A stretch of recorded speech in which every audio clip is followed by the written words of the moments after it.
Inspiration, your ultimate calling. Introduction. I love being inspired, and I trust that the idea of living an inspired life appeals to you as well.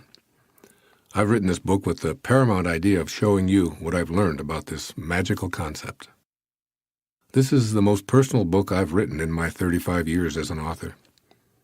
I've chosen to use examples from my own life, that is, those I've experienced firsthand. The personal nature of this book is a deliberate choice. I discovered as I went along that in order to write about such a deeply felt subject as inspiration, I needed to convey what I felt as authentically as possible.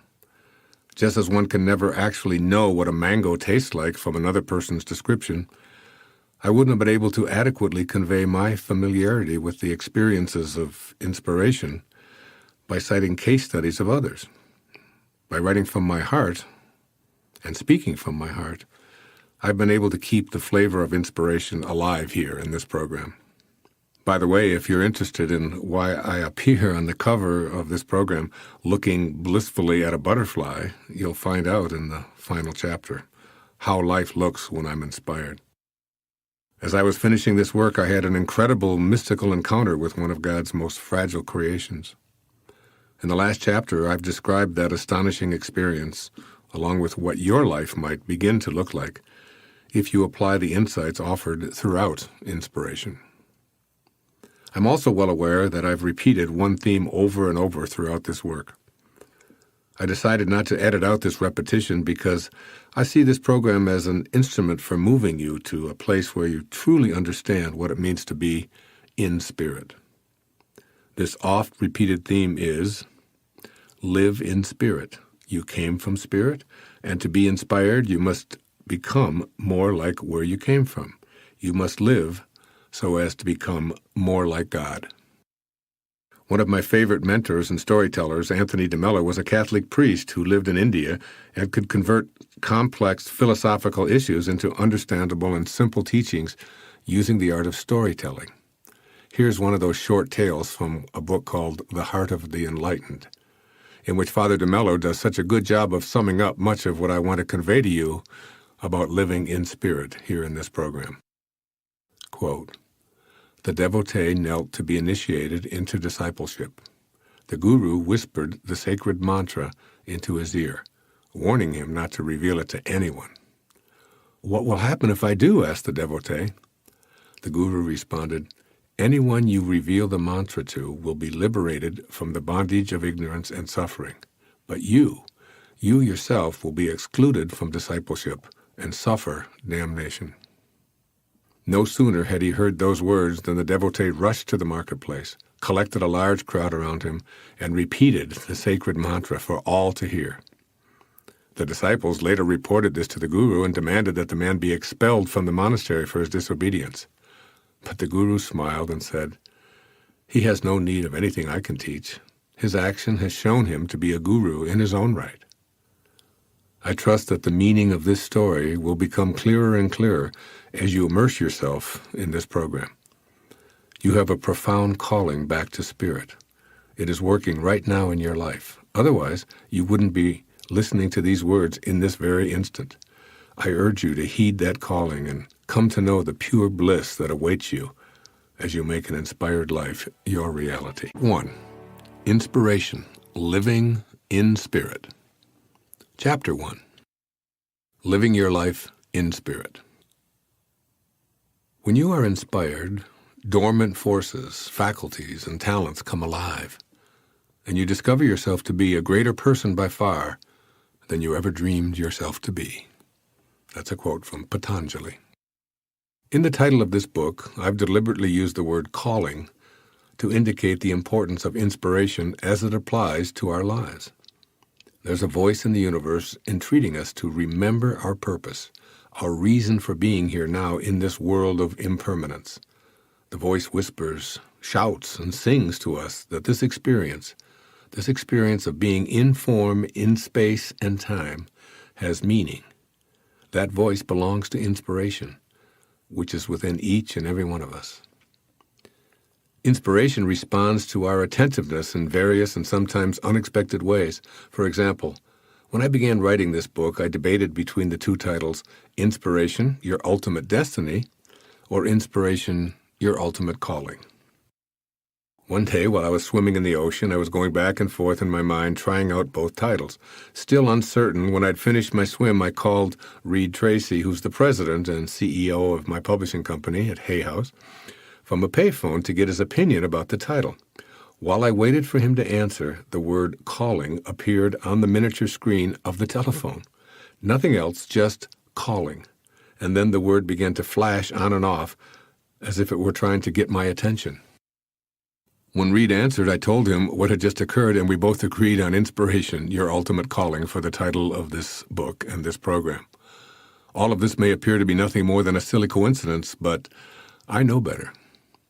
We know that there's something deep within us waiting to be known, which we sometimes call a gut reaction to life's events. We have a built-in yearning to seek our inspired self and feel wholeness, a kind of inexplicable sense that patiently demands recognition and action. We might describe it as a mechanism persistently projecting the words destiny or mission or purpose on our inner screen. It's possible to have our daily behavior so aligned with these inner feelings that we unequivocally know what our calling is. In fact, if you pause the recording and check it with what you're feeling at this very moment, my guess is that you'll hear a part of yourself crying out, "Yes, I want to have more inspiration in my life. I want to know my calling." I think of the word inspiration as meaning being in spirit. When we're in spirit, we're inspired. And when we're inspired, it's because we're back in spirit, fully awake to spirit within us. Being inspired is an experience of joy. We feel completely connected to our source and totally on purpose.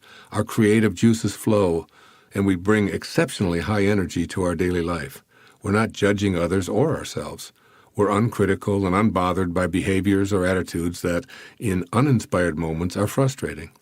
Our heart sings an appreciation for every breath, and we're tolerant, joyful, and loving. Being in spirit isn't necessarily restricted to the work we do or the activities of our daily life. We can be inspired and at the same time be unsure of what vocation to pursue or what activities we want to schedule. Inspiration is a simple recognition of spirit within ourselves. It's a return to that invisible, formless field from which all things emanate, a field of energy that I call intention in my previous book, The Power of Intention. In this program, I'm going beyond an understanding of the inherent power of intention, however, by describing how to live in spirit and hear the voice of inspiration even when we're doing absolutely nothing that we'd call purposeful. This is quite different from being highly motivated. In fact, it's almost the opposite of motivation. My experience with being in spirit. When I'm in spirit, I have a feeling of contentment, but more than this, I experience joy. I'm able to receive the vibrational energies of my source, call them voices or messages or silent reminders, even invisible suggestions or what have you, but they're vibrations of energy that I'm able to align with as I get myself out of the way. Wolfgang Amadeus Mozart, one of the world's great geniuses, once remarked, quote, "When I am, as it were, completely myself, entirely alone and of good cheer, say traveling in a carriage or walking after a good meal or during the night when I cannot sleep, it is on such occasions that my ideas flow best and most abundantly. Whence and how they come, I know not, nor can I foresee them." End of quote. We don't have to be a genius to know what Mozart speaks of. The same force in a different way is flowing through you and me right now. I've learned to remove resistance to the free flow of this spiritual energy by reminding myself to align with it, or to be in spirit in my thoughts and my expectations. When I sit down to write, my desire is to invite spirit to express through me, and I encourage ideas to flow freely. Like Mozart, I'm connected as if it were to my source in spirit, thinking and expecting to be the instrument of my spiritual source. Ideas flow, and whatever assistance I need just shows up. And, like Mozart, I can't describe how the ideas come, and I can't force them. Staying in spirit seems to be the secret to this feeling of being inspired. I also find that inspiration flows in other areas of my life when my primary mission is like what Michael Berg so beautifully describes in Becoming Like God, Kabbalah, and our ultimate destiny. Quote, just as every being is God's business, every being becomes our business as well. Unquote. That is, being inspired necessitates the willingness to suspend ego and enter a space where I want to share who I am and what I have in a completely unlimited fashion. At a recent lecture, for instance, a woman named Rolina De Silva approached me at the break to ask if I'd visited her teenage daughter Allison in the hospital for sick children in Toronto, Ontario. Allison had been hospitalized for many, many months due to a rare disease that's characterized by a breakdown of the lymphatic system. Her intestines had been perforated, so she was unable to process proteins and fats, and her prognosis was dismal at best.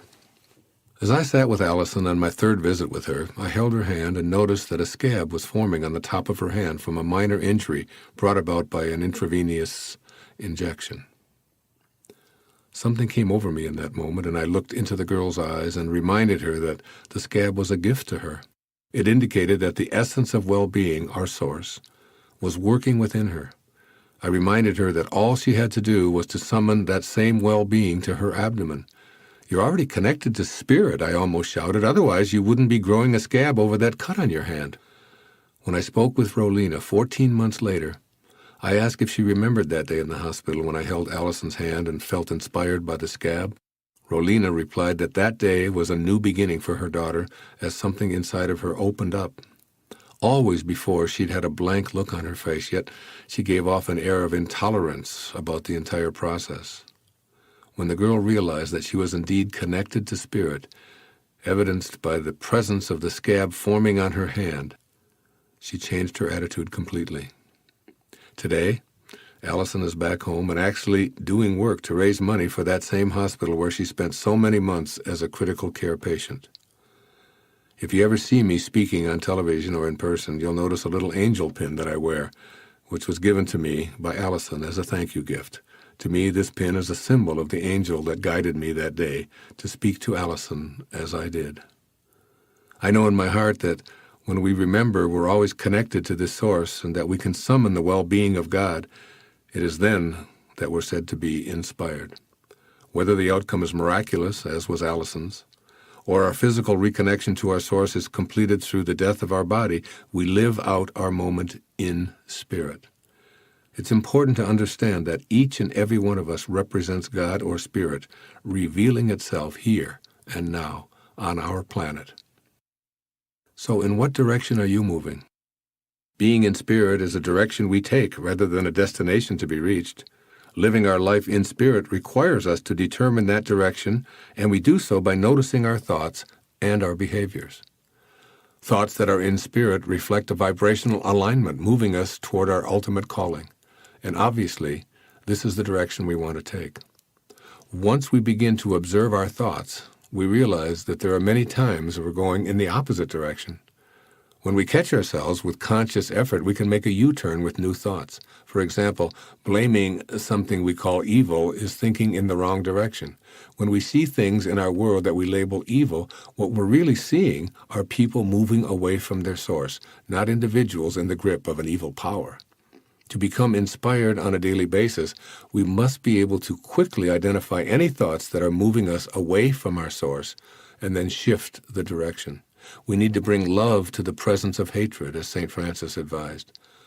When we're consumed with thoughts we've labeled as evil, we need to notice that we're headed in the wrong direction. It's difficult to comprehend because we're accustomed to blaming our problems on external forces, such as evil or hatred, but we know better. We can make that U-turn by using the same energy within us that has us traveling away from God. Evil, hatred, fear, and even illness soften with love and kindness when we're in spirit. When we make that U-turn, we make an alignment correction and move back into the space of spirit in our thoughts and actions. A Course in Miracles quotes Jesus as saying, "If you want to be like me, I will help you, knowing that we are alike. If you want to be different, I will wait until you change your mind." Being inspired is truly being like your source. If you're not, then your source is politely waiting for you to do something as simple as change your mind. Chapter 2. your life before your birth into a body. All bodies emerge from the soul and return to it. The visible emerges from the invisible, is controlled by it, and returns to it. That's a quotation from Lau Russell. This is clearly a purposeful universe with an intelligence supporting its creation and continuing evolution. And we're pieces of that intelligence by virtue of having emerged from it. Consider, for example, that scientific analysis of even a droplet of blood reveals all of the characteristics in our entire body's supply. The percentage of iron in that droplet is proportionately the same as in that which flows through our entire body. So it's easy to agree that the drop of blood is identical to the source from which it was removed. Now think about what happens to that droplet of blood when it remains in the state of separation. It can't fortify or heal us, and it can't circulate freely. Disconnected from its source long enough, it will simply dry up, decay, and disintegrate, even though it contains all of the physical properties necessary to survive that its original source does.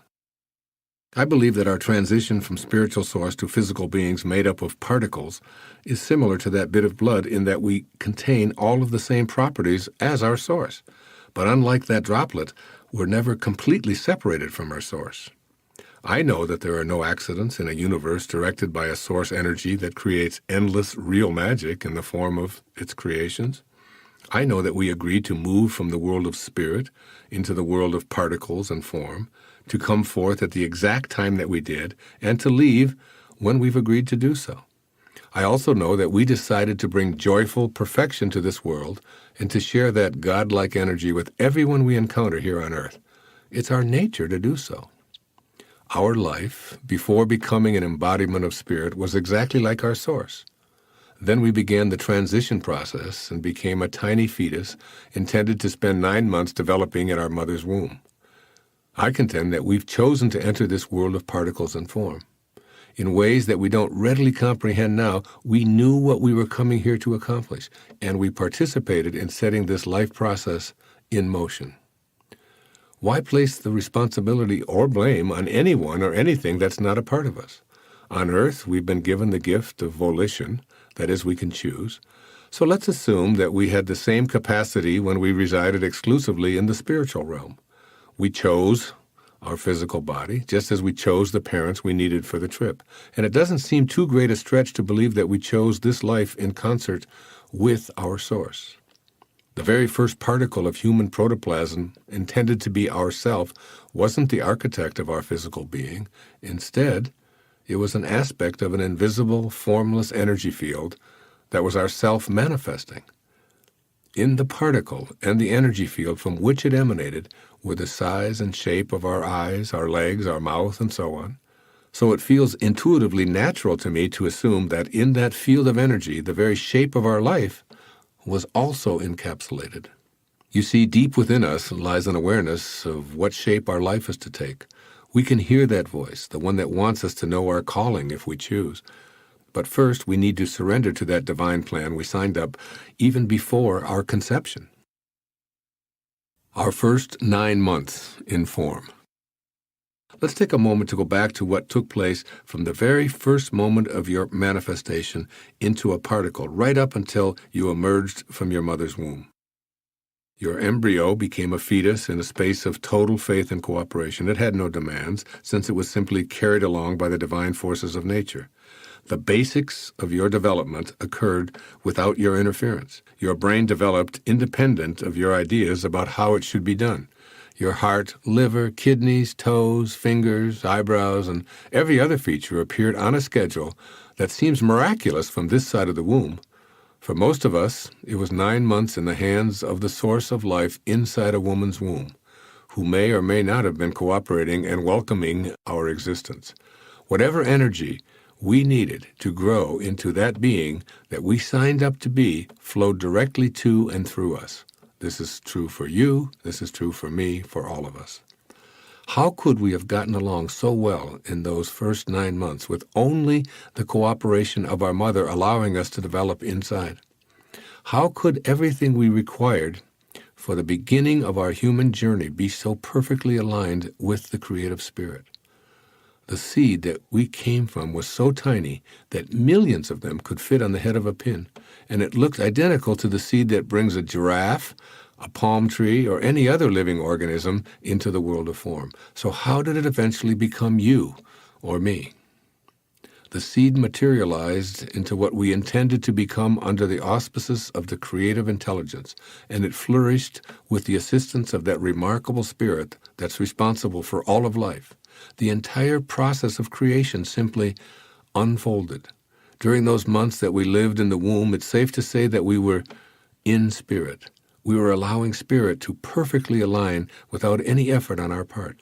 We were provided for entirely by a life force that none of us can completely describe or explain. We were a little larvae-shaped oozeball that, in a relatively short period of time, became a human being with the apparatus necessary to support life outside of the womb. We can see that there's a force in the universe that's 100% trustworthy, one that we relied upon to get us here. It creates and manifests from a spirit of love, cooperation, beauty, and expansiveness, and it's to this flawless work of spirit that we can return in order to know inspiration.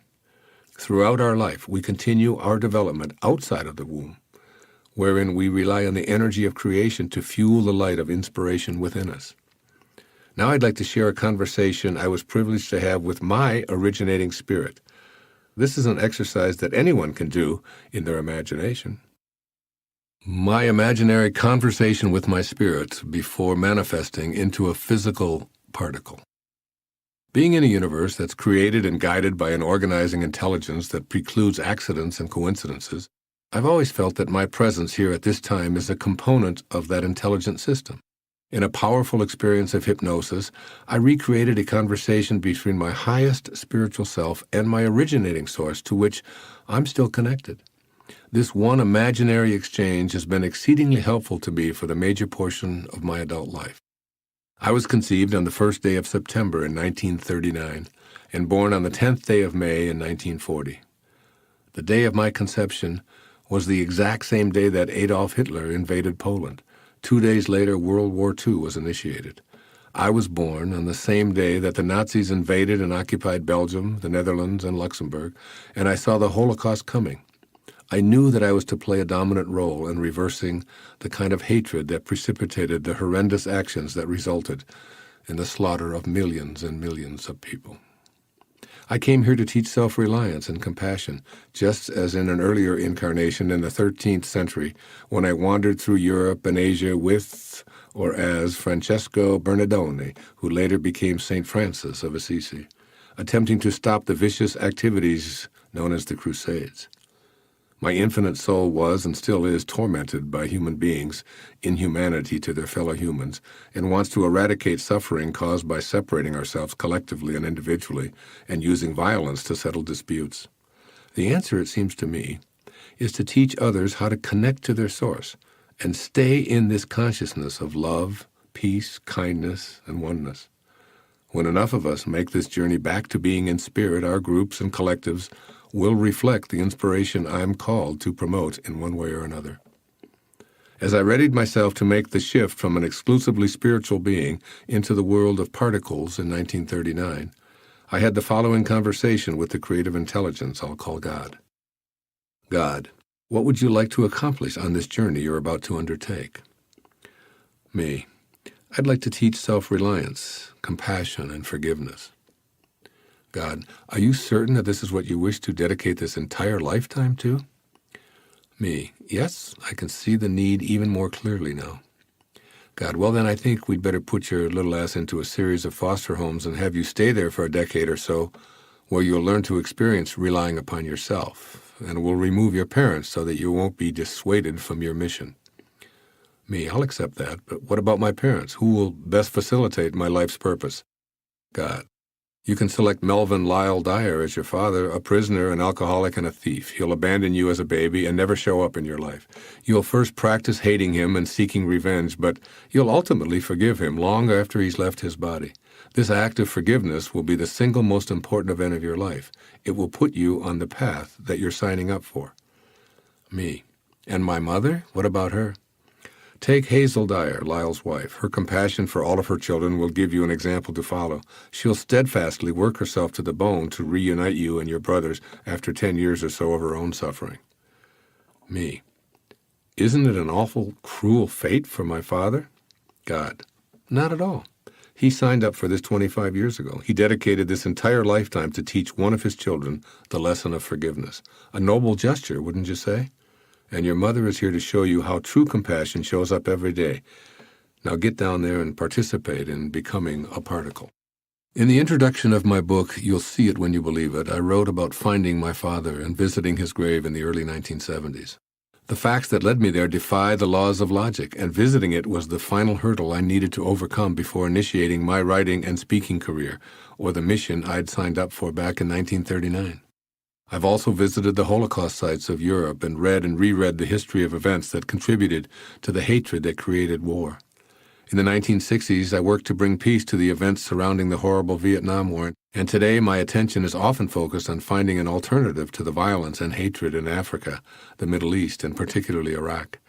My calling is deep within me and has a hold on me. I don't know what I'm going to do next, but I'm probably being guided by what Spirit and I decided at the inception of this journey. One thing I know for certain is that I'm inspired. I've described my personal insight about my calling to encourage all of you to examine your own life, including all of its travails and success, as a necessary experience in order to fulfill your mission. Looking at life from this perspective nurtures the deep yearning within that will beckon you back to Spirit. Looking at life from an inspired perspective. As you can see from my own example, it can be a great help to look at your entire life as the unfolding of a plan that you participated in before you even arrived here. By doing so, you shift from blaming others and circumstances to being responsible and feeling your purpose. Whatever shows up in your life then becomes a part of the perfection of this plan. When everything you experience seems unwelcome, for instance, you can search for what you gain from the apparent obstacles. If we can remember that we're responsible for what we're attracting, we can then eliminate the negative energy we wallow in. If what we desire is to be inspired and feel joy, but the opposite keeps showing up, rather than cursing fate, we can view ourselves as simply being out of creative vibrational alignment. We can shift our vibrations in the form of thoughts to those that are more harmonious with our desires, and we can then begin to take the small steps necessary for our inspiration to be sensed. Source energy will cooperate with us when we seek it energetically. Moreover, we can begin to reassess our lives for misaligned attractions and imagined bad luck. When we feel peaceful within ourselves, we begin to attract more of the peace we desire because we're functioning from a spiritual place of peace. When we engage Spirit, we regain the power of our ultimate source. Regardless of what goes on in the world of form, inside of ourselves, we'd still be living in Spirit. For example, a beggar on a street corner may have agreed to come into this world of boundaries to teach and generate the awareness that leads to more compassion in this world, or even to teach a single person, perhaps you, to become more compassionate. In an infinite universe, there's no time restrictions on how many lifetimes we get. With an infinity before us, spending one lifetime teaching compassion doesn't seem so outrageous. When we feel peaceful within, we begin to attract more of the peace we desire because we're functioning from a spiritual place of peace. When we engage Spirit, we regain the power of our ultimate source. An inspirational attitude is less judgmental and more appreciative, with a keen eye for how God or source energy manifests. And remember, source can't be removed from what it creates. Everyone and everything contains God or the source, so be on the lookout for the God force in every living thing. Explore how this force has delivered to us many blessings in disguise. We came from a world of pure spirit and allowed that source to take over without any interference or questioning on our part. As long as we were in spirit, our source materialized in a multitude of ways to handle everything for us. Then, almost immediately after our birth into form, we initiated a program to deny spirit and emphasize the ego. But now, as you listen to these words, you're on the threshold of dropping ego identity and returning to a life where inspiration awaits you. Chapter 3. Why we left our full-time spiritual identity behind. Quote, "A sense of separation from God is the only lack you really need correct." Unquote. From A Course in Miracles. I love that. A sense of separation from God is the only lack you really need correct. We now understand that we were created out of spirit, so it must be a part of us. We also realize that for 9 months, we totally trusted in this originating spirit, and all that we needed was provided for. And then we arrived as a pure representation of spirit.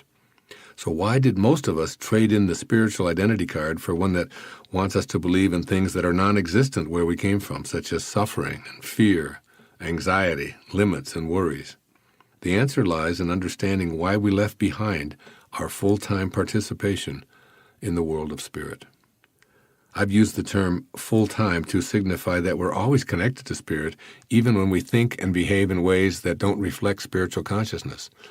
What I'm offering here in this program is the awareness that we can return to a full-time position of inspiration, which is the true meaning of our life. Inspiration can be cultivated and be a driving enthusiasm throughout life, rather than showing up every now and then and just as mysteriously disappearing, seemingly independent of our desire. And it's everyone's divine birthright. That is, it isn't reserved for high-profile creative geniuses in the arts and sciences. The problem is that from birth, we're gradually taught to believe exclusively in the world ruled by club ego, and we put our full-time membership in club spirit on hold. Our initiation into club ego. When we arrive in this physical world, we're immediately cared for by well-meaning folks who've been taught to believe in the illusion of what Patanjali called the false self. They think that they're not defined by the spiritual essence from which they came, but by their uniquely special individuality, their possessions, and their accomplishments. They see themselves as separate from each other, from what's materially missing in their lives, and from God. You can see why the word ego is often referred to as an acronym for edging God out, EGO. Ego, you see, is an idea that we acquire from our clogged environment, which is stuffed full of ego-dominated folks. I'm not using the word ego to describe overly self-important people who thrive on nauseating delusions of grandeur. Rather, I mean it as a catch-all term for defining identification with the false self. Very early on, ego tells us that we're separate from everyone else, directly contradicting spirit, which reminds us that we share the same life force with everyone. Ego nags us to compete and insists that we've failed when others defeat us or have more than we do. And more than anything else, ego fears our living an inspired life because then we'll have no need for it. As we progressed through our developmental years, we weren't trained to stay in spirit. Quite the opposite. We were constantly reminded that we were what we did in life, and failure to accomplish the kind of life that others saw for us meant that we should feel dejected. Our culture wanted us to learn early that we are what we acquire, and if we have or want very little, then we are very little value. Furthermore, we are what others think of us, so if our reputation is sullied, we're of even less value. We were indoctrinated in these lessons by family, church, community, school, the media, and even strangers. These ego-dominated edicts were force-fed to us and allowed to mute the deep inner voice that beckoned us to remember why we're here.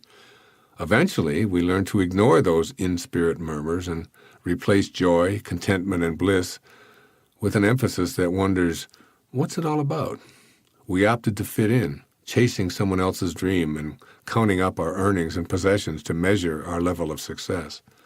The nagging feeling that resulted is the result of relinquishing our true spiritual self as an active participant in this life.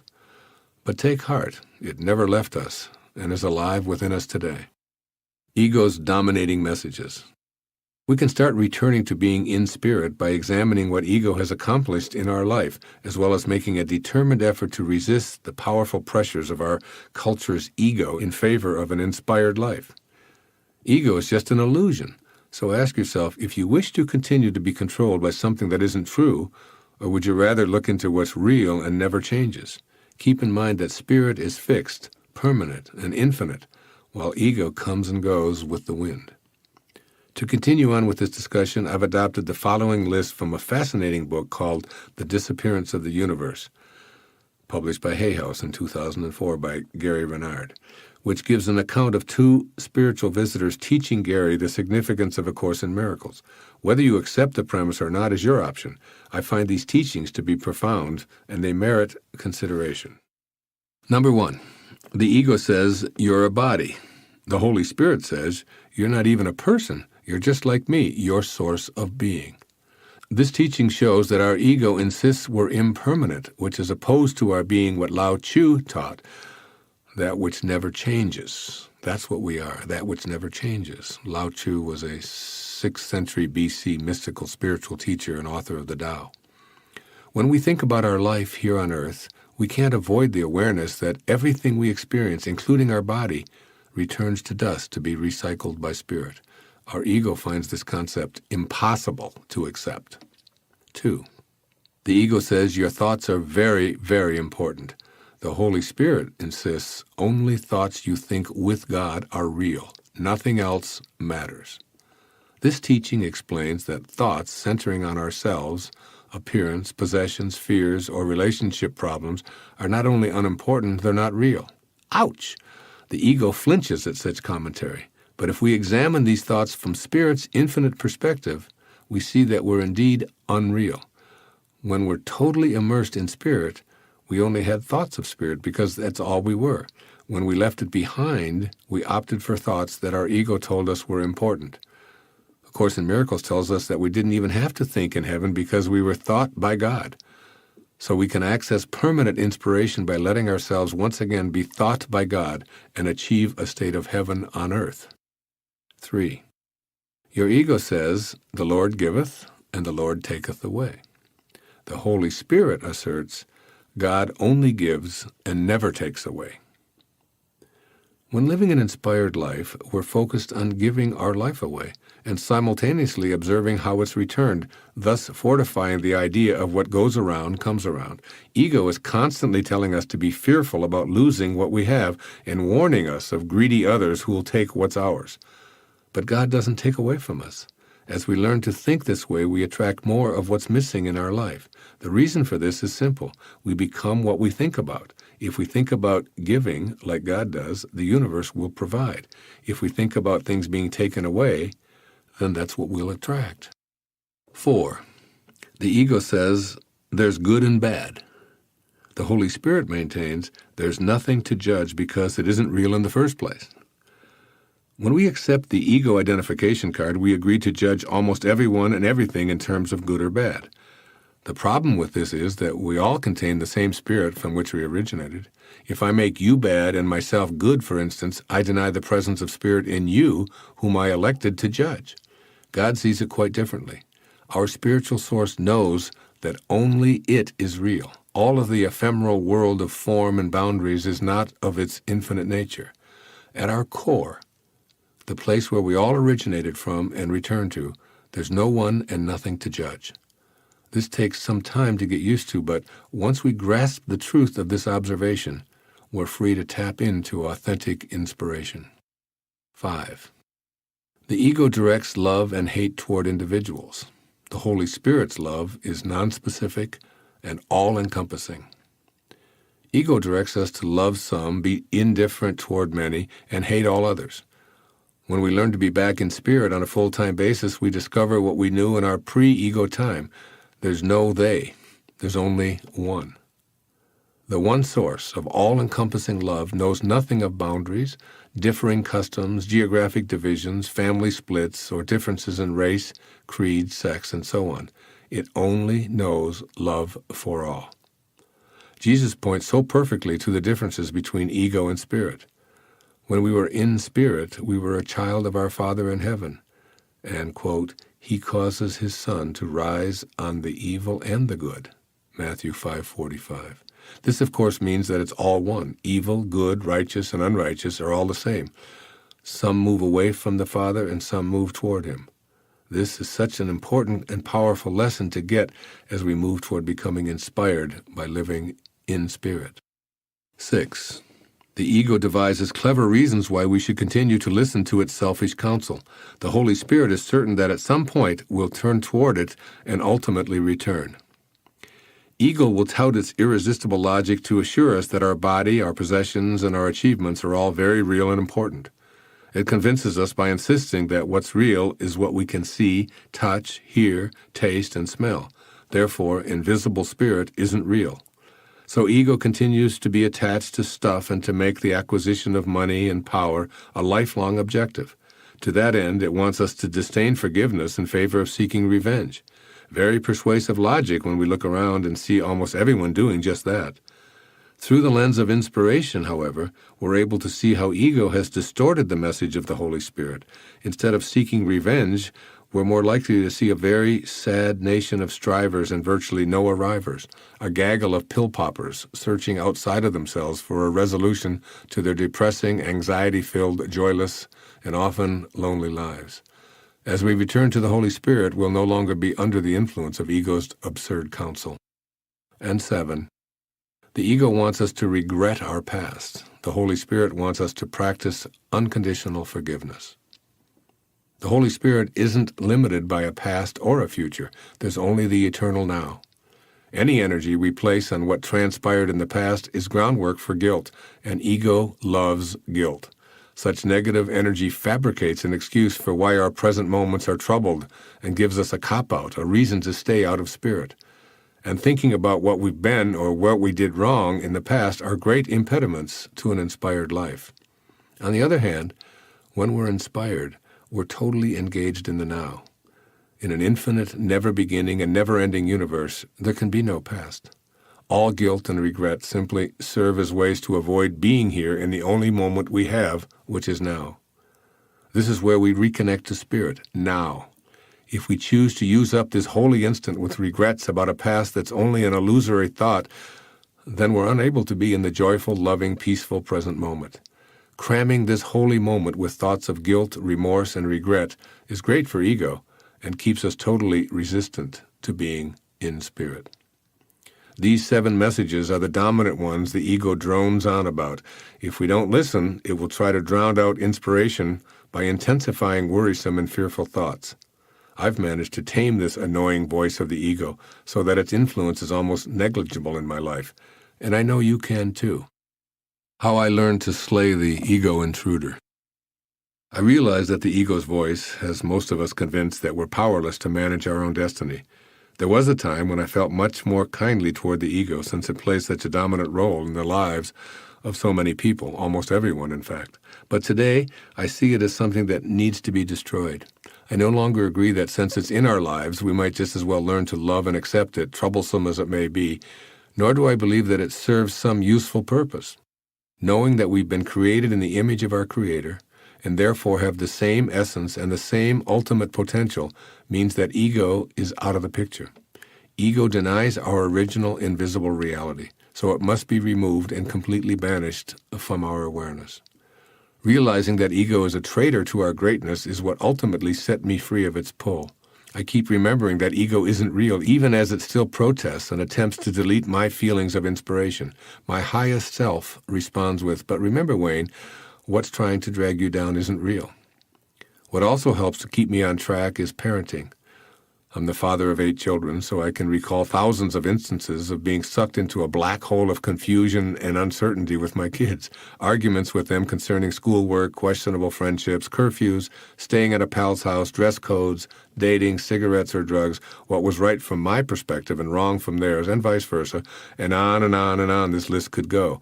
There was anger and hurt feelings, sleepless nights, and of course, much happiness, joy, and contentment as well. As I look back on those years of parent-child conflicts, I realize today, in this now moment, that none of it exists. It isn't real because it's in the changing world of time and space. Similarly, I now realize that every conflict or struggle that exists, as well as those experiences I'd call good and joyful, are not real from the inspirational point of view. So if anything I experience is immediately going to fall into illusion, why not simply stay connected to spirit through it all? While I still have occasions when I slip today, I'm able to say that every conflict I have with my mostly now adult children, or anyone else for that matter, isn't really between me and them. It's between me and God. I look for a way to be like God and stay loving, caring, forgiving, and peaceful within myself, suspending my need to be right and knowing that in the next moment it will all be gone, which is true of everything that's being played out in this illusory world. I want to emphasize that I'm not suggesting that peace means being in a place where there's no noise or trouble. Rather, it means that in the midst of turmoil, I can still feel calm. Not one of the things that I was so upset and out of control over matters today. Not one. It's all illusion fed by my ego's need to make me important by winning, being right, or coming out on top. The best way I can think of to summarize and conclude this chapter in this program is to take you back to the opening quotation from A Course in Miracles. To me, this observation helps us understand why we've left our spiritual identification. Quote, "A sense of separation from God is the only lack you really need correct." Chapter 4, How It Feels to Return to Spirit. Quote, "The aim and purpose of human life is the unitive knowledge of God." Unquote. Aldous Huxley. This much should be really clear by now. We originated in a field of energy that has no boundaries. Before entering the world of form, we were in spirit, a piece of God, if you will. We began entering this physical world first as a particle, then as a cell, then as a fetus, then as an infant, and ultimately as a fully developed human being. But our ultimate purpose all along was to experience the unitive knowledge of God, as Huxley so beautifully puts it. Sadly, when we began our human training, we were taught to abandon most of our spiritual identity and adopt a new one based on ego's consciousness or a sense of being separate from spirit. In other words, we came here from a place of inspiration and intended to stay that way. Unfortunately, we forgot to do so, and we ended up abandoning most of our inspiring notions in favor of a consensus of reality that didn't include spirit. We chose the false self, which is why we so inexplicably feel off purpose so frequently. In the West, traditional psychology hasn't wholeheartedly embraced the existence of Atman, the Godhead within humans, and our psychological and spiritual teachings don't teach us how to achieve the union of perfect yoga. For this kind of learning, we'd have to study with a teacher of yoga or organized religion. Now we'd like to reconnect to the world of spirit, while at the same time not shed the familiar body we've worn for a lifetime. That's where Patanjali's teachings come in. Patanjali was considered a saint in his lifetime, teaching sutras, the essential threads of a philosophy that elevated human beings to their highest potential. He taught about knowing God through the practice of meditation and yoga in order to attain a point of union with the Source. He also described our ability to perform miracles. These feats involved specific spiritual aphorisms and the daily practice of yoga. The remainder of this chapter is devoted to my impression of Patanjali's 2,300 or so year-old observation on inspiration. When you are inspired, my personal view of the 6 ideas presented here includes my belief in the existence of a God consciousness within every one of us. And my purpose in the next few moments of this program is to help you achieve this perfect union of yoga and live from this inspired perspective every day. Here's what Patanjali offered us more than 2,000 years ago, which is the most profound statement I've ever found on the significance of the role of our ultimate calling. When you are inspired by some great purpose, some extraordinary project, all your thoughts break their bonds. Your mind transcends limitations. Your consciousness expands in every direction, and you find yourself in a new, great, and wonderful world. Dormant forces, faculties, and talents come alive, and you discover yourself to be a greater person by far than you ever dreamed yourself to be. Patanjali opens his aphorism with an observation on inspiration and follows it up with 6 conclusions. These 6 key points are the basis for the next few moments in this chapter, as they describe what it feels like when we return to the world of spirit. Number 1, when you are inspired, all your thoughts break their bonds. As I explained earlier, being inspired is equivalent to being back in spirit. Before we showed up in form, our mind and the mind of God were synonymous, which means that we were free from the bonds of the ego mind. This is simply how the world of spirit works. It's impossible to have limiting boundaries or self-imposed shackles placed on us. When we're in harmony with the mind of God, we simply don't have thoughts that tell us we can't accomplish something. After all, our thoughts are of a higher energy. Returning to spirit results in a grand sense of being in tune with our uniquely divine purpose. Just imagine being able to go on and on for hours at a time without experiencing fatigue or hunger or thirst or mental exhaustion, all thanks to one factor, the willingness to be back in spirit. I've personally found that when I have thoughts of being inspired by some great purpose or extraordinary project, I let go of fatigue. That is, being in spirit somehow eliminates thoughts that send the "I'm exhausted" signals to my body. In the middle of writing or speaking or touring with my family or playing a tennis match or anything that inspires me, all bonds are shattered by my mind, and fatigue is impossible. Furthermore, matching up my desires with plans and behavior in the form of my thoughts and actions breaks down the bonds of hunger and discomfort. I've literally written for up to 14 hours without eating or experiencing any hunger pangs. Somehow being inspired allows my thoughts to remove any of the bonds that can serve as excuses not to do what I know I'm here to accomplish. This observation that Patanjali made so long ago is awesome. Why not practice returning to spirit and allowing all thoughts to be in agreement with that originating spirit? Your thoughts will work on your body and surroundings, transforming obstacles into the fulfillment of your desires. 2. When you are inspired, your mind transcends limitations. When we're inspired, we remember that God is always in us and we're always in God. So we're incapable of thinking limited thoughts.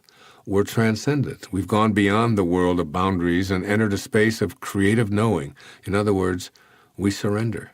We put ourselves under the guidance and control of our purposeful force.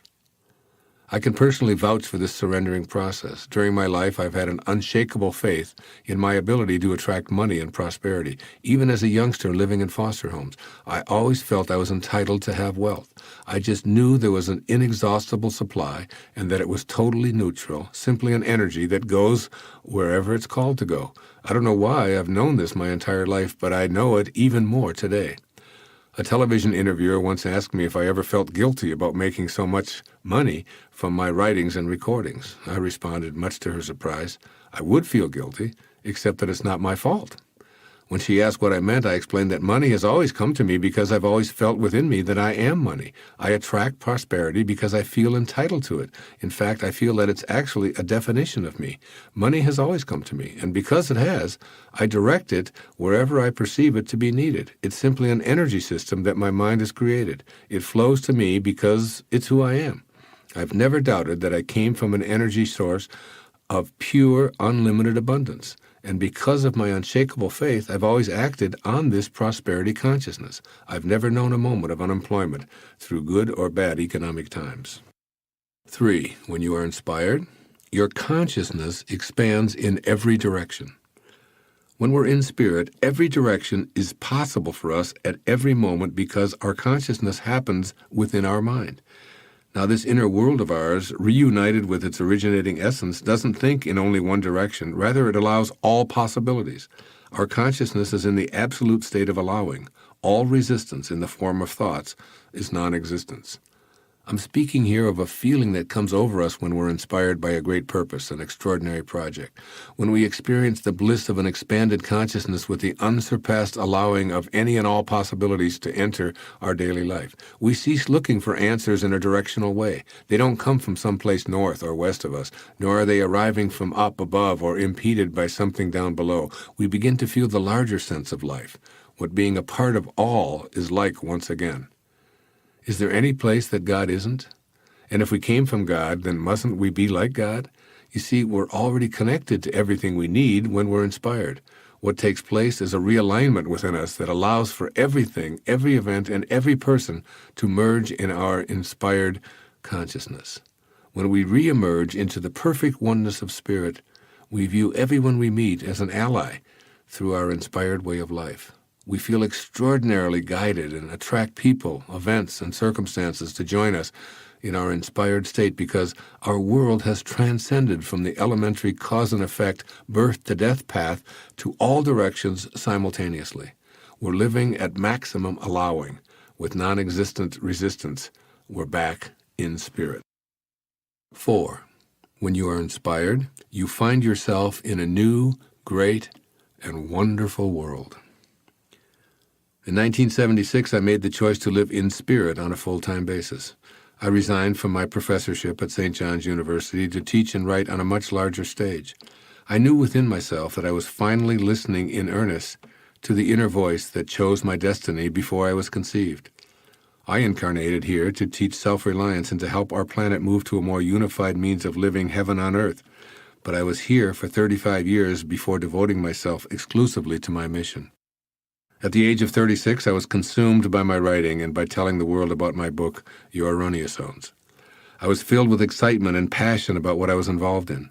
I had never felt as complete in my previous 35 years, even though I had an exciting and thoroughly satisfying career teaching and counseling. The moment I resigned from being an employee to living my dream, when I mustered up the courage to be in spirit, lives in my mind even today, some 30 years later. I found myself in a new, great, and wonderful world. It was as if a huge blanket had been removed from me and breezes were allowed to refresh me at every turn I made. The world became my oyster when I shifted into the world of inspiration. Suddenly I began receiving requests to appear on radio and TV shows to discuss what I believed in so passionately. The more I spoke from what I now recognize as inspiration, the more invitations I received. Radio hosts began asking me to fill in, sometimes for 6 or 7 hours on all-night shows, and then for a week at a time in cities across the country. I stayed with my inspiration, loving every moment, working 18-hour days, and being willing to do whatever it took to stay in spirit. Soon national shows took an interest in me, and all the while, precisely the right people showed up to teach and guide me through this process.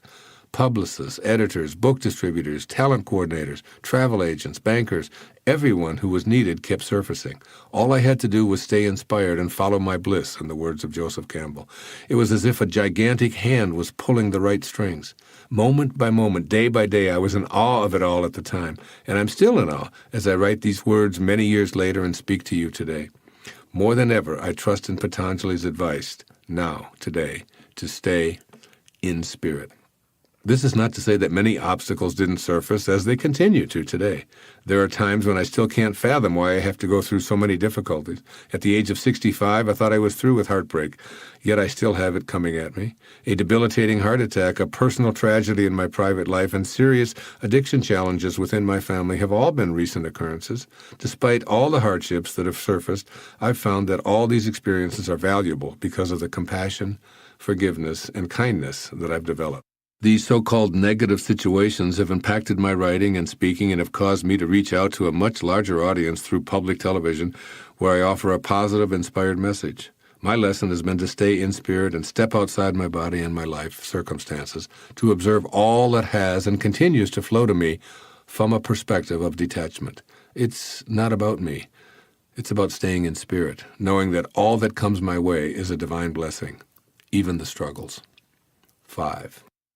When you are inspired, dormant forces, faculties, and talents become alive.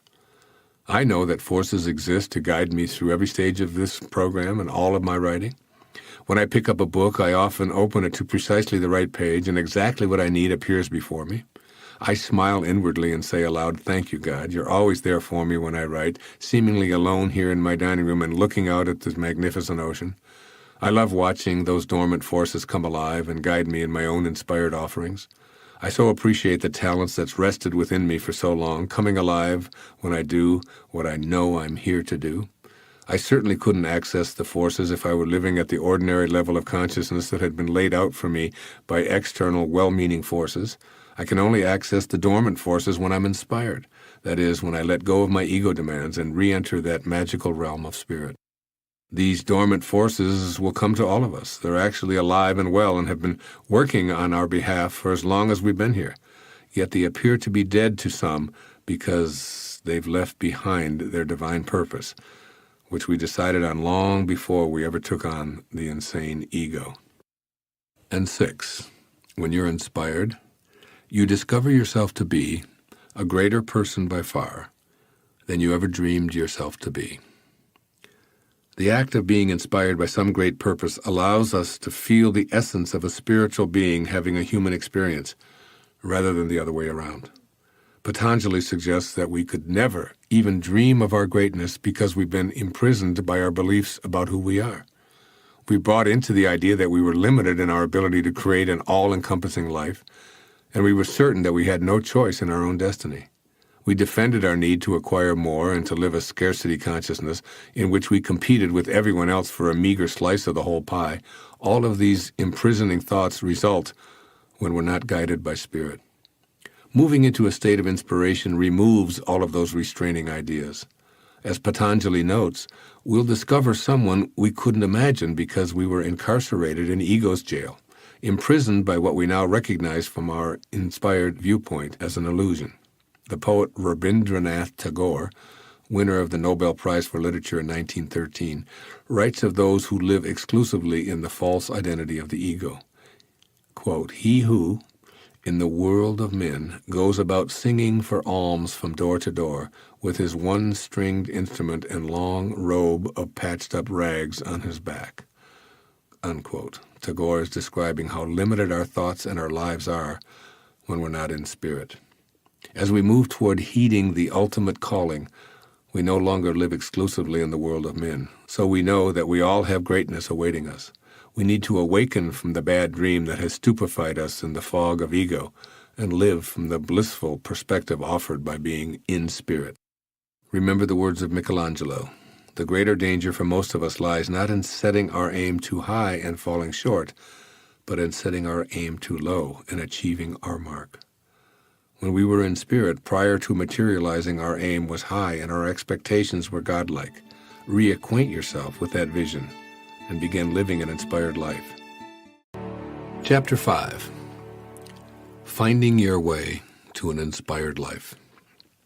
Quote, "If we examine every stage of our lives, we find that from our first breath to our last, we are under the constraint of circumstances. And yet we still possess the greatest of all freedoms, the power of developing our innermost selves in harmony with the moral order of the universe, and so winning peace at heart, whatever obstacles we meet."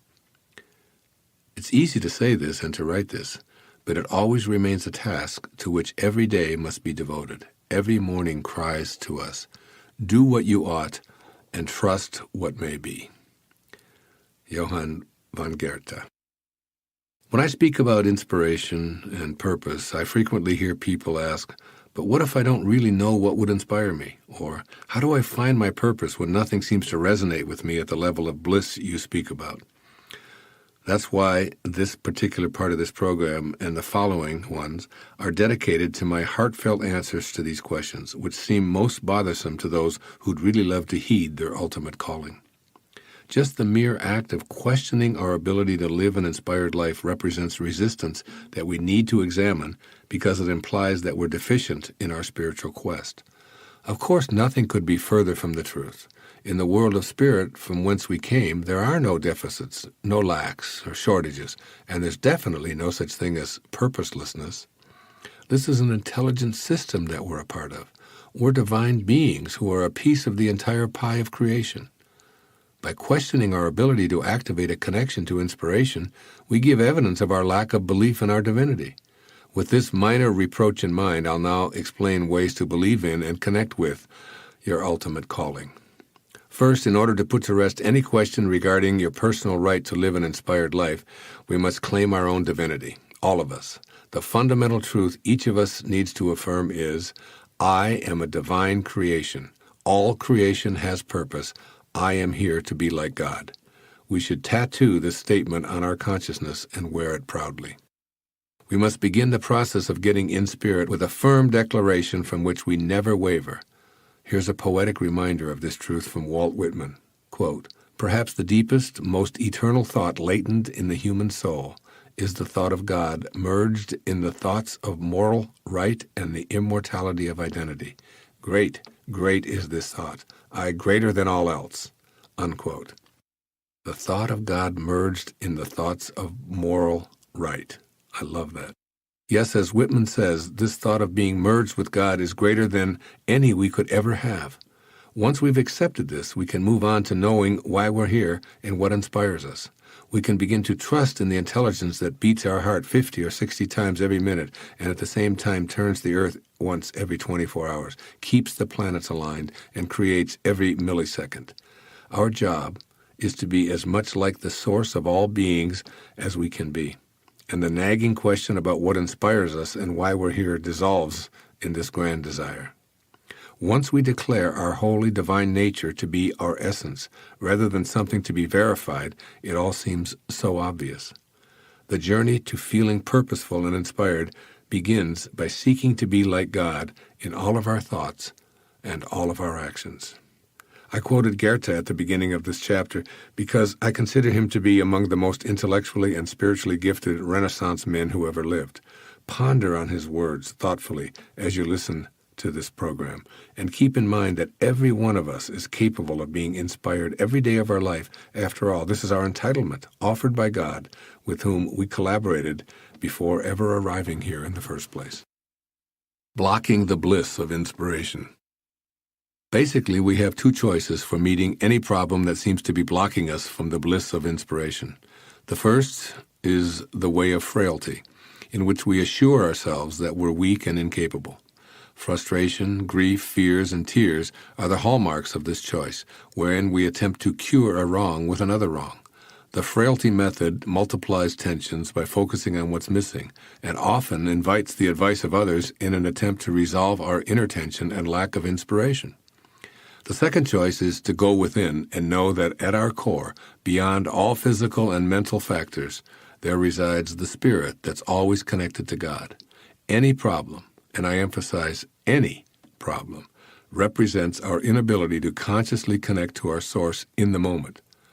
With a conscious connection, we don't seek the advice of others, we seek information.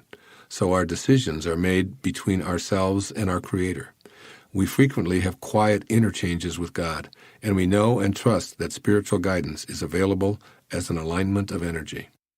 When we feel inspired, we recognize that we need to make a vibrational adjustment that puts our thoughts and behaviors back in alignment with the desire to be inspired. Then, when this realignment takes place, we can laugh at the folly of seeking something outside of ourselves, such as an activity or a job, to inspire us. By simply realigning and harmonizing with Spirit, we let inspiration blossom in the field of harmony. Listening to the voice of God. When we make the decision to become a being of sharing and practice keeping our thoughts harmonized with spirit energy on a daily basis, our purpose will not only find us, it will chase after us wherever we go. Since we've become aligned with our Creator, we won't be able to escape it.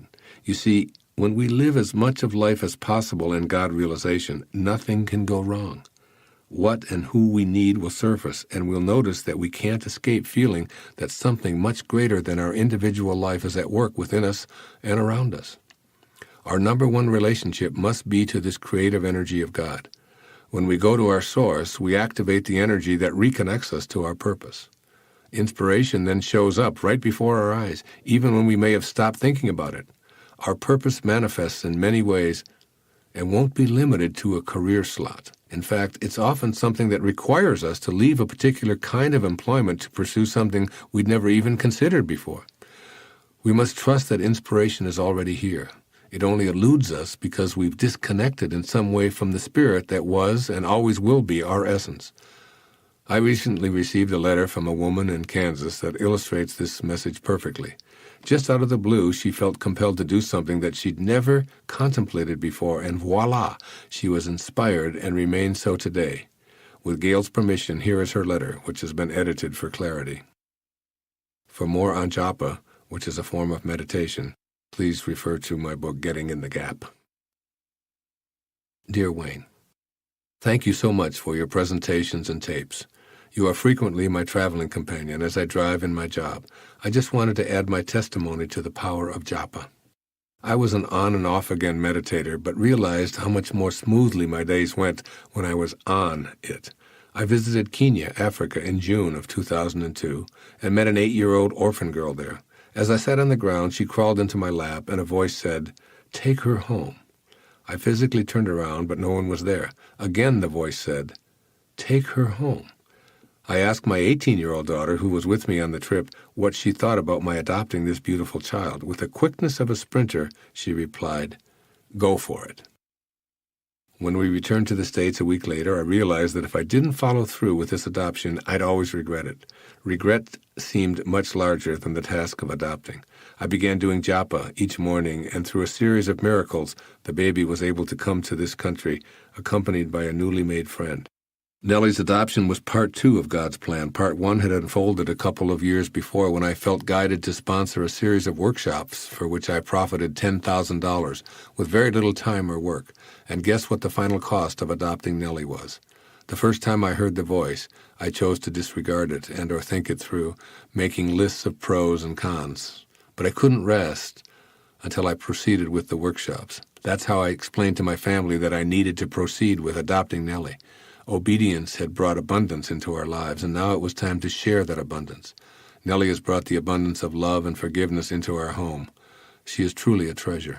Thank you for sharing your gift of this wonderful meditation. It changed my life and the life of a little girl. Sincerely, Gail Beal, Topeka, Kansas. Gail used her meditation practice to stay connected to her Creator, and when a small orphan child in Kenya crawled into her lap, purpose did indeed find her. Gail calls this God's plan, but she's actually a piece of God.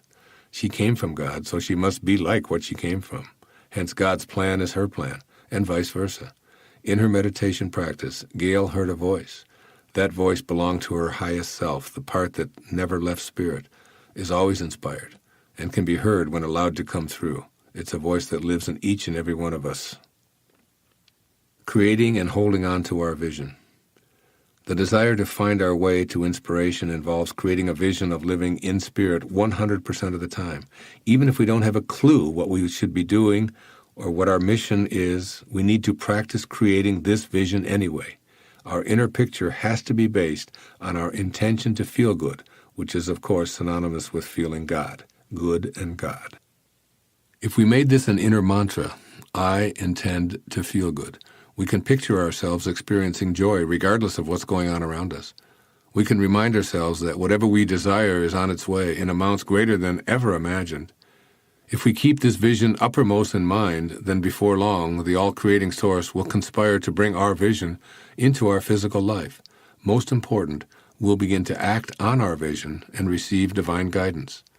The truth is that we react to the vision we create and hold, and so do all of the cells in our body.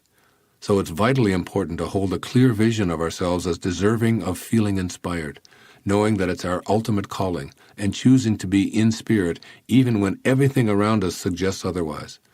We need to opt to be a being of sharing, living as close to God realization as is possible. The ancient Persian poet Rumi states this so perfectly with the following lines. Quote, "The garden of the world has no limits except in your mind. Its presence is more beautiful than the stars, with more clarity than the polished mirror of your heart." Unquote. Clear your mind of limits and move into spirit, whose presence, as Rumi tells us, is more beautiful than the stars. Here's a question that Ralph Waldo Emerson posed, which I'd like you to ponder before going on to the next part of this program. We are very near to greatness. One step and we are safe. Can we not take the leap? One step. Surely you can take one step for your own inspired greatness. Part 2, The Fundamentals of Inspiration. Chapter 6, Essential Principles for Finding Your Way to an Inspired Life. Quote, "Well, every man has a religion, has something in heaven or earth which he will give up everything else for, something which absorbs him, which may be regarded by others as being useless. Yet it is his dream, it is his lodestar, it is his master, that, whatever it is, seized upon me, made me its servant, its slave, induced me to set aside the other ambitions, a trail of glory in the heavens, which I followed with a full heart. When once I am convinced, I never let go." Walt Whitman. This chapter presents 6 principles that are important to observe as we seek an inspired life. They're a blueprint to refer to as we reconstruct a life in spirit. I'm listing them here and talking about them in no particular order of importance because I believe they're all equally essential. Principle number 1, be independent of the good opinion of others.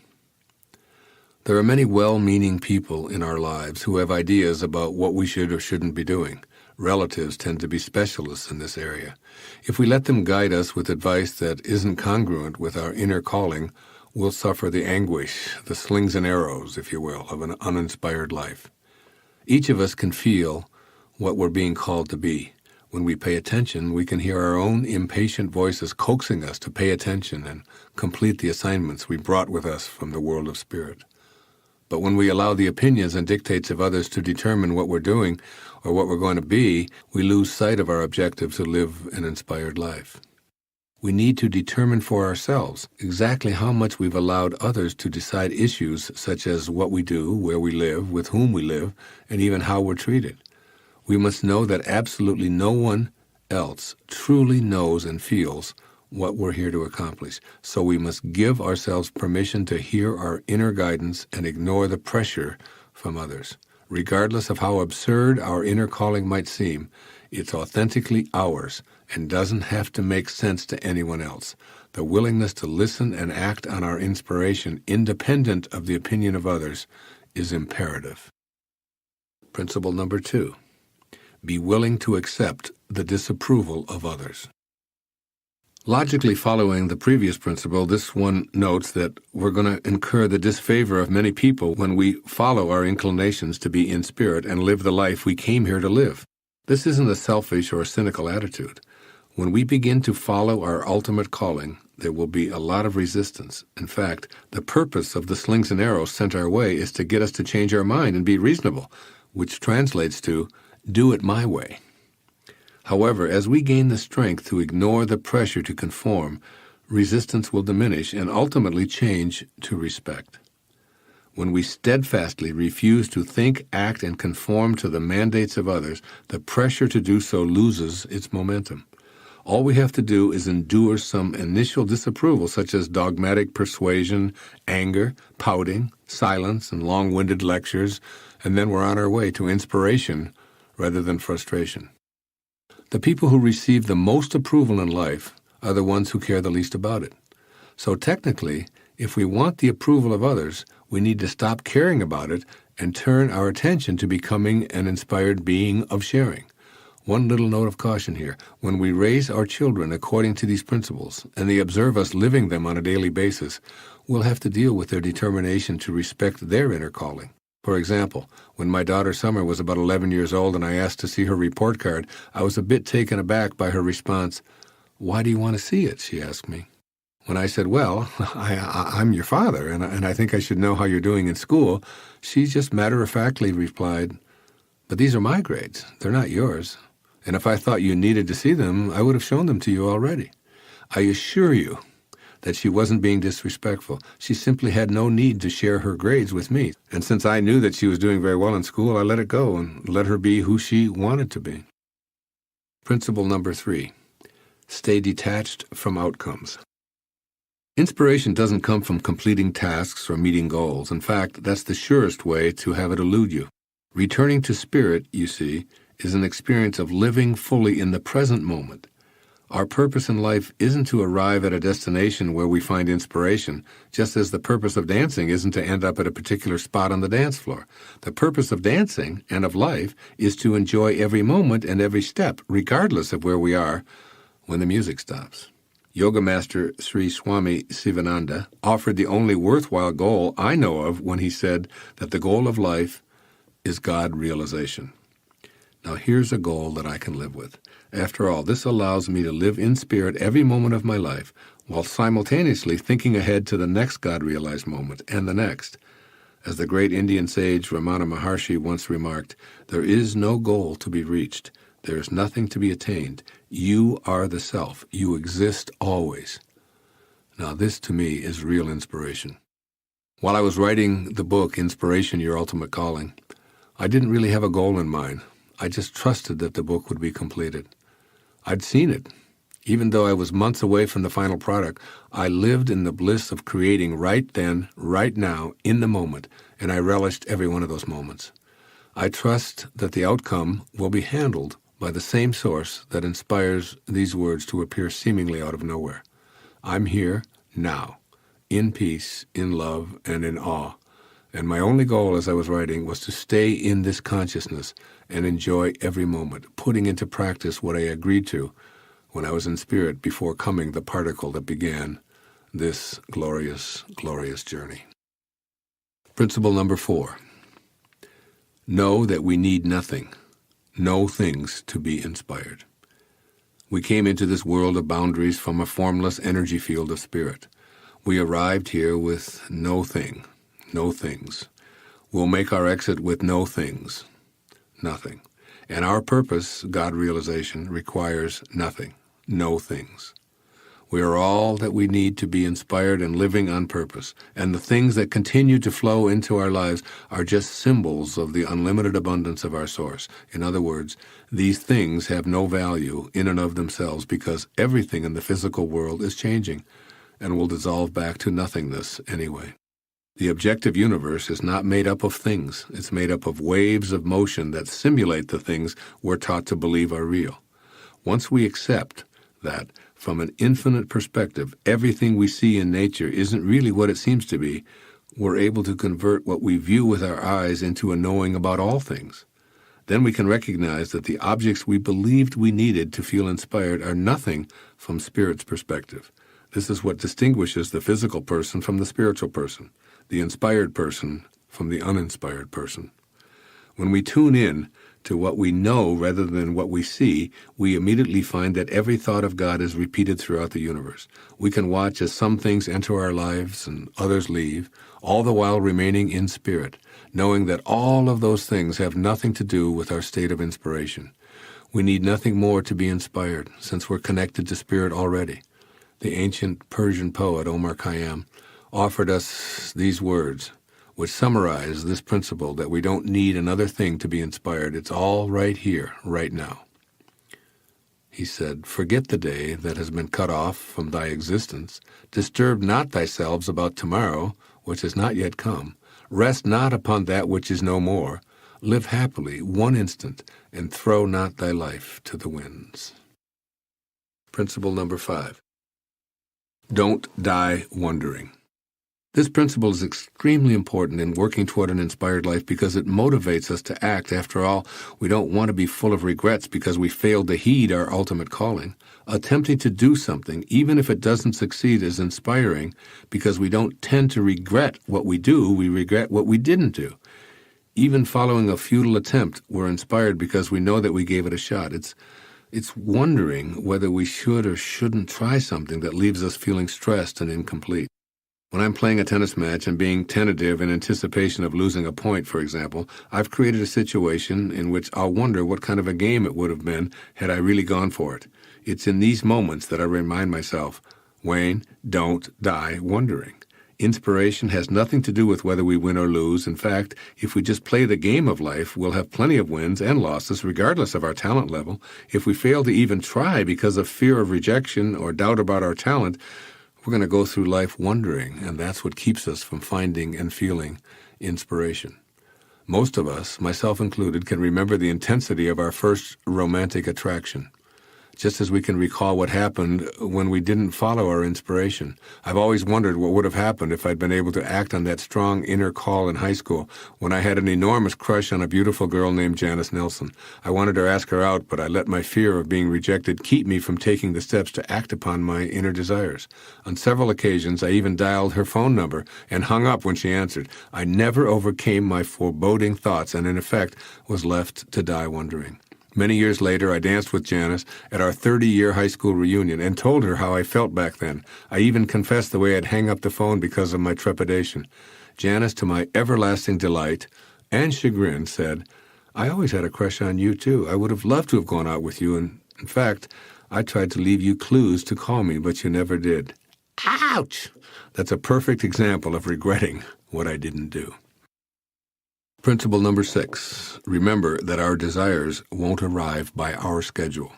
There's an ancient aphorism that goes, if you really want to make God laugh, tell God your plans. In essence, this means that all we desire will arrive in our life when and only when we're aligned vibrationally with the energy of our source. Our ego won't be consulted or get to determine the schedule. Creation reveals its secrets when it's good and ready. Our job is to take the focus off of the when and put it on being connected to our originating spirit. Our job is to stop challenging and demanding responses from God and instead be more like God. Our job is to understand and accept that all of the things that show up in our life, which we often find contradictory or troublesome, are there because we've attracted them. And we need to have these obstacles in order to clear an opening for our true spirit purpose to emerge. This may require a change in thinking patterns, which is something Tom Barber knows all too well. Tom is the head golf pro at Griffith Park in Los Angeles and owns and operates the Tom Barber Golf Center in Southern California. His father, Jerry, was the PGA champion in 1961. Tom is a close friend whom I can talk to straight about virtually anything. For example, he once admitted to me that business had fallen off and he was concerned about a deterioration in income due to fewer customers golfing in an economy on the downturn. He'd gone on for about as long as I was willing to absorb this kind of energy when I finally said, "Tom, you're approaching the whole issue from a perspective that almost guarantees that this financial headache will continue to grow. Try affirming, what I desire is on its way. It will arrive precisely on God's timetable, not on mine. Everything that I'm experiencing now is disguised as a problem, but I know that it's a blessing.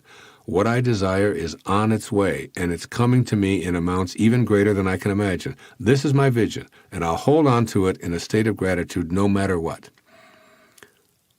I received a letter from my friend about 2 months after our conversation in which he wrote, "Thanks for the pep talk.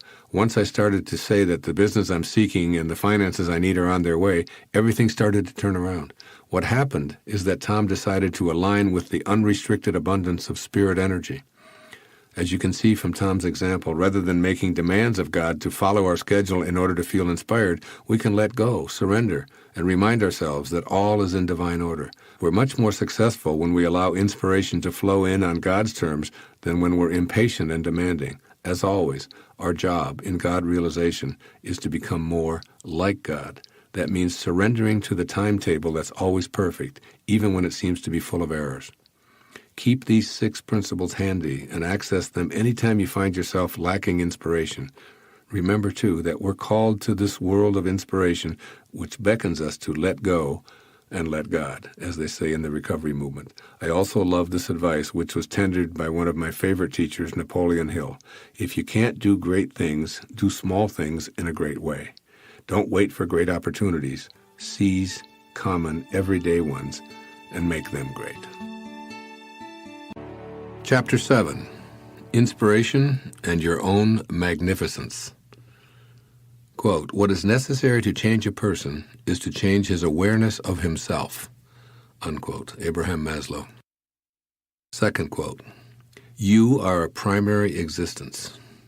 You are a distinct portion of the essence of God and contain a certain part of him in yourself. Why then are you ignorant of your noble birth? You carry a God about within you, poor wretch, and know nothing of it." Epictetus, a former Roman slave and philosopher. In this chapter, we'll look at our divine magnificence and examine the ways in which we can view ourselves in these terms for the rest of our lives. How would we think and act in daily life if we were truly aware of our divine essence? Obviously, there wouldn't be room to reproach yourself because we wouldn't doubt our abilities. In fact, we'd never look in the mirror and feel anything but love and appreciation. We'd see ourselves as fully capable of attracting all we desire. We'd treat our body with reverence and care, giving thanks for its divine design. We'd celebrate every thought we have, knowing its divine origin, and we'd become aware of our enormous talents and be awed by all that we are. We need to encourage the awareness of our magnificence in every regard. When that awareness has been reawakened, the seedlings of inspiration will begin blossoming. Here's a way of expressing these fundamental truths offered by the writings of the Baha'i Faith. This most great, this fathomless and surging ocean is near, astonishingly near, unto you. Behold, it is closer to you than your life vein. Swift as the twinkling of an eye you can, if you but wish it, reach and partake of this imperishable favor, this God-given grace, this incorruptible gift, this most potent and unspeakably glorious bounty. There's no way to be in spirit without a changed awareness. So when we accomplish this, we give ourselves the gift of moving from being flawed, limited, lacking, and imperfect to being completely comfortable with our magnificence. This unspeakably glorious bounty is so close to us, all we have to do is make a few twinkling of an eye adjustments. So why not begin right now? Here are 3 of the most obvious and important changes in awareness that you can make. 1. Changing the awareness of our magnificent talents and abilities. I want to emphasize an extremely important point. I'm not talking about self-esteem here, nor am I referring to levels of confidence. Rather, I'm saying that we need to keep the important question, who am I, in the forefront of our mind. This question doesn't revolve around previous life experiences, has nothing to do with what we've been told our special qualities or unique abilities are, and it isn't related to how worthy or worthless we feel about ourselves. It has to do with a simple truth. As Epictetus, a philosopher in the 1st century A.D., said, "You carry a God about within you, poor wretch, and know nothing of it." Just like Epictetus, who was born into slavery yet became one of our most profound teachers, we came into this world with an inexhaustible supply of talent. Our abilities are as limitless as God's are, because we're a distinct portion of the essence of Him. And there's an infallible way to begin entertaining those abilities and creating as He does. That way is to become aware that anything that excites us is a clue that we have the ability to pursue it. Anything that truly intrigues us is evidence of a divine, albeit latent, talent that's signaling our awareness. Having an interest in something is the clue to a thought that's connected to our calling. That thought is a vibration of energy in this vast universe. If something really appeals to us and we feel excited but perceive ourselves as devoid of the talent we think is necessary, it's probably an even higher vibration. Anything that's causing excitement within us is evidence of a spirit message that's saying, "You can do this. Yes, you can." If we react to this message with anything other than, "You're correct, I can do this, I have the ability to do it," then we've selected the vibration of resistance and ignored the vibration of excitement and interest that spoke to us. Our thoughts about who we are, what excites us, and what we feel called to be and do are all divinely inspired and come with whatever guidance and assistance we'll need to actualize these goals.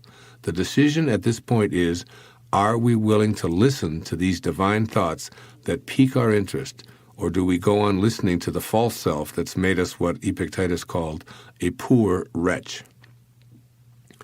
Rather than case studies of which I have only second-hand knowledge, I'm going to use some examples from my own life that illustrate listening to the false self. My background would appear to be an unlikely one for what I'm calling magnificence. Here's what it would look like on paper.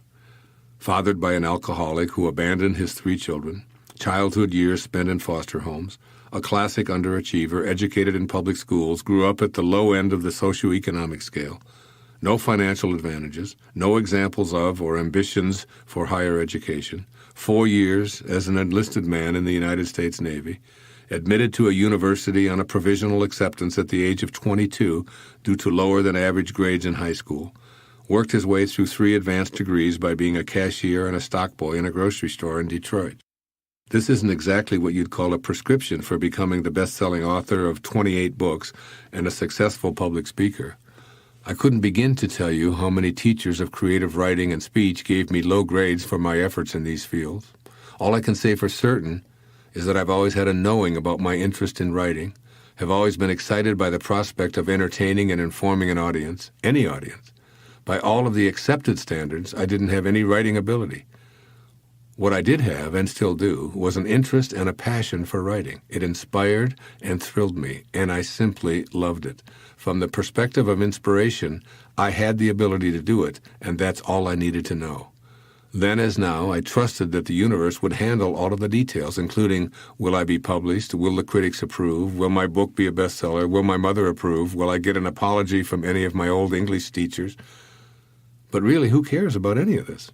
The fact that writing excites me is all I've ever needed to know. When I follow that thought and stay with it, I conclude that I have the ability and the talent, and so do you. Like me, it's easy to find what excites you. What do you find intriguing? Does learning yoga and becoming an instructor interest you? Then you have your answer. The issue isn't about ability, it's about being matched up in spirit with your current thoughts and behaviors. I still remember the excitement I felt at being admitted to a doctoral program, despite the fact that no one in my family had ever entertained such a possibility, and I didn't know one single person who had entered, let alone completed, an advanced degree program. I was excited beyond what I can convey to you here. I knew that whatever I needed in the way of ability and talent would be there. So how about you? Do you live with resistance, or do you allow your enthusiasm and excitement to be a vibrational match to what intrigues you? Keep in mind that as one of God's glorious thoughts, you've originated out of an energy field that knows only possibility. So stay in vibrational harmony with this idea and know that your thoughts, which emerge as interests, excitement, inner thrills, and illuminating sensations, are indications that you have the necessary ability to merge with your magnificent creativity. You came from magnificence, and you are magnificent still. 2. Changing the awareness of our magnificent physical presence. In the previous section, we answered the question, who am I, in spiritual rather than physical terms. Now let's ask a similar question regarding our physical body. Even though we've been living in it ever since we began as an embryo, it's still relevant to ask, what is this body that emerged from spirit? Our body, your body, is made up of chemicals. Far too many for me to elaborate here, but some of them are iron, magnesium, calcium, nitrogen, hydrogen, and on and on and on goes the list. These chemicals are part of a finite supply here on Earth, so what flows through our veins is part of that finite supply. To that end, the iron that's in our blood was once somewhere else, perhaps in a dinosaur, in the body of Jesus, or in a mountain in Afghanistan. And now it's in our body.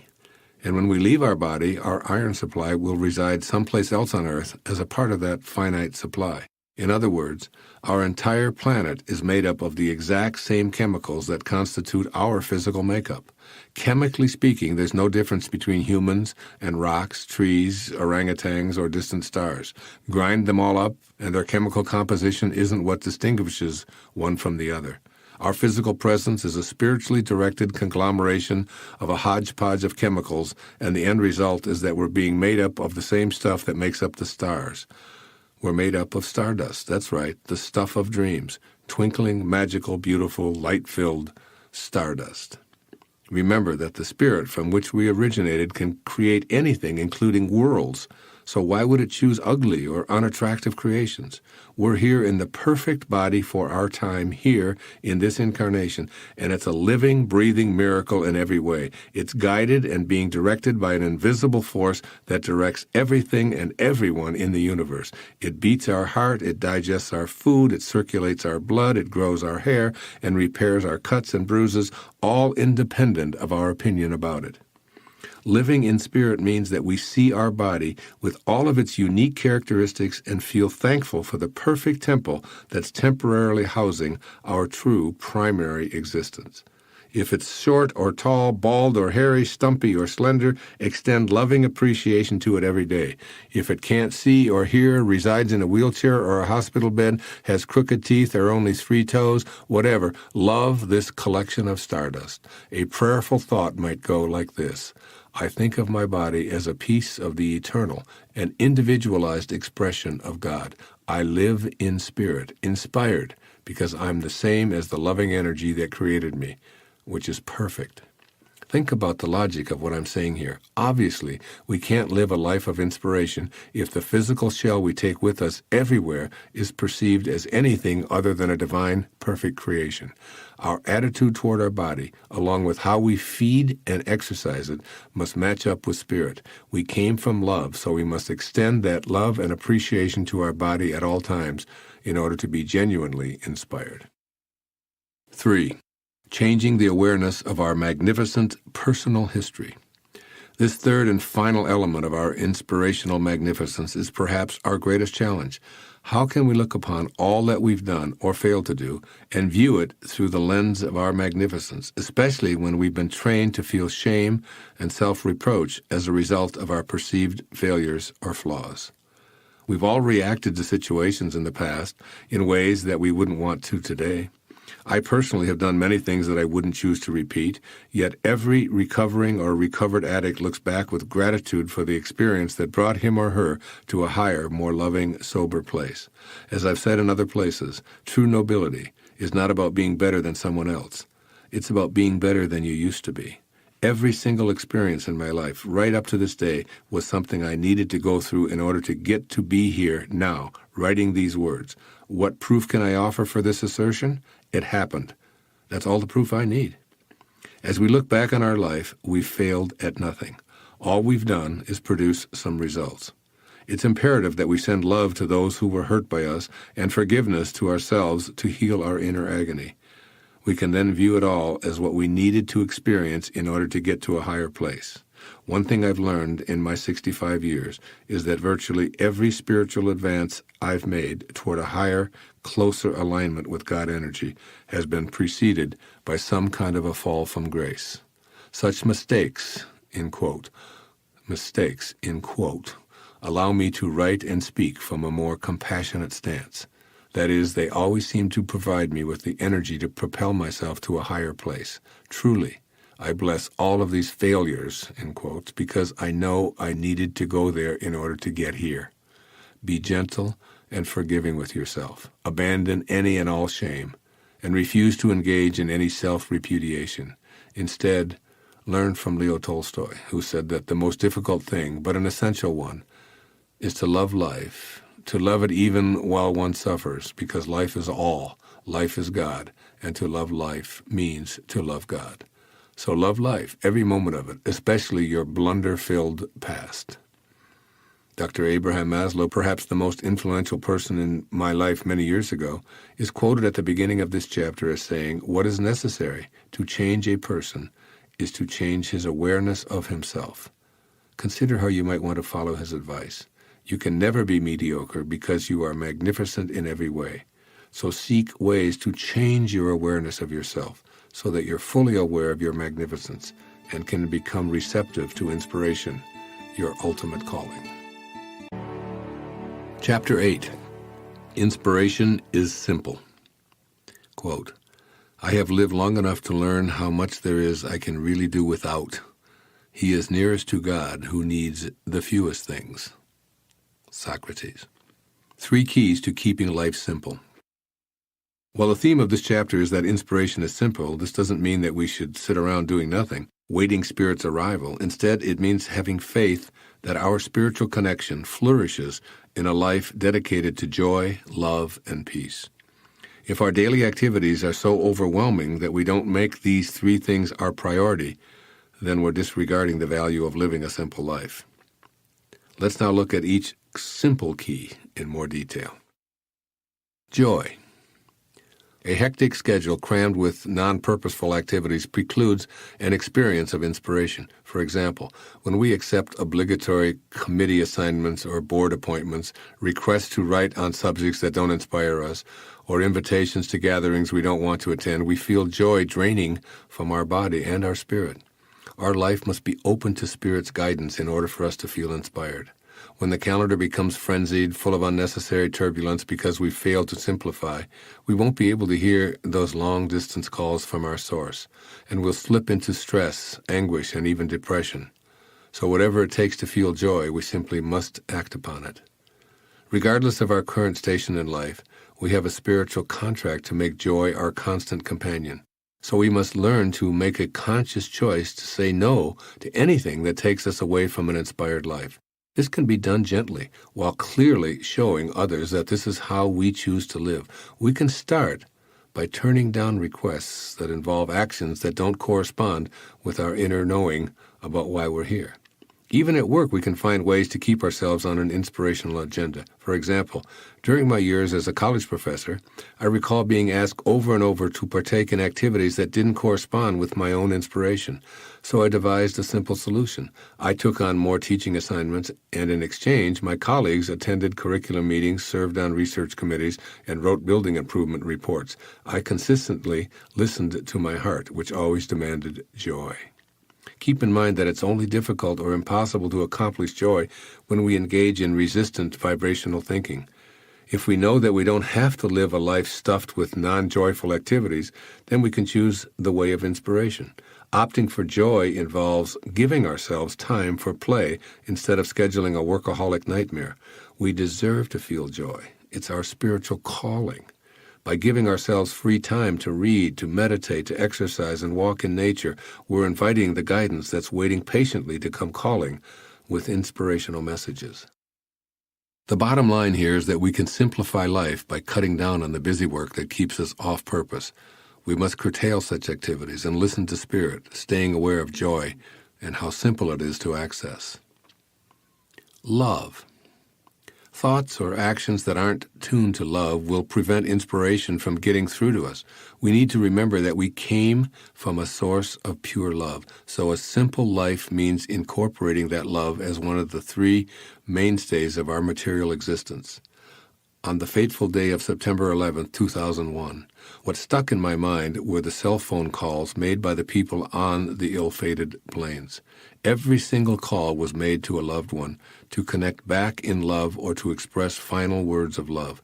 No one called the office or asked their stockbroker for a final appraisal of their financial status, as relationships that weren't love-based didn't enter the thoughts of those who knew they were leaving this physical world. Their top priority was to be certain to close out their lives in love. Tell the kids that I love them. I love you. Give mom and dad my love. Just as love is the priority in the final moments of life, so it must be as we simplify life now. We can go toward a clearer life by examining and purifying our relationships with those we love, with ourselves, and with God. What we're looking for are connections that keep us in an energy of love, which is the highest and fastest energy in the universe. Peace. I know that having inner and outer peace is simply crucial for me. I eschew turmoil, conflict, and agitation, and remove myself from these non-inspiring elements at every opportunity. After all, I can't be the spiritual being I desire to be or live in God realization when I'm engaged in any form of bedlam. Somehow, I've been directed to maintain the peacefulness I crave by having those dormant forces Patanjali spoke about earlier in this program work for me throughout my career. Many people who have a similar semi-celebrity status as myself are surrounded by a long list of people who orchestrate virtually every aspect of their lives. I, however, have chosen a simpler route, and the universe has responded by sending me a very few individuals who supported my desire for peace. I'd like to spend the rest of this section telling you about each one of them so that you'll have some clear illustrations of how these wonderful people have helped me stay in spirit. Years ago, I realized that I needed help in managing the affairs of my growing enterprise, yet the idea of agents, business managers, advisors, attorneys, accountants, mediators, bodyguards, personal trainers, and any number of people to represent me seemed beyond my tolerance level. Many of those who do what I do, even on a smaller scale, have a large entourage of personal attendants for all manner of duties and activities.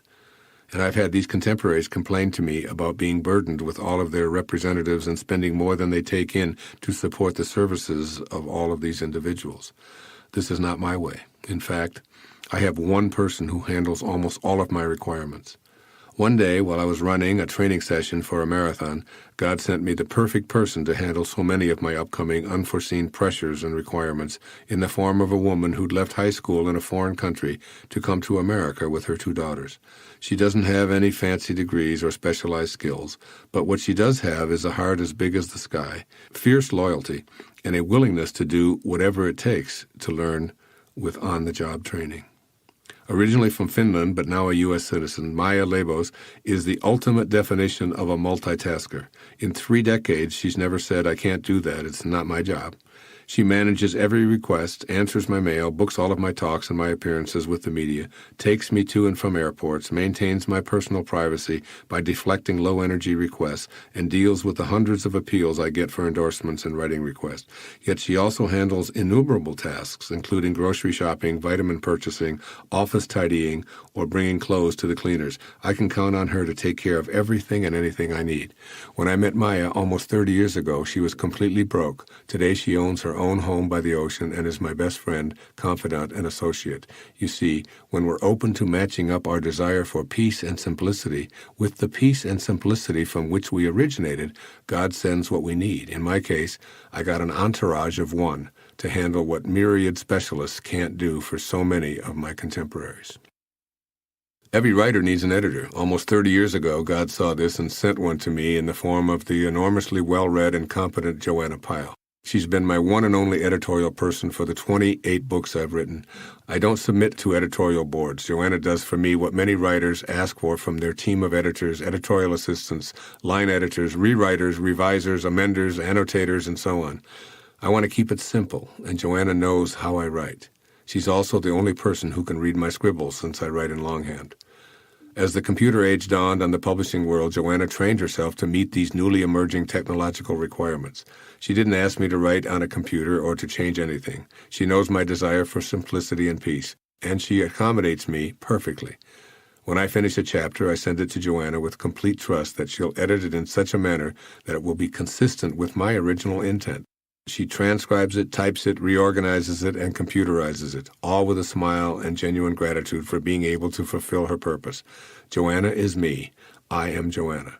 Once I was able to convince her to leave her non-fulfilling employment as a flight attendant and pursue her bliss as an editor full-time, she was finally able to feel the joy and peace that comes from matching up her energy with her desires. She lives inspiration, and she allows me to do the same. I only employ one individual who handles any and all matters related to the complexities of taxes, particularly where foreign royalties are concerned. I don't use a team of legal experts who charge by the hour or tax consultants who receive as much as what I owe the government. One man, Bob Adelson, knows my desire for peace by keeping it simple, so he organizes everything for me. He works diligently and thoroughly, doing what he loves, and I treasure his presence in my life. In 1976, after Your Erroneous Zones was published, I decided to move from New York to Florida. I knew absolutely no one in my new hometown, yet I needed an investment person whom I could trust to help me with the bonuses I'd received from the success of my first book.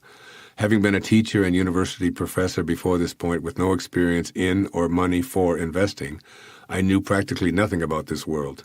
While contemplating how to start an investment portfolio, I pulled into a gas station, filled my tank, and drove away without realizing that my wallet, which contained $800 in cash, had fallen out of the car and was lying next to the pump.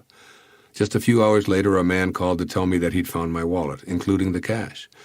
I went to meet John Darling, who was my angel sent from God to take care of all of my investments for the next 29 years, and he continues to be one of my very best friends and confidants. When I needed someone I could trust, the universe sent me a stranger who returned my $800, and I've never had a moment of non-peace regarding investments in the past 3 decades. John has managed it all for me, always keeping in mind how I like things to be simple, risk-free, and uncomplicated, knowing what my ultimate investment objectives were and what I desired for my family. I left a large, prestigious New York publishing firm to work with Hay House, mainly because everything in the Big Apple was becoming way too complex. My former publisher employed wonderful people, but the company was too big. It had too many tentacles, too many unkept promises, and way too many departments that weren't in harmony with each other or with me. I felt that too often I was being told it's not our fault, the fault is over there in finance, or over there in marketing, or over there in distribution. It was like a 20-headed monster. I voted once again for tranquility and simplicity, and once again God sent me a gift, this time in the form of the president and CEO of Louise Hay's publishing company, Hay House. When I met Reed Tracy, we clicked almost immediately. This man, who's unafraid to roll up his sleeves and unload trucks even though he's in an executive position, promised me personal attention, and he delivered. We talked every day about a publishing company that didn't get so big that it forgot to take care of its authors. Reed promised me no large conglomerates and said, if you have a desire, make it known to me, and I'll act on it. I loved the lack of complications, since I didn't wish to be in a large business labyrinth any longer. Simplify, simplify, simplify. It has been a glorious experience for both Reed, whom I now consider one of my closest friends, and myself. I wanted peace as a writer, and Louise Hay, whom I've long admired, and her fine president have allowed me to create in peace. As you can see, I've chosen to allow the world of spirit to send me those individuals who have helped rather than hindered me. Without these fine people and their treasured friendship, I wouldn't be able to be here in Maui, playing tennis, doing yoga, walking on the beach. But mostly, I'm able to write from my heart and do it in peaceful ease, knowing that the universe has taken care of all the details in its own divine way. When you desire peace, simplicity, and honesty, and send out a matching vibration to those desires, all I can say is start watching. It's on its way. A man who personified success at the highest intellectual and social levels would hardly seem one to quote on simplifying our life. Yet here's what Albert Einstein offers us on this subject. Possessions, outward success, publicity, luxury, to me, these have always been contemptible. I believe that a simple and unassuming manner of life is best for everyone, best both for the body and the mind. Wow. Chapter 9.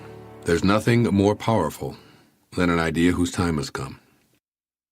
Quote, neither does anyone, however many wounds he may have received, die unless he has run his allotted term of life.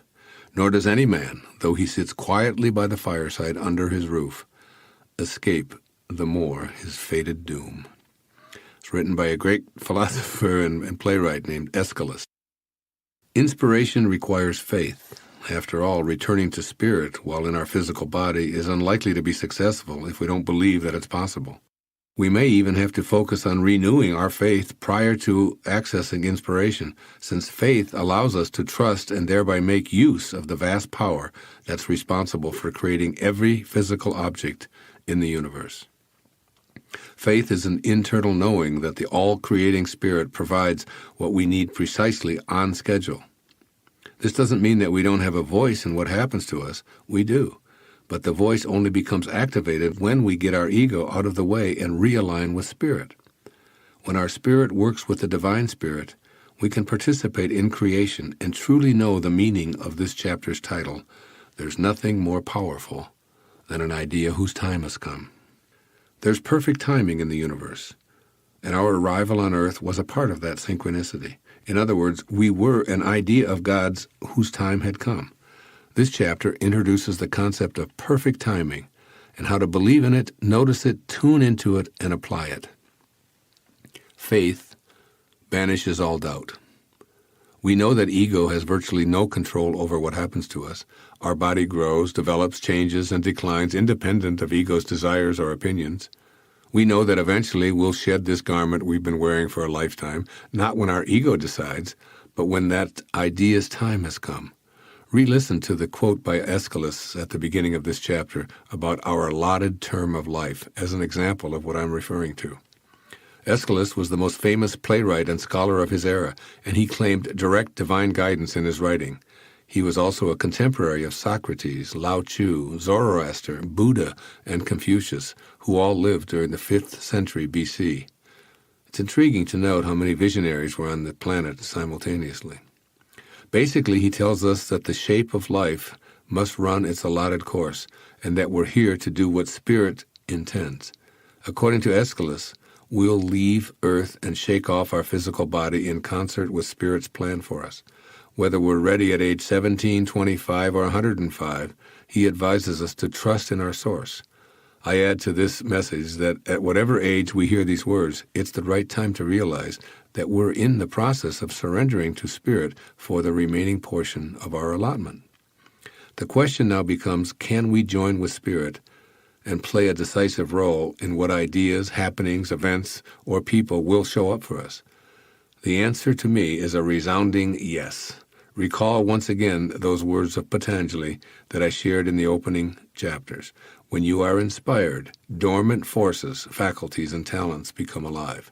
You see, we must have faith in a universe that's created and guided by an intelligence greater than our ego, one where there can be no accidents. When an idea's time has come, it can't be stopped, but by raising our vibration to match that of the universal source of being, we can bring about that idea's time. We can raise our level of consciousness from ego and group dominance to what I call visionary consciousness, in which we reconnect to the mind of God. We banish all doubt by our knowing, which is a higher level of consciousness than believing. Our vision is God's vision in a manner of speaking. Let me offer you an example of how this visionary consciousness plays out. One of my greatest teachers, and a man I now call my friend, is Ram Dass. He lives from the spiritual faith I'm writing about without doubts or fears. I'd been a long-distance follower and devotee of his for 30 years, always knowing that we'd connect in person. I had this knowing without ever needing to hurry or force what I sensed was a future connection in his and my lifetime. And when that idea's time came, Ram Dass moved to Maui, where I'm writing to you and speaking to you right now in this moment. Today I have the great pleasure of being in the service of my teacher, helping him in these advanced years of his life. The following self-explanatory letter that I wrote recently is posted on my website, drwaynedyer.com. I'm including it here to precisely illustrate how what I'm relating in this chapter can unfold. One of the truly great men of our time needs our help, and I write these words to encourage your generosity and support. Back in the 1960s, a Harvard professor named Richard Alpert left behind the hectic world of academia and traveled to India. There he was to meet his spiritual teacher, who gave him a new purpose to fulfill, along with a new name. He, of course, is Ram Dass. His guru told him, love everyone, feed people, and see God everywhere. Ram Dass became a person who lived out this mandate, doing what so many of us could only dream. He connected to his spirit and devoted his life to serving others. In 1969, he wrote and published the signature book on spirituality and applied higher awareness, Be Here Now. In keeping with his commitment to love everyone and feed people, he donated all of the royalties and profits to foundations that did just that. With millions of dollars at stake, Ram Dass simply chose to live his life as a man of service to God. After years spent in India in pursuit of a higher, more enlightened consciousness for himself and for our troubled world, he returned to the United States to lecture throughout the country. He spoke to packed venues wherever he went, and as always, he donated the proceeds to such causes as would keep him in harmony with his mandate to serve. He co-founded the Seva Foundation, www.seva.org, and his writing and lecture fees were primary sources for this compassionate and inspired work. To me, Ram Dass was and is the finest speaker I have ever heard, period. He was my role model on stage, always gentle and kind, always speaking without notes from his heart, sharing his inspiring stories, and always with great humor. I tell you this from my own heart. I could listen to his lectures for hours and always felt saddened when they would end. He was the voice for applied spirituality. His life was the model. When he was threatened by having his own private sexual preferences exposed in a time when a closet was the only place that was even mildly safe, Ram Dass called a press conference and proudly announced his preferences to the world. He paved the way for tolerance and love when no one else would dare to do so. Most of us could only dream of defying the conventional life and living out our inner callings to promote a cause that was bigger than our own lives, to leave the security of a guaranteed career in a country where comfort was ensured, all to live in a foreign land with few conveniences, traveling and meditating for a more peaceful world. It's what St. Francis did in the 13th century, and what Ram Dass did in our lifetime. When Ram Dass's father, who had largely criticized his son's unconventional lifestyle, was close to death, Ram Dass devoted himself to 100% service in those final years. He fed his father, he bathed his father, he placed him on and off the toilet until the day he died. Why? Because he felt this was his mandate. He wanted to experience true service on a 24/7 basis and know firsthand the joy that comes from giving one's own life away in the service of others. Always, for over 30 years, Ram Dass was in the service of others. In 1997, Ram Dass was struck by a semi-paralyzing stroke and became wheelchair-bound. Still, he wrote of his adventure in a powerful book titled Still Here. He continued to travel, although he could no longer walk, and continued to speak to audiences, although he spoke from a slowed-down body. But still, he did it, and he did it to serve others. Now it's our turn. Ram Dass's body can no longer endure the rigors of travel. He's come to Maui, where I live and write. I speak with him frequently, and am often humbled by the tears in his beautiful 74-year-old eyes as he apologizes for not having prepared for his own elderly health care, for what he now perceives as burdensome to others. He still intends to write and teach. However, without the travel, we can now come to him. Maui is healing. Maui is where Ram Dass wishes to stay for now. He is currently living in a home on Maui which he doesn't own and is in jeopardy of losing. I am asking all of you to help purchase this home and to set up a financial foundation to take care of this man who has raised so much money to ensure the futures of so many others, to live out what Ram Dass has practiced with his actions. Please be generous and prompt. No one is more deserving of our love and financial support. In the end, any donations will help ensure that Ram Dass and his work will reach another generation or remind a current generation that it is in giving that we receive. If there has ever been a great spirit who lived in our lifetime, literally devoting his life to the highest principles of spirit, it has been Ram Dass. I love this man. He has been my inspiration and the inspiration for millions of us. It is now time to show him how we feel by doing what he has taught all of us to do. Just be here for him now. If you're inclined, please send any donations to Ram Dass, care of Hay House, at P.O. Box 5100, Carlsbad, California, 92018. Truly, giving is receiving and vice versa. Ram Dass lived a life of giving by staying in spirit. I was sent to this man who has meant so much to me. I always had a knowing that I'd be involved in his mission and his life. It was an idea that I held in spirit for several decades, and now its time has come and cannot be stopped. If you feel called to help, you can send in any contributions, and I will see that it goes directly to Ram Dass. It was Ram Dass's total belief in what his spiritual teacher told him to do with his life that allowed this all to unfold. When we banish all doubt in favor of faith, there's nothing more powerful on this planet. You must believe, and then you'll see it unfolding right before your eyes. Spirit's timing at work. The power of an idea whose time has come is really the power of spirit at work. Equality for all is how God is, for instance, and we seek to be like God.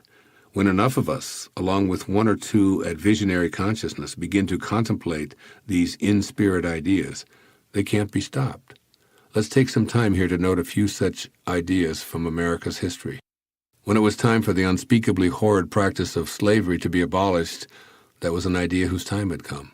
This was because a critical mass of individuals with a new vision for humanity began to contemplate something that had been espoused a few generations earlier.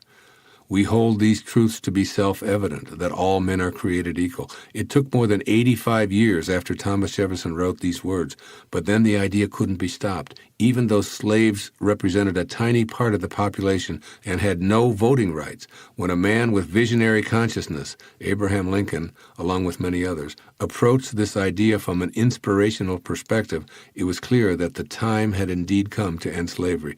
This new idea of equality for all is the way of spirit.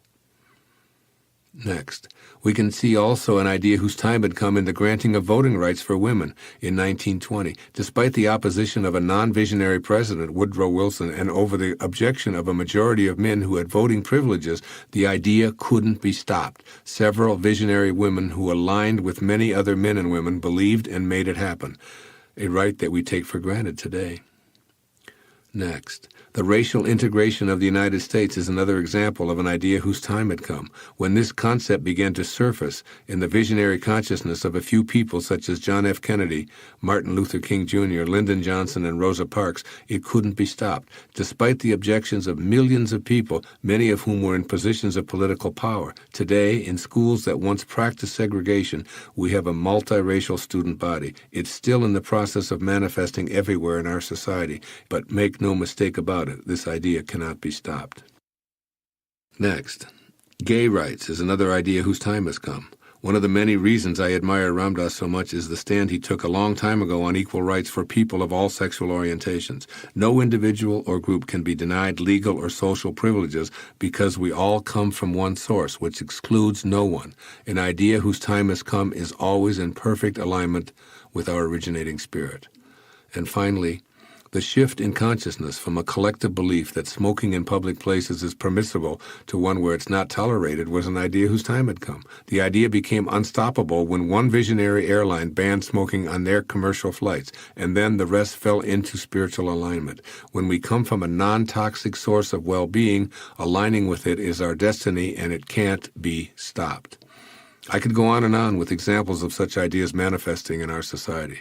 But instead, I propose that we begin looking around us for evidence of ideas whose time has come. You see, when we're ready, willing, and open to it, the divine guidance we seek will spring into action on our behalf. It has been that way throughout our life. We're in a system that's directed by a supreme intelligence, and we're part of that system. Everything is on purpose. Our vibrational matchup determines what we attract and what we repel in our life.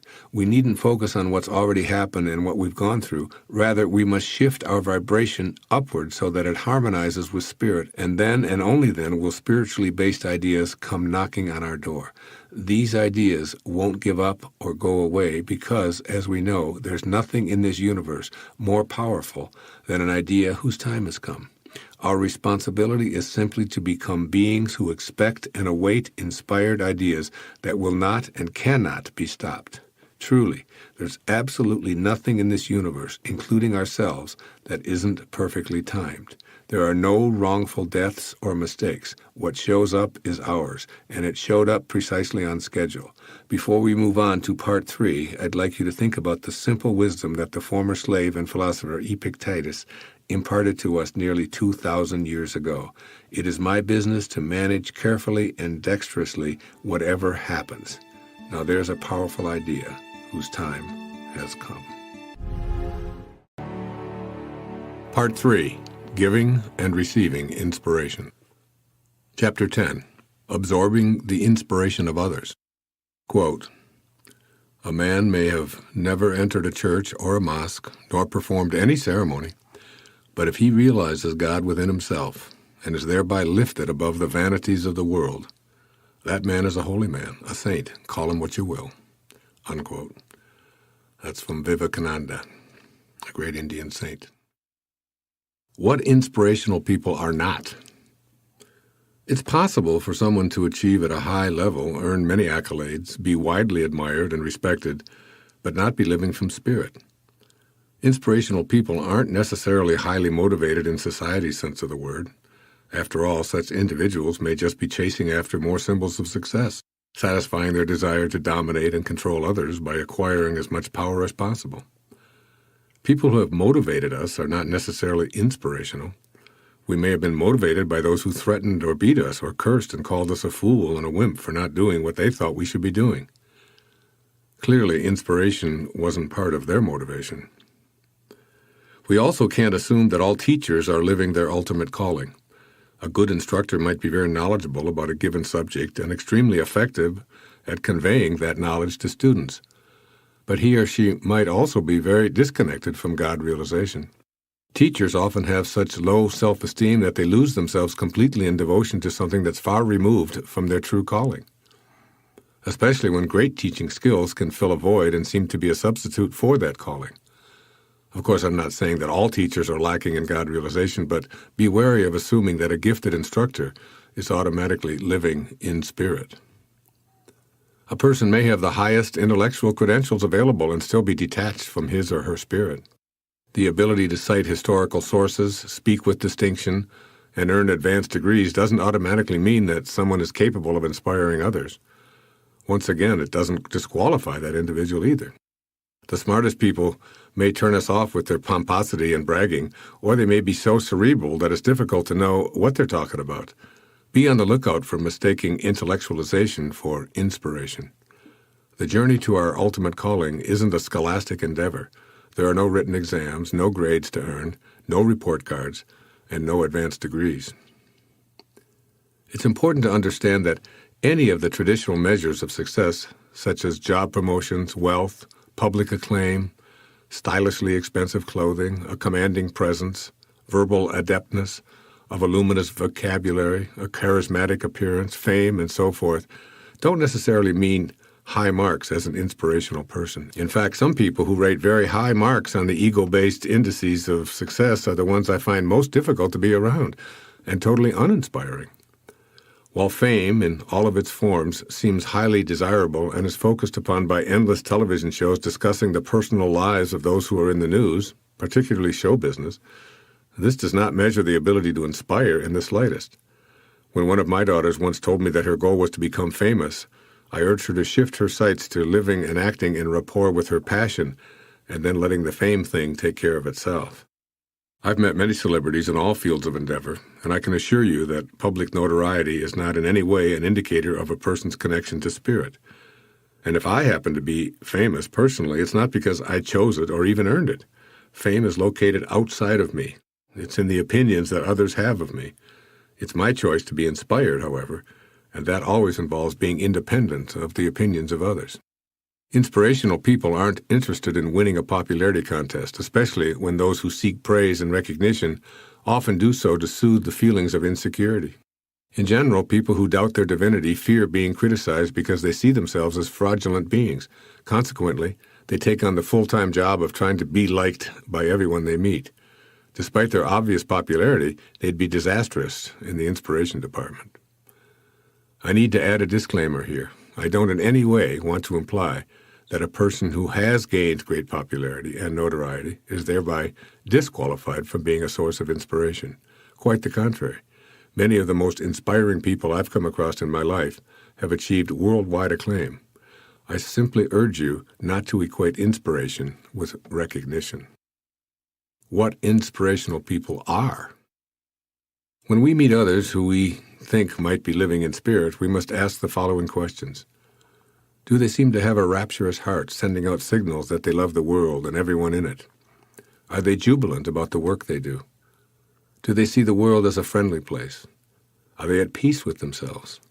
Do they appear to be kind rather than judgmental? Are they confident without being boorish? Do they tend to be cheerful? Do they love to play? Are they elated to be in the company of young children as well as older people? Do they listen rather than lecture? Are they willing to be students as well as teachers? Do they love nature? Are they in awe of the world? Do they express rational humility? Are they approachable? Do they take great pleasure in serving others? Do they seem to have tamed their own egos? Do they accept all people as equals? Are they open to new ideas? The answers to these questions will help us ascertain whether another person is potentially an inspiring influence in our life. Those who have the gift of inspiration exude something that's difficult to pin down intellectually, yet is undeniably recognizable in how we feel in their presence. We can sense that they're aligned with the source energy from which we all originate. We perceive a place within them that resonates deeply within ourselves, a vibrational recognition of inspiration. And they have much to offer us. We recognize their high spiritual energy, which longs to be active in our life. When we feel this resonance, it's reflected in a feeling that's similar to a warm, soothing shower that's running deep within us. When I'm in the presence of an inspiring person, the first thing I notice is this warm shower overtaking me. It's like a wave of energy that slowly moves down my shoulders and spine, and I know something is happening energetically. Even though I can't see, touch, smell, or hear it, I know that I'm experiencing a shift that makes me feel incredibly good, or as I like to think of it, incredibly God. My own personal experiences with inspiring people. In this section, I'd like to further illustrate what inspirational people are by noting some individuals who have particularly impacted my life with their high energy. I vividly recall the days of the Cuban Missile Crisis more than 40 years ago. I'd recently been discharged from active duty in the Navy after 4 years and was attending Wayne State University in Detroit. If the U.S. had been drawn into a war with the USSR, I would have been at the top of the list to be called back to active duty because I had a top-secret job classification. But more than my concern about my own status was what had us collectively biting our fingernails globally. That is, the thought of the consequences of an exchange of nuclear weapons, which would put all of civilization at risk. President Kennedy was a source of inspiration to me, but not because of his political views or any of his presidential actions. Rather, I embraced him as a man who conveyed love, peace, and joy in his demeanor and showed respect for all people by vowing to end segregation in America. As Robert McNamara, Kennedy's Secretary of Defense, once observed, if JFK had lived, there would have been no Vietnam War. That's because he believed that war should be an absolute last resort and that his primary job as president was to maintain the peace. I found JFK inspiring back in the early 60s, and I continue to be profoundly touched by his spirit throughout my lifetime. He inspired me. In 1978, I was invited to go to Vienna to participate in a presentation to a group of young presidents of companies. I was assigned to be on a panel with a man who had been a huge source of inspiration to me, Viktor Frankl. Frankl was a medical doctor who had been herded off to die in a Nazi concentration camp in World War II. While imprisoned, he kept notes that ultimately became a book called Man's Search for Meaning. This work, which touched me deeply many years later, illustrated not only how Dr. Frankl survived the horrors of Auschwitz, but also how he helped other campmates to do the same. For example, he taught his fellow human beings how to find meaning and even joy in a fish head floating in the dirty water that masqueraded as soup. He taught them to be with his spirit and infuse it in others who were giving up on life. He even practiced sending love and peace to his captors and refused to feel hatred and vengeance because he knew that it was foreign to his spirit, which he wouldn't forsake. So, 33 years after his liberation, I was about to address hundreds of corporate presidents who were all under the age of 50, as was I at the time. I had read Man's Search for Meaning as a young doctoral student and practiced Frankl's logotherapy, which taught therapists in training to help clients find meaning in their existence regardless of their circumstances. Viktor Frankl had been one of the truly inspirational figures in my life, and being on the same panel under the pretext of being a colleague of this master teacher was overwhelming to me.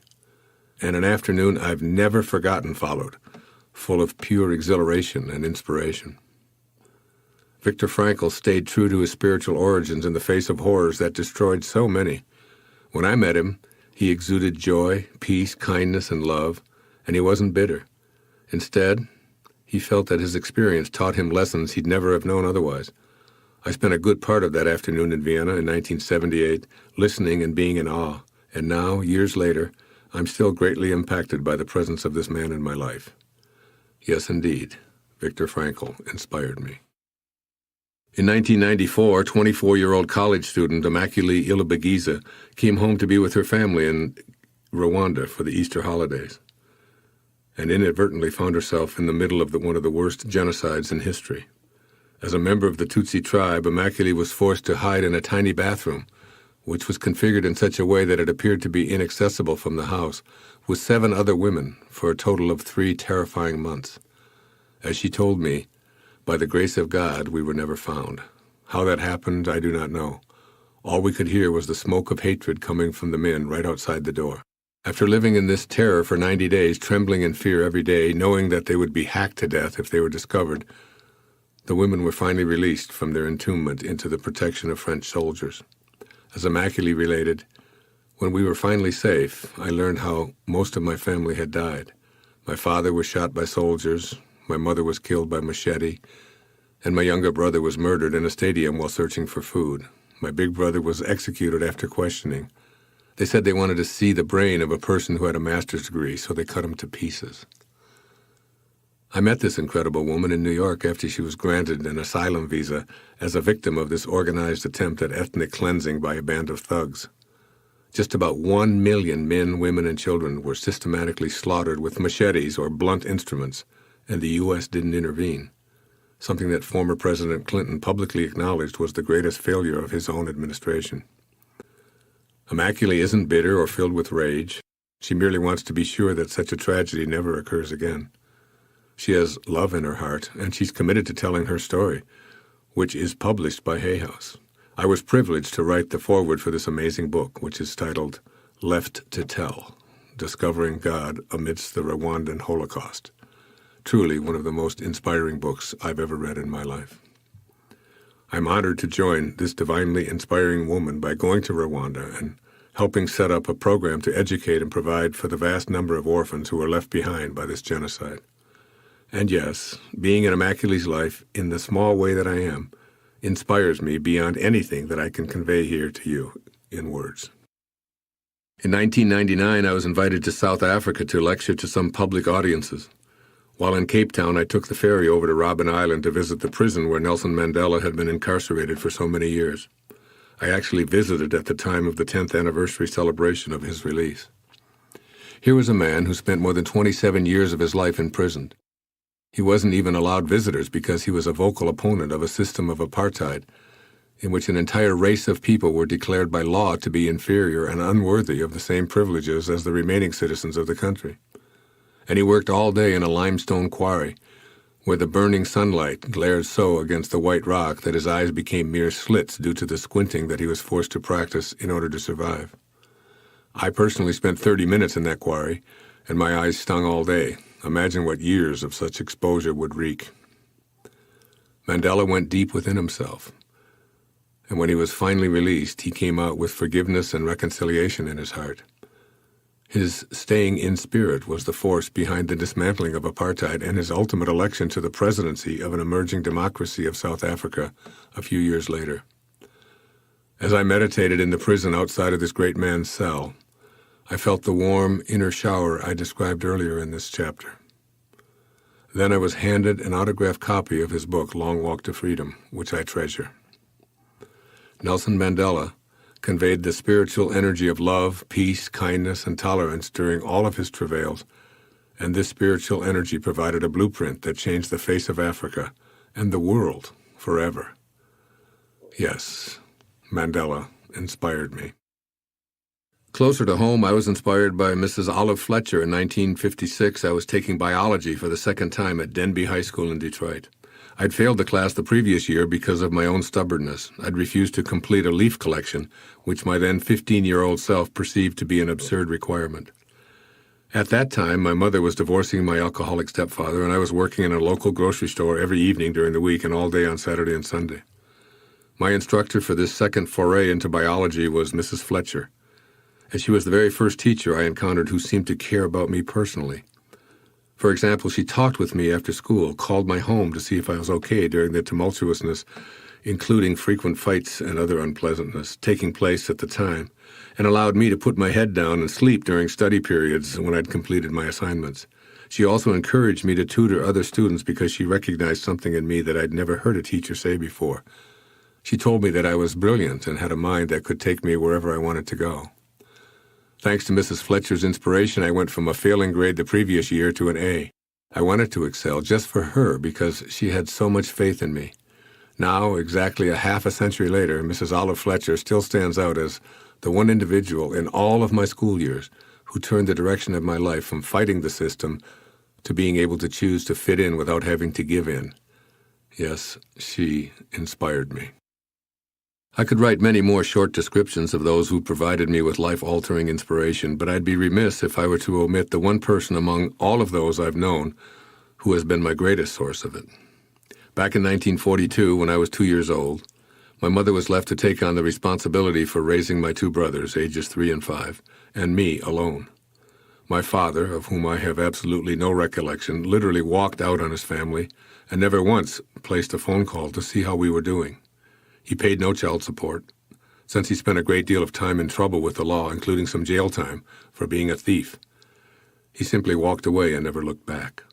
After I was born, my mother brought me home to their tiny apartment on the east side of Detroit and discovered that my father had left my 16-month-old brother Dave in the care of my 4-year-old brother Jim and had temporarily moved in with a woman in Ann Arbor, some 40 miles away. Try to imagine the scene. It's 1940. A depression has left almost everyone economically bankrupt. There are no government programs to aid the support of 3 children under the age of 4. An alcoholic husband refuses to work, steals money from everyone, and regularly chooses the company of other women, leaving his wife to care for their 3 babies. An anemic infant needs medical assistance, which is largely unavailable to anyone living in poverty. Yet out of this seemingly hopeless scenario emerged a woman who had a dream that her life could and would get better. After finally going through the divorce, my mother was totally on her own. She worked first as a candy girl at a 5-and-dime store and then as a secretary for the Chrysler Corporation, and her earnings came to approximately $17 per week. She was forced to place Dave and me in a series of foster homes supported by the Methodist Church while Jim moved in with her parents. Her nightmare was realized. Her family had been split up, and the thought of this being a permanent condition was too devastating for her to contemplate. But she held a vision for herself that she never, ever abandoned. Somehow, someday, I will unite my family and raise my boys under one roof. Unfortunately, times were challenging and the years passed. Mother visited Dave and me whenever possible. She didn't have an automobile or even a driver's license. and the distance to Mount Clemens, where we resided, was approximately 17 miles, but it might as well have been 7,000 miles since there was no transportation or money to pay for her to get there. But my mother was determined. She even married a man she didn't love as a way to unite her family. In 1949, our family moved into a tiny, and I mean tiny, duplex on the east side of Detroit. Like our father, our new stepfather was also an alcoholic and irresponsible provider. Drinking became his escape, and frequent, hostile interchanges were the norm. But my mother, who refused to see her boys separated again, continued to work, and work. Every morning she was up at 5 a.m., making breakfast and packing lunches for her 3 growing boys. She took 3 buses to work and 3 home every day, standing outside on those endless freezing winter mornings and returning home at 5:45 p.m. in order to prepare an evening meal. My brothers and I all had paper routes or were stock boys, but the hard work fell on the shoulders of this never-complaining, always cheerful woman. Every weekend looked like this from my mother, washing endless loads of clothes and hanging them up on the line to dry, making breakfast, lunch, and dinner, ironing down in the basement on Sundays. The work never ended, and yet this woman was the most joyful, loving, beautiful soul to be around. All my brothers and my friends came to our house to hang out because of my mother. They loved her, and more than that, they loved being in our home because of the energy she brought to it. This woman lived from spirit and offered all of us inspiration. Not one of us would ever have even considered talking back or even being disrespectful in any way. She commanded our respect, but she never demanded it. And with all of the responsibilities she had, my mother never left the house with her hair in curlers or her clothes in disarray. She took great pride in herself, and through her example, she taught my brothers and myself to do the same. While going through a second divorce from a now out-of-control alcoholic, she never abandoned her role as a mother to all of us. In later years, when her own mother was quite sick, I watched in astonished admiration as she took on the sole responsibility for caring for her mom, despite the fact that she had 4 siblings. And then, wonder of wonders, as my ex-stepfather reached a stage where his alcohol and smoking addictions were taking their final toll, I watched in amazement as she cared for this man who had largely mistreated her throughout their marriage. She went to his home, did his laundry, called for medical help, visited him in the hospital, and extended love where she had received only mistreatment and even abuse.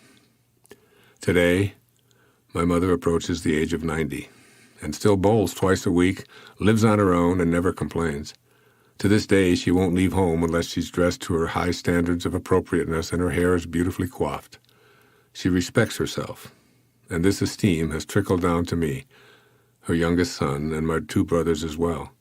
Now she has 3 boys who are all eligible for Social Security and Medicare, yet still she lives and breathes that loving spirit.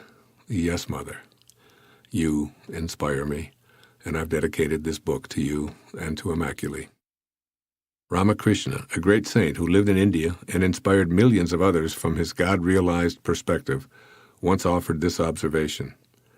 Saints, he said, are like big steamships, which not only cross the ocean themselves but carry many passengers to the other shore. May you too be like those big steamships. But if you're not, then by all means allow yourself to be one of those lucky passengers. Get on board by going on to the next chapter. Chapter 11, Being an Inspiration for Others. Quote, "We are all teachers, and what we teach is what we learn, and so we teach it over and over again until we learn." Unquote. That's from A Course in Miracles. And also, quote, "The real purpose of teachers, books, and teachings is to lead us back to the kingdom of God within ourselves." Joel Goldsmith. Just as we're all students throughout life, we're all teachers. In fact, we learn best by offering what we desire for ourselves to as many individuals as we can, as frequently as we can. And that's one reason I wrote this book and I'm putting together this program. If I instruct enough people for a long enough period of time, I'll teach what I most want to learn, which is how to live in spirit. Following this line of thinking, it's imperative that we make a deliberate effort to increase our inspirational energy, as this will lead us to being both a spiritual learner and teacher simultaneously. Spiritual teachers have raised the vibrational frequency of their daily life to a point where they're able to provide inspiration to others merely by their presence. And this is the standard to which we need to aspire. It isn't necessarily a scholarly undertaking. There are no lesson plans or report cards for this kind of teaching I'm writing about in these pages, and that I'm speaking about here in this program. Rather, I'm talking about the things we can do each and every day to inspire our fellow humans, which is what this chapter is all about. Kindness inspires others. Recently, 3 of my kids and I were seated at the food court of a mall here on Maui. As we were talking and enjoying our meals, a young boy stumbled and the tray full of hamburgers and French fries he'd just purchased from McDonald's went flying all over the floor. His parents immediately came to his rescue, and the manager of the restaurant good-naturedly replaced all of the food at no cost. The boy was embarrassed, but it all worked out fine, except that people were having to dodge what he'd dropped as they lined up for their purchases. Neither the boy's family nor the people working at the restaurant took any initiative to clean up this mess, which was actually a hazard to the crowd at the food court. I watched for a few moments, and then I took an empty tray and proceeded to pick up all of the food and dispose of it in the trash container. I returned to my seat, saying nothing about the incident. About 10 minutes later, a woman who'd observed this scene without my noticing came over to our table. To my teenage daughters, she said, "You girls have just been given a lesson by your father. He has shown you by his actions what it means to be a caring, helpful citizen. No one else in this entire place thought of doing anything about that mess on the floor, but he did. He inspired me, and I hope that you were inspired by his actions too." Unquote. She left, and my girls sort of smiled knowingly, since this is rather a normal thing for them to see. The point of this story is to illustrate that one simple act of kindness and service that's in alignment with our source will do more to inspire others than lectures on the virtues of being a thoughtful citizen ever could. All I wanted to do was to eliminate the potential peril of greasy burgers and fries on the floor. I wasn't trying to inspire anyone, and that's the crux of this chapter. When we elevate our consciousness above the level of ego, which says, "I didn't spill that food, so it's not my job to clean it up," to the level that asks, "How may I serve?" we become an inadvertent source of inspiration to anyone who's in the energy field of our spiritually based actions. We can also be on the lookout for opportunities to be a source of inspiration. For example, when I board an airplane, I tend to look for the chance to extend some sort of service to strangers. I put the word strangers in quotations in the book to emphasize there aren't actually any strangers anywhere in the universe. Helping vertically challenged passengers place their carry-on luggage in the overhead compartment is perfect because others noticing this kind of kindness may be inspired, while at the same time I'm heeding my own calling to be both inspired and inspiring. Gratitude inspires others. Without exception, I begin every day of my life with an expression of gratitude. As I look in the mirror to begin my daily ritual of shaving, I say, "Thank you, God, for life, for my body, for my family and loved ones, for this day, and for the opportunity to be of service. Thank you, thank you, thank you." If we practice gratitude as opposed to maintaining an attitude of entitlement, we'll automatically extend inspiration wherever we go. Being grateful helps remove the influence of our ego, which is certain that we're better than everybody else. An attitude of gratitude allows us to adopt what's called radical humility, a trait that's very persuasive in helping others feel inspired. Most of the people I've met or observed who are at the top levels in their chosen fields have these attitudes of gratitude and radical humility. After all, when so many high achievers reach for their statuette or championship trophy, they often say, "First, I'd like to thank God." It's almost as if they can't help themselves. They're so grateful for their accolade, but even more than that, they know that there's a force in the universe way bigger than they are that allows them to act or sing or write or compete or design. And if we adopt this kind of an attitude, we'll inspire others. It's that simple. Generosity inspires others. It doesn't matter if we call it God, Krishna, Atman, Allah, the universal mind, Ra, Yahweh, or even Anna or Fred. I think we'd all agree that the all-creating source of everything is the most generous being there is. Along with life itself, it offers us unending abundance in the form of air, water, lungs, heart, kidney, liver, and all we need to sustain life. On just this one tiny planet hurtling through space, whatever name we want to call it, It provides the ability to feed all of us and dispose of all of our waste, which then gets used to fertilize new life and then repeats the process over and over and over again. And remember, this is only one planet in an endless universe of heavenly bodies. Talk about benevolence. Generosity is obviously one of the ways to be more godlike. I know that I'm inspired when I see evidence of it on the part of others. Very often it's manifested during or following times of crisis, almost as if God gets our attention and reminds us to be more like Him when we face devastating circumstances. A tsunami diverts our aircraft carriers away from killing each other and into a zone where food and shelter are offered. An earthquake motivates us to risk our own lives to save strangers who days before were called enemies. And hurricanes bring out the best in us. Such so-called disasters lead us to the inherent godlike generosity that's latent within all of us. However, we don't need a crisis to remind ourselves to give. We only need to be in spirit to be reminded of the joy of donating our energy, time, and possessions to others. Listening inspires others. As ironic as it may sound, we're far more inspiring to others when we're willing to listen than when we're giving them advice. That's because conveying to others that we value what they have to say is a way of demonstrating that we care. It's a way of being inspiring, a way of listening like God. People who find it difficult to listen to another person without bringing the conversation back to themselves are convinced by their ego of their self-importance. And as you're well aware by now, that ego is an illusion that's convinced us to pay attention to a false self. There's no higher compliment than to be told we're a good listener. Everyone loves a good listener, largely because it makes them feel loved, cared for, and worthy of being heard. When we leave any encounter where we feel we've been heard, even if we know the listener strongly disagreed with us, we're still inspired. Why? Because for a few moments the listener has emulated what it feels like when we pray. In deep prayer, we're not looking for the resolution of conflict or answers falling from the sky. We just want to feel as if we're in contact with someone who cares enough to hear us out. This brings to mind something Mahatma Gandhi, one of the truly inspirational beings of our time, once said: "Silence of the sewn-up lips is no silence. One may achieve the same result by chopping off one's tongue, but that would not be silence. He is truly silent who, having the capacity to speak, utters no idle word." In addition, these words from Ralph Waldo Emerson have always reminded me to be a listener. "I like the silent church before the service begins better than the preaching," he said. This is great advice if we wish to be a source of inspiration. Being at peace inspires others. Being at peace with ourselves is a way of going through life eschewing conflict and confrontation.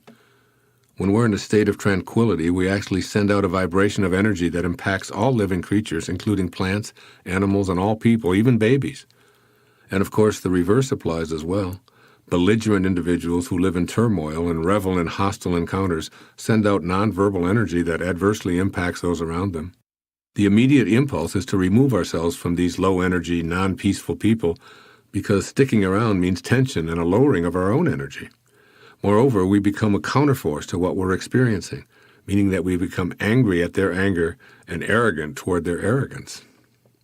Practicing a peaceful approach to our life on earth is a way of returning to where we came from. At the same time, it's a powerful source of inspiration to all living creatures. Living passionately inspires others. Did you know that the word enthusiasm originated from the Greek language signifying the God within us? By definition, then, living our passion is the way to convey to others how to be in spirit. Being excited about life is infectious. It rubs off on others and is wonderfully inspiring. I'm reminded of a recent whale-watching trip I took where I observed a young woman I know named Beth as she spoke to a group of people about humpback whales. Her enthusiasm was palpable to the entire group aboard the boat, and the more passion she displayed, the more she seemed to inspire her audience. I've been aboard other boats and seen the impact of guides who merely go through the motions. People in this low-energy environment don't leave the experience feeling inspired. Beth, on the other hand, feels a passion that she conveys to others every single day during the whale mating season. Every day. You see, she studied marine biology in college and has always been fascinated by humpback whales and their amazing ability to travel between Alaska and Hawaii, to go 6 months without eating, to give birth in warm waters and then navigate to cold waters on the return. For Beth, these whales are a part of God's mysterious, miraculous creation. She's living her passion, and she inspires others by her enthusiastic way of being. In fact, everyone in this vicinity knows that expeditions with Beth are almost a guarantee that you'll not only get to see the whales, but that they'll dance and breach and even swim under the boat for you. It's as if the whales themselves are inspired by Beth's excitement. When we're enthusiastically living our passion, whatever it may be, we transmit spiritual signals to those around us that we're in spirit, loving who we are, what we came here to be, and whoever comes into our field of vision. And finally, truth inspires others. Perhaps most urgently, we need to live and breathe truth because nothing inspires other people more than being in its energy field. Years ago, I wrote an article called Who Do You Trust?, in which I explained that the trust issue rests on who we seek out when we want truth. Are we drawn to those who will tell us what we want to hear, or those who are unafraid to be honest with us, even if it might be unpleasant or difficult for us to hear? The answer is obvious. We prefer to hear the truth. Honesty is a necessity if we're ever to live in harmony with spirit and become a source of inspiration for others as well. When we shade the truth, a part of our brain registers this incongruity. It shows up as a disconnect from God, and we're out of balance. Our body reacts by becoming weaker in the face of any falsehood, including our attachment to the false self known as the ego. As we practice living and speaking from our truth, without being hurtful or arrogant in any way, we reconnect with the energy we emanated from in the first place. So let's remember truth as a means for inspiring each other. We must be unafraid to live and speak our truth. Think how inspiring we'd all be for each other if honesty was a prominent feature of our interactions. By demonstrating 100% commitment to truth, with no exceptions, we send out a signal that we're in accord with our source, and will do more to inspire others to live and breathe from their own truth than 1,000 readings of the Ten Commandments or any other written document. Truth and God are one. We don't have to preach it, only live it. By doing so, we'll radiate it to everyone we come into contact with. As an ancient Hindu saying reminds us, the name of God is truth. Chapter 12. Transcending Commonplace, Uninspiring Energy. Quote, "For all our insight, obstinate habits do not disappear until replaced by other habits.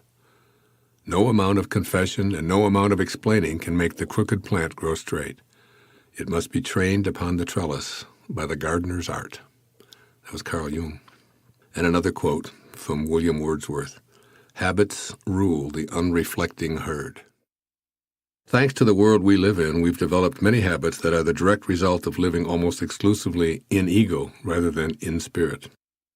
This chapter will stress how to gain awareness of these ego habits, how to immediately protect ourselves from these onslaughts, and how to develop alternate strategies to ensure that we remain connected to spirit, even in the face of a blitzkrieg that's designed to take us away from living an inspired life. I'm not suggesting that there's a conspiracy to keep us from living in spirit.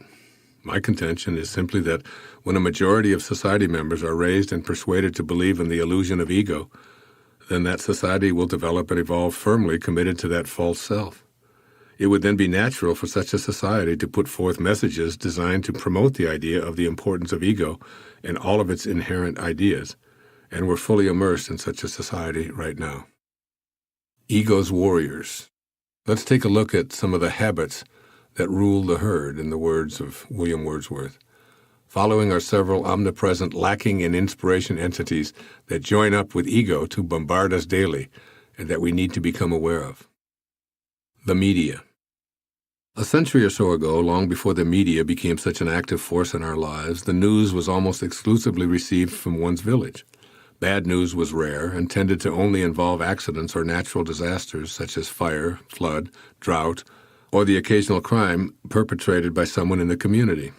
For the most part, one's daily life was consumed by work and family interaction. Any kind of news was essentially information about the village and was primarily communicated by word of mouth. Today, however, it's a very different picture. We've created a society that sends out specially trained people to scour the globe for depressing bulletins that are delivered to us wherever we are.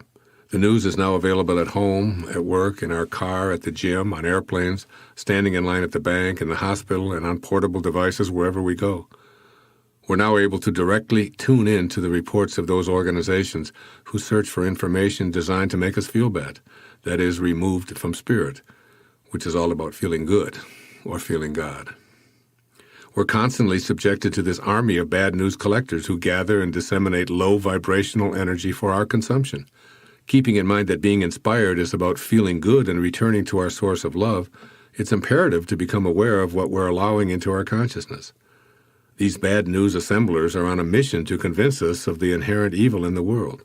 They can't possibly believe that we live in a friendly universe, and they seem determined to convince us that their illusion is the truth.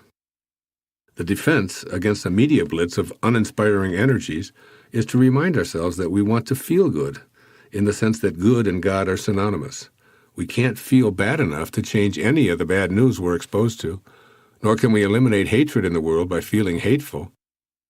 We can't do anything positive or loving by joining those who've elected to live in these energies or even those who broadcast it to us nonstop. However, by feeling good, that is, by feeling God, we have an opportunity to be a small force that can transcend and convert lower energies into spiritual ones. The world of advertising. Everywhere we turn, we're a target of someone wanting to sell us something.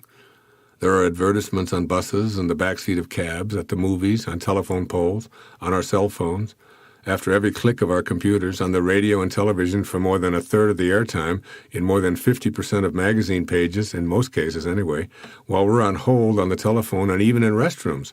It's difficult to escape this assault on our senses and our spirit as well.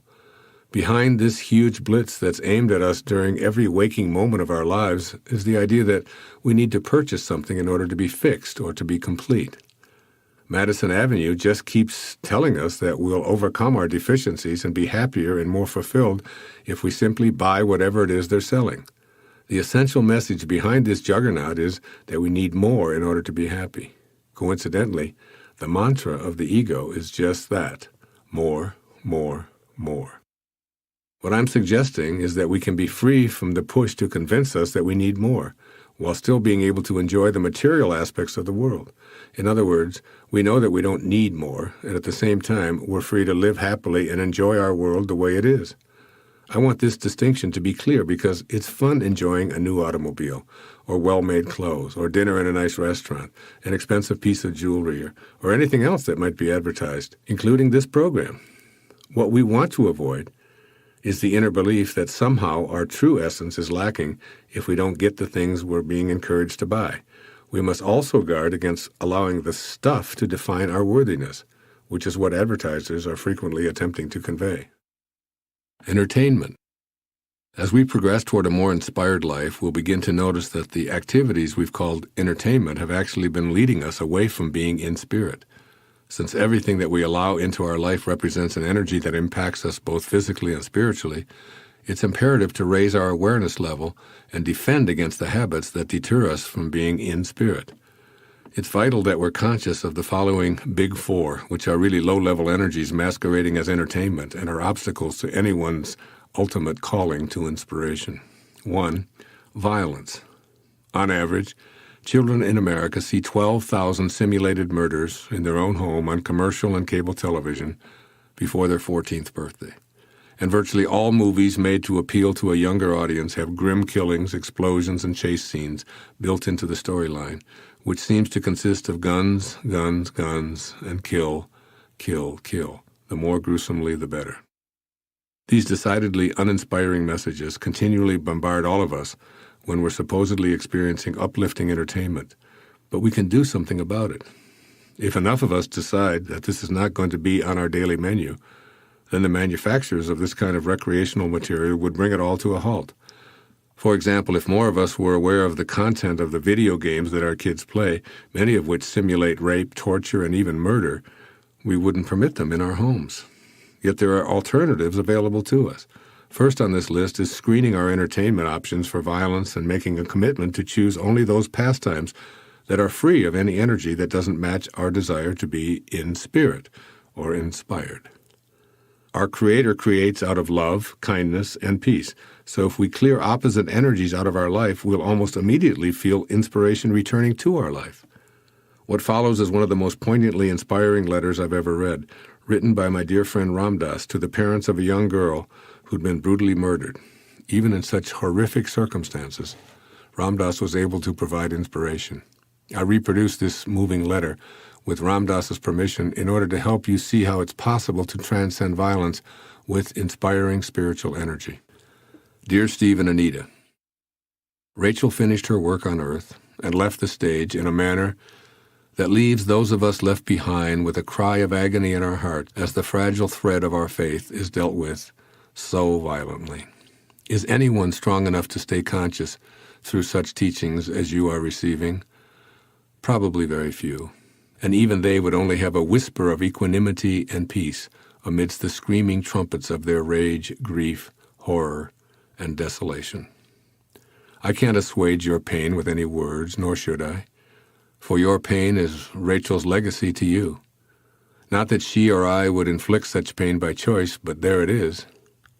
And it must burn its purifying way to completion, for something in you dies when you bear the unbearable, and it is only in that dark night of the soul that you are prepared to see as God sees, and to love as God loves.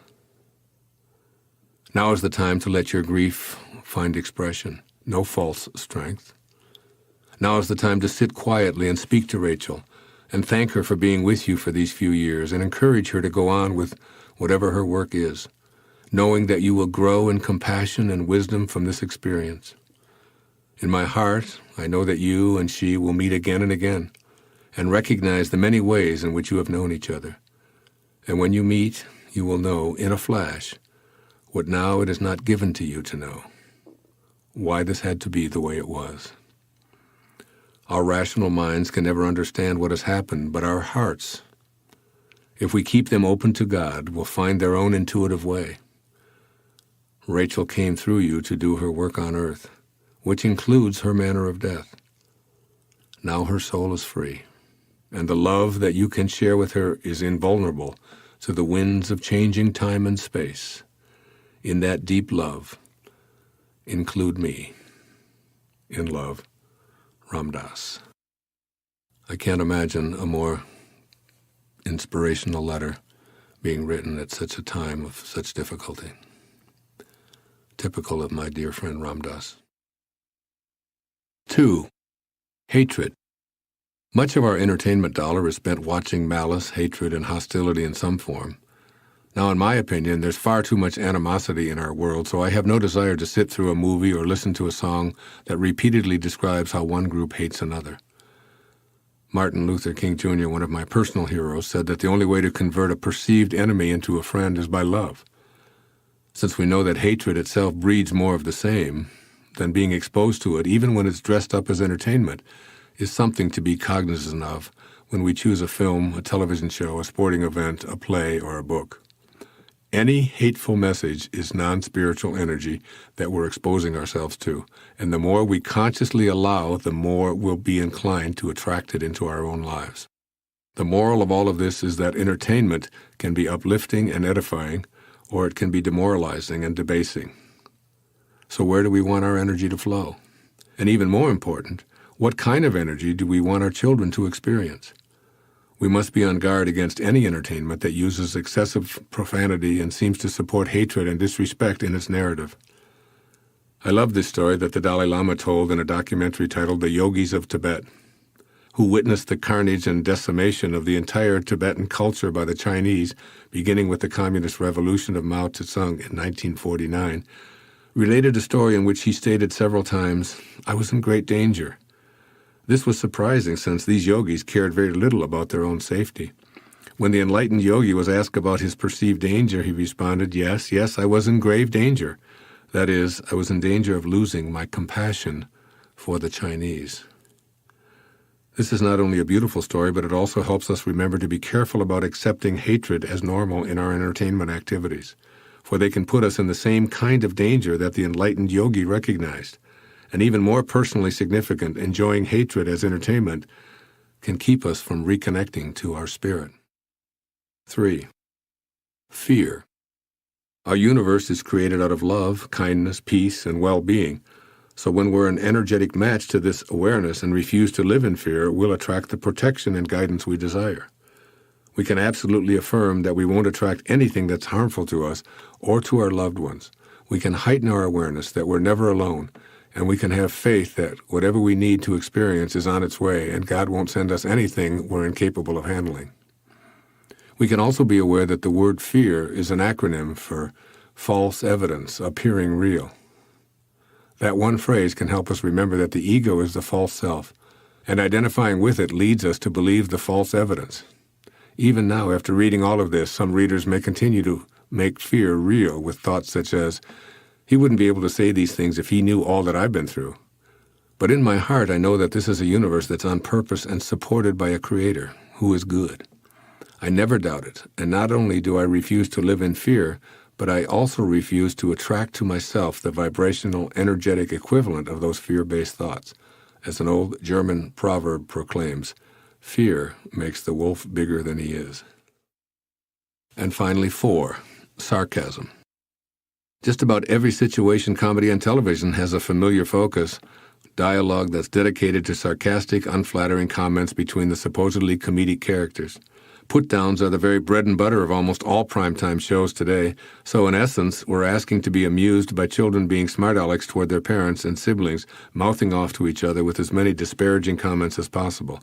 Oh yes, and these nasty rejoinders are followed by a laugh track to really drive home that we're being, quote, entertained, unquote. Sarcasm designed to inspire laughter sends a message to viewers that's anything but inspirational.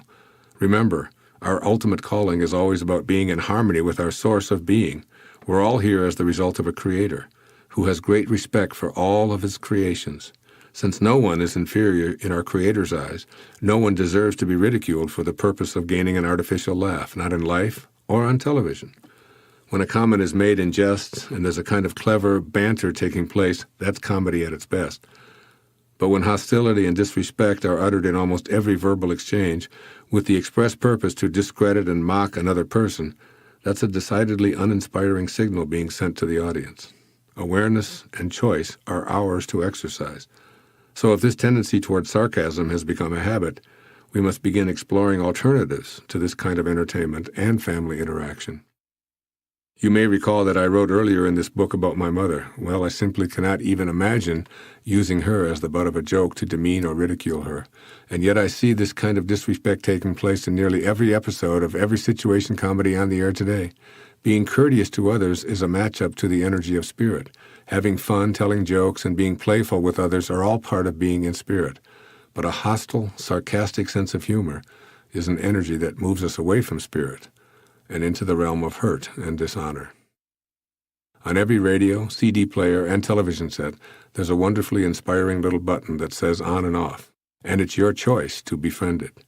You can literally push it anytime you wish, or you can use an inner off button whenever you're bombarded by anyone or anything whose purpose is to distract you from your ultimate calling to inspiration. Don't be afraid to use the off button. It works. Chapter 13. Inspiration in action. Quote, "In our era, the road to holiness necessarily passes through the world of action." Dag Hammarskjöld. And quote, "Knowing is not enough, we must apply. Willing is not enough, we must do." Johann Wolfgang von Goethe. When we feel inspired, we're on the road to holiness that Dag Hammarskjöld refers to. Yet that road can only be paved with actions that mirror the intention of our originating spirit, actions that we're capable of choosing consciously if we're aware of the duality of giving and receiving. Like two sides of the same coin, giving and receiving are inseparable. Other examples of our duality abound. Before we can take a breath, we must give a breath. In order to give anything away, we must first have been willing to receive it. And our ability to feed others is linked to being able to accept food ourselves. Who has ever seen a person with a front but no back? How about an inside without an outside? Or a magnet with a north pole but no south pole? So just as the prayer of St. Francis reminds us that it is in giving that we receive, in order to receive inspiration, we must be willing to give it away, and vice versa. I'd like to present some examples of my own deliberate efforts to put the duality of inspiration in action into practice. I work at this every single day of my life. Every human encounter represents a moment of truth for me, one in which I choose to be reconnected to Spirit and offer to others what I genuinely want for myself.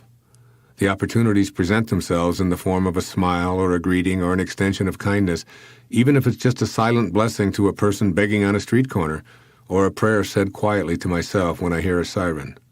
The siren is a reminder to me to offer my thoughts of comfort to whomever is in need of assistance. These are habits that I've developed over a lifetime. Then there are the days when I go out on a premeditated odyssey of inspiration without any fanfare or need for recognition. Here's the result of one such inspiration excursion, and keep in mind this all happened in one afternoon.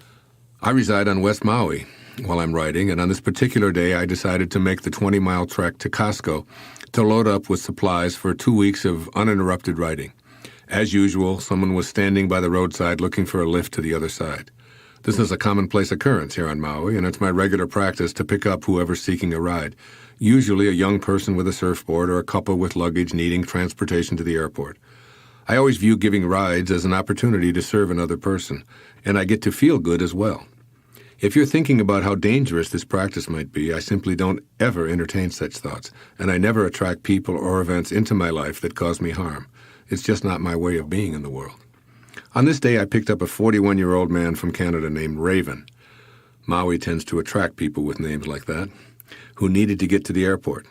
As we talked, it turned out that my passenger hadn't spoken to his father in 17 years, distancing himself out of respect for his mother and sister, who had their own unresolved conflicts with this man.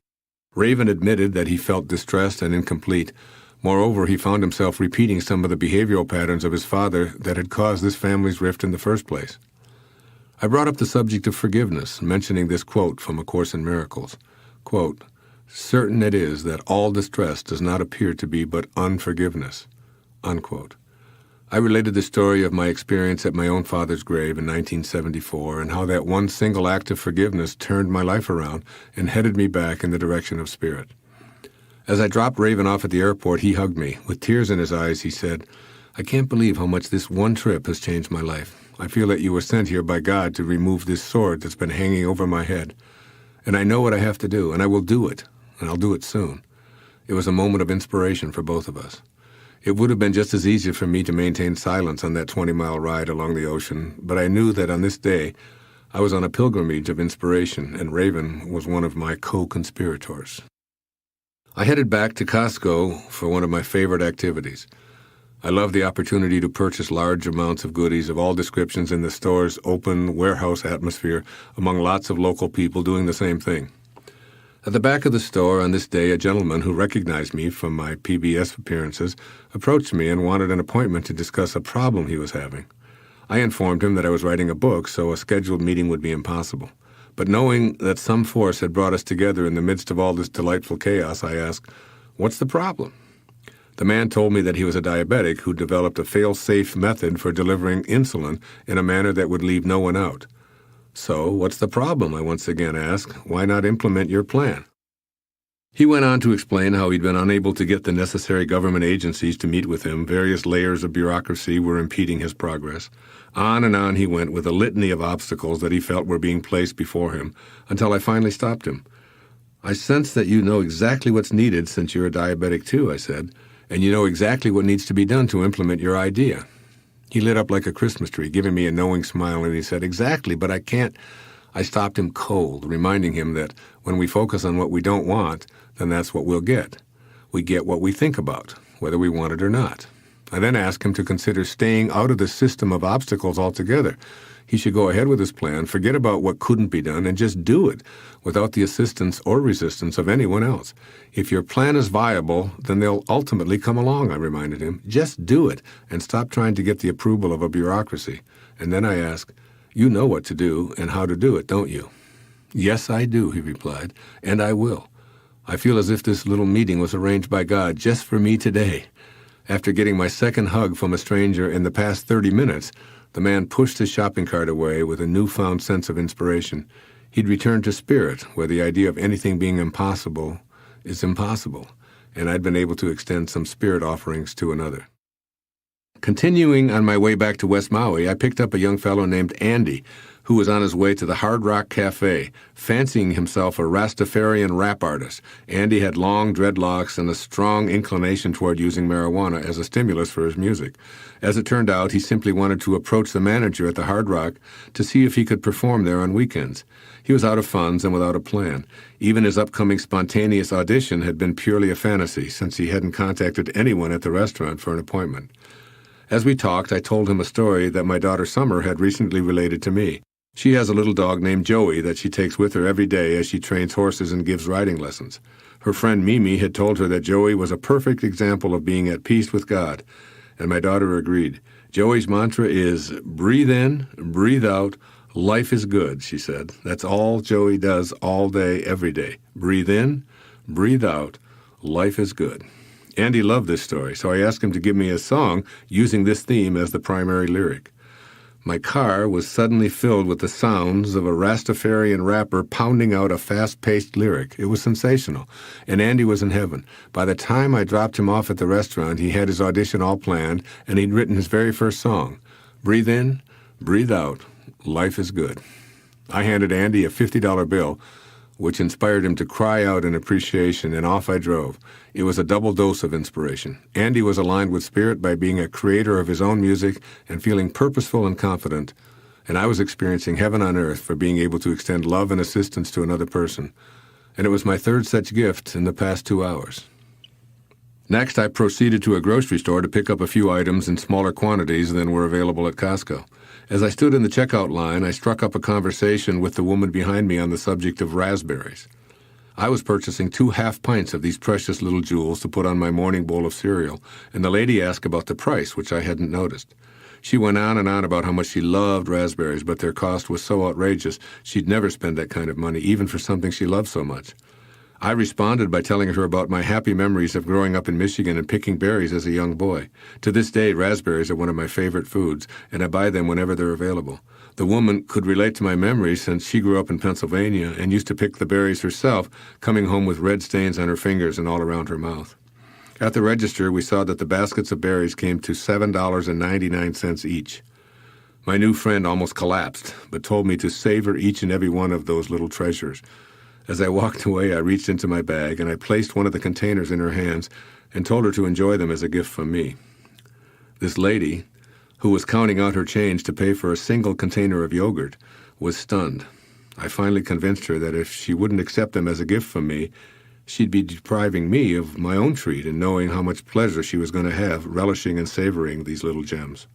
My new friend was obviously inspired by this unexpected expression of kindness to a stranger. I could see the gratitude and love in her eyes as she tucked the berries in her straw bag. I, of course, was right on track, enjoying my 4th occurrence of inspiration in action on the same afternoon, and much to my surprise, number 5 was evolving right in front of my eyes. In almost every aisle of the grocery store, I'd seen the same woman, dressed in flowery slacks and a bright orange blouse. As I approached the bakery to buy a loaf of olive bread for my daughter Serena's arrival the following day, she loves this bread, the woman in the colorful outfit talked to me about a multi-grain bread that she absolutely loved. It's the best I've ever tasted, she said in a heavy foreign accent. As I approached the cashier, there she was again ahead of me, asking if I'd hold her place while she picked up some items she'd forgotten. Then in the parking lot, she stopped her car to allow me to enter the exit ramp. Finally, as I was driving home, I spotted her again. Her car was sitting by the side of a putting green with the door open and the engine running, and she and a man were hitting golf balls on the green. To me, this was more than a series of accidental encounters, so I decided to turn my car around and deliver a present to her. I pulled up behind the automobile and approached with an autographed copy of The Power of Intention in my hand. It turned out that this lady was originally from Poland and was on her honeymoon. She introduced me to her husband, and I gave them the surprise wedding present, for which they were most grateful. I have no idea what took place in their lives after I drove off. I can't tell you why she kept appearing over and over and over again, or if the book I gave them made any kind of a difference in their lives. All I can say for certain is that these newlyweds were very touched by my gesture, and I had my 5th gift of feeling connected to spirit in one afternoon. As you can see, the opportunities to reach into the lives of others in an inspiring way arise in countless ways every single day. We can either act on these momentary impulses and feel inspired, or we can ignore them and stay in our ego-dominated world. I choose to act, for it makes me feel creatively alive, connected to God, and to everyone else in the world. Taking action is how we increase our connectedness to Spirit. If we're heeding our ultimate calling, we must be willing to act on that mission.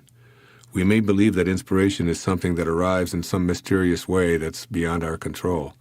Or perhaps we're waiting for God to send us motivational signs. But it's clearly best to rely exclusively on our decision to act in ways that will intensify our awareness of Spirit. Try this action plan for a few weeks and see if you don't feel more inspired than you've ever felt before. Part 4. Conversing with your spiritual source.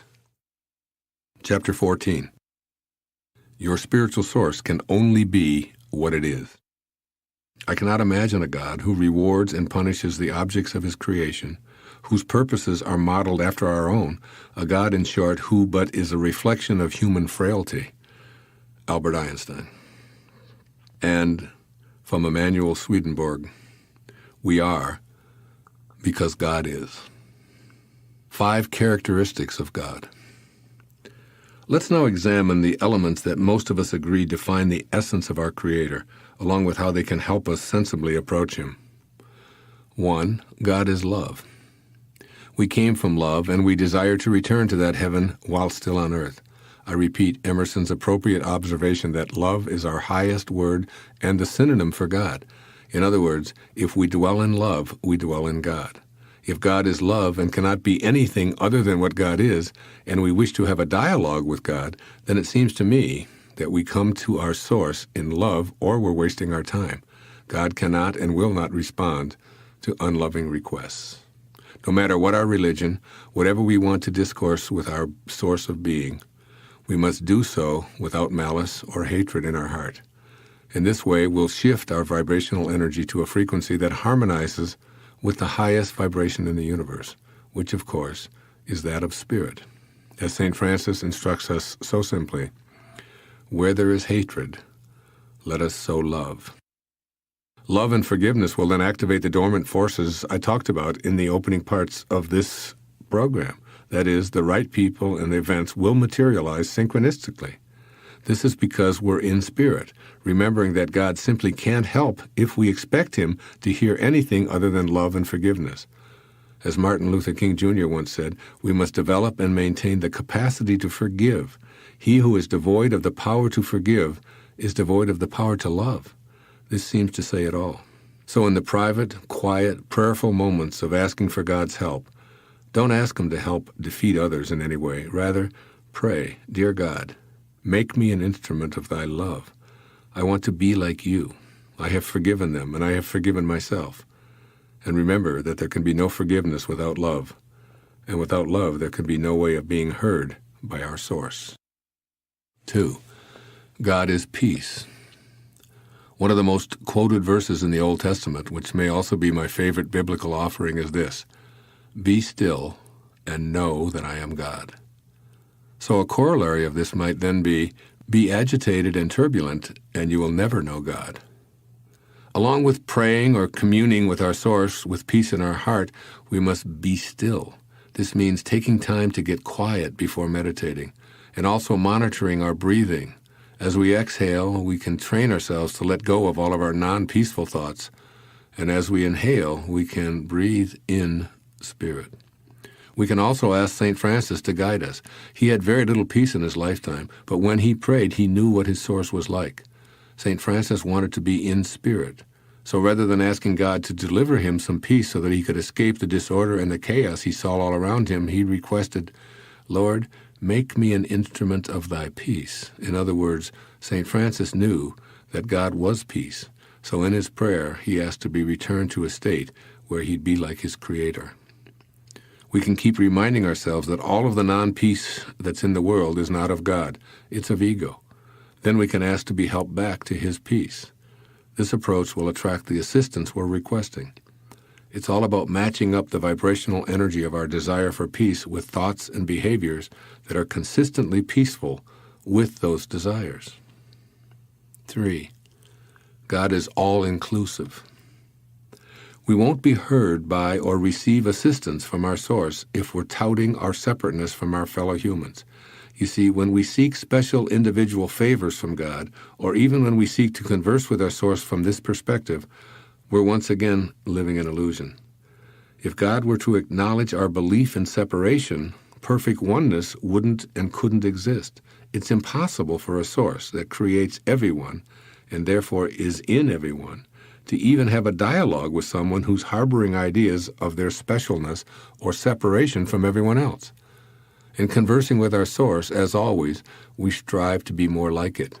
So we need to see ourselves as connected to everyone in the universe as we enter into prayer. Then we can ask for guidance and assistance in summoning the all-inclusive Spirit. Make me an instrument of you. Allow me to see you in everyone I encounter. Help me to see myself in others and to extend first to them what I aspire to myself. I've noticed that this is how you are, and I wish to be just like you. This is the kind of dialogue that activates the dormant forces I've spoken about. The key is getting past your ego-based idea of separation and instead seeing yourself as a part of the oneness of all. As Thomas Aquinas put it so succinctly, true peace consists in not separating ourselves from the will of God. 4. God is abundance. As St. Paul once said, God is able to provide you with every blessing in abundance. So why is there so much apparent shortage in the world, including people starving and living in poverty, and millions of folks having the persistent problem of too much month left at the end of the money? Well, what I can say for certain is that God is not to blame. There's more than enough to go around. After all, we came from a place that knows nothing of deprivation, and we arrived on a planet that has the capacity to grow the food and slake the thirst of every one of its inhabitants many times over. As a species, we human beings have brought the ideas of deficiency and depletions of God's gifts on ourselves, largely by taking very ungodlike actions. God serves all of us, but our greed has made us forget others and focus only on ourselves. As a people and as individuals, we've brought lack to our lives, and we can only fix this deficiency by becoming more like our always serving, endlessly abundant spiritual source. The answers to the resolution of poverty and scarcity are readily available to us, and they'd be resolved tomorrow if we remembered that we're all one on this planet. We all share the same origins, and we all end up back in the same non-place where we began. When we return to spirit in our heart, our governments will align with this truth, and our leaders will emerge from in-spirit consciousness. We need to pray for the elimination of a perceived shortage and approach God in the style of St. Francis with words that go something like, "Make me an instrument of thy endless abundance," rather than asking God to fulfill something that's missing. In this way, we can summon his energy back to us, rather than staying focused on what we don't have. If we focus our thoughts on lack, we'll only attract more of the same. And 5, God is well-being. Spirit never has a fever and knows nothing of illness. So in my humble opinion, it makes no sense to pray or engage in a discourse with God from a perspective of asking to be healed, unless, that is, we have a firm understanding of what we mean by the word heal. If we mean to overcome an illness or infirmity, then I feel that we're again violating the truism that nothing can be what it isn't, including God. As Ernest Holmes once wrote, "The will of God is always good," which means to me that disease, sickness, and suffering are not part of God's energy. On the other hand, if we use the word heal to mean reconnecting to our source of well-being, then we're open to the potential of receiving assistance to overcome any infirmity. And that's how I use the word. I never asked God to help me to get over a feeling of sickness. Even when I had a minor heart attack 5 years ago, I asked to be made an instrument of God's well-being.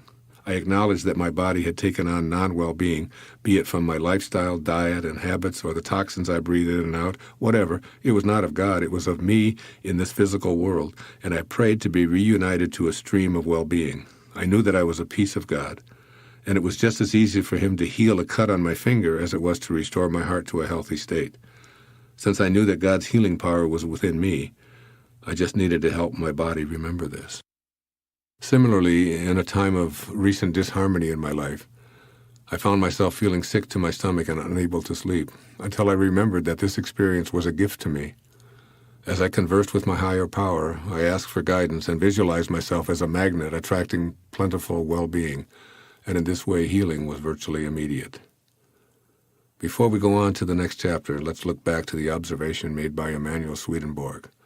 We are because God is, and add, not because of what God isn't.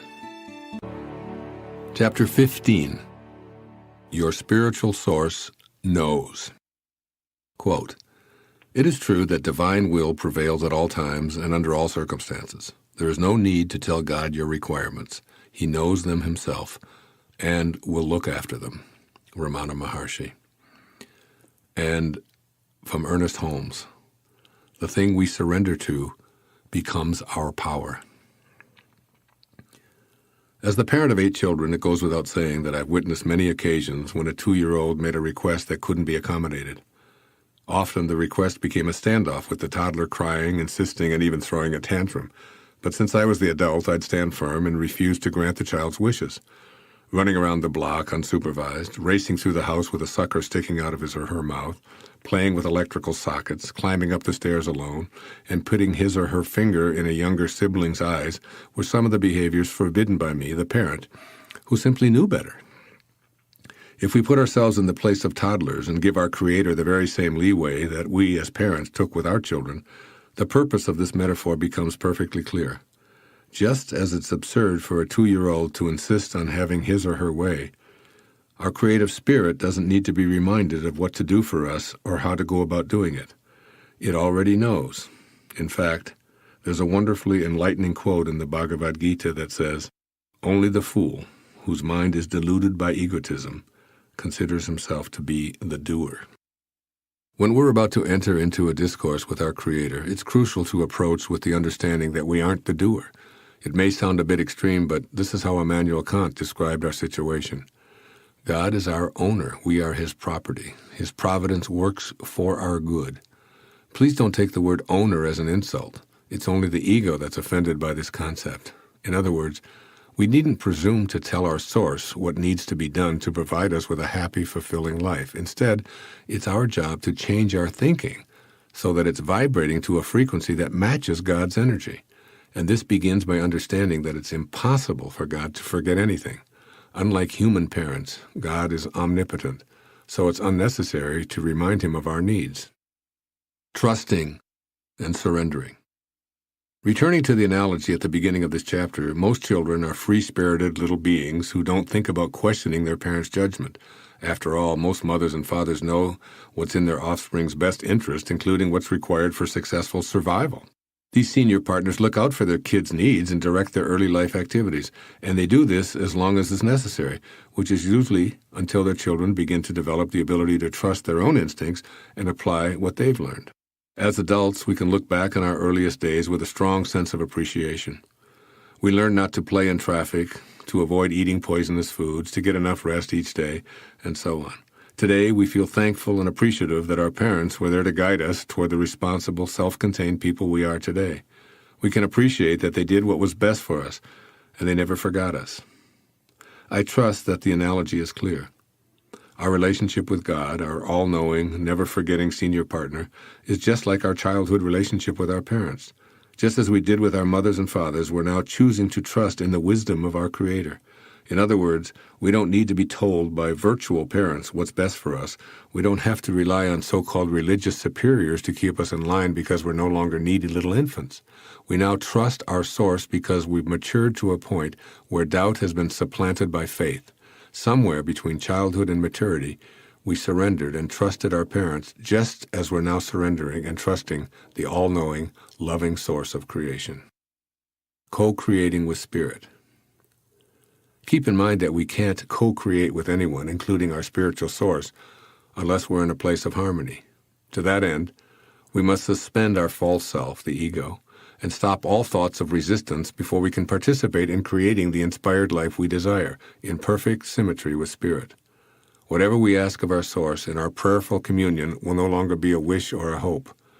It will become a reality in our mind, just as it is in the mind of God. The how and when of its arrival, which have always troubled ego, are no longer issues.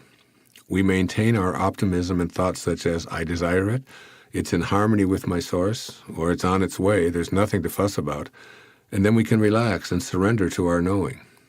Again, as Ernest Holmes reminds us, the thing we surrender to becomes our power. I know that the term surrender is generally associated with defeat, but there's no victor or victim when surrendering to God. This isn't about winning or losing.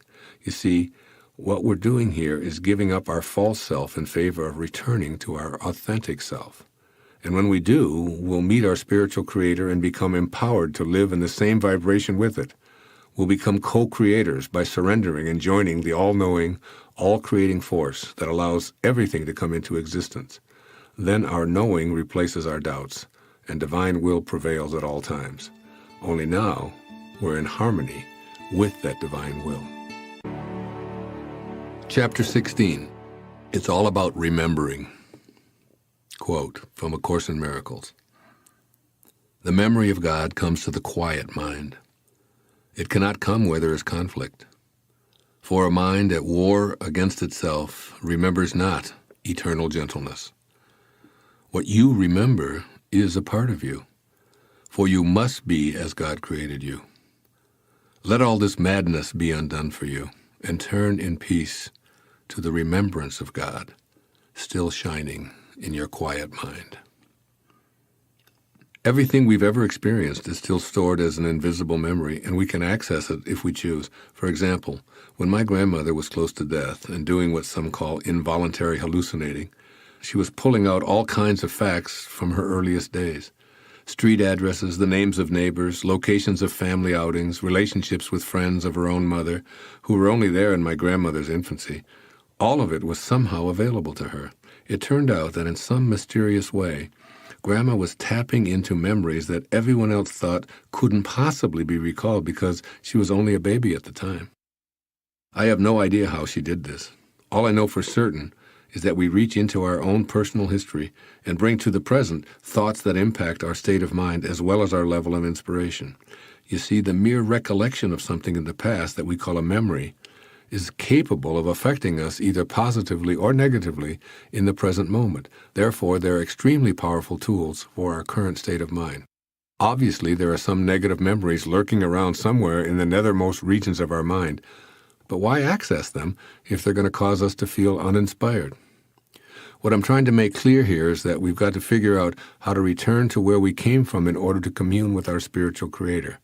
Therefore, being inspired itself is going to require us to go back and do some major remembering. Remembering your spirit. At the beginning of this chapter, there's a powerful quotation from A Course in Miracles that I feel sums up all we need to know to facilitate going all the way back, that is, prior to our baby days, our birth, and even our conception. It's about remembering our origination. I committed this passage to memory many years ago, and I use it as a way to remember who I truly am and where I really came from, particularly when I communicate with my Creator, to stay on purpose and in spirit. Now I'd like to go through each of the messages in this observation from A Course in Miracles one by one. Number 1, the memory of God comes to the quiet mind. We came from a quiet, peaceful place. That's the very essence of creation. So when our mind is filled with noisy dialogue, we shut out the possibility of remembering our spirit. Incessant chatter keeps us attached to the physical world and produces anxiety, stress, fear, worry, and so many of the emotional reactions that are decidedly removed from God realization. We must minimize distractions when we wish to communicate with God. So being in nature, away from the artificial noises that invade our space, is helpful. But the most important thing to consider is how to keep our mind free from the dizzying, bewildering cascade of thoughts flowing through our head from morning till night, and even on into our dream state. It's been estimated that we have something like 60,000 separate thoughts every day. The real problem is that we have the same 60,000 thoughts today that we had yesterday. I've made the practice of meditation a part of my daily life because it's one way to quiet the mind so that the memory of God is accessible. So by learning to meditate, or at the very least shutting down the inner dialogue produced, directed, and acted upon by your ego, you can open up a space for remembering and returning to spirit. 2, it cannot come where there is conflict. In order for conflict to exist, there must be two opposing forces at work. That is, one force, in the form of an idea, a point of view, a desire, or a contribution, directly clashes with another. Conflict defines our lives in many ways as we oppose our partners, our children, our bosses, our neighbors, and even our countries. In politics, it's always one party versus the other.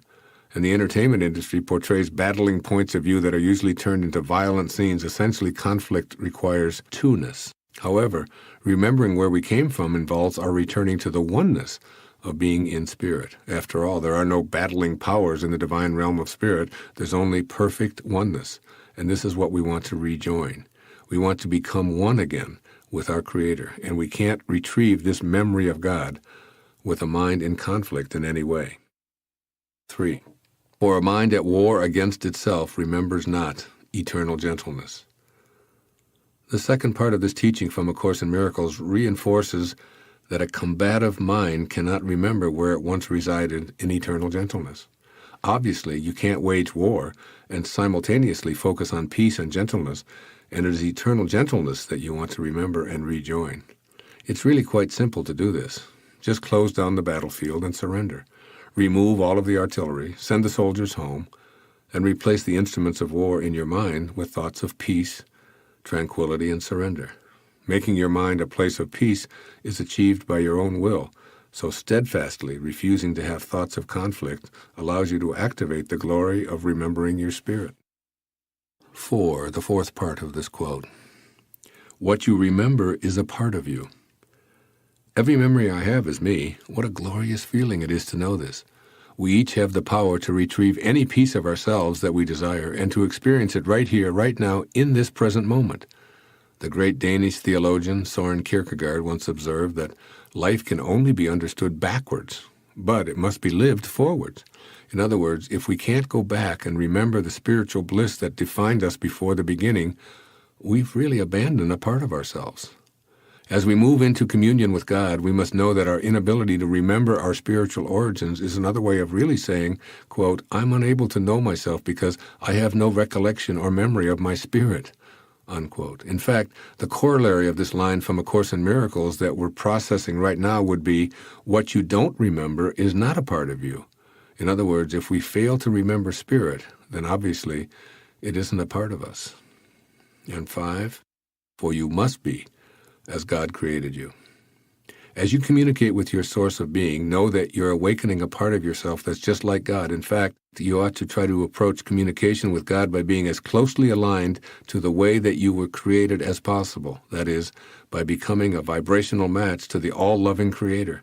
Come to the quiet moments in consultation with God in love, in peace, and without judgment. As A Course in Miracles is saying, you must be as you were created. So why put on a false mask and pretend to be anything or anyone else? In this way, you can open the channel of communication because you finally remembered to be the way you were created.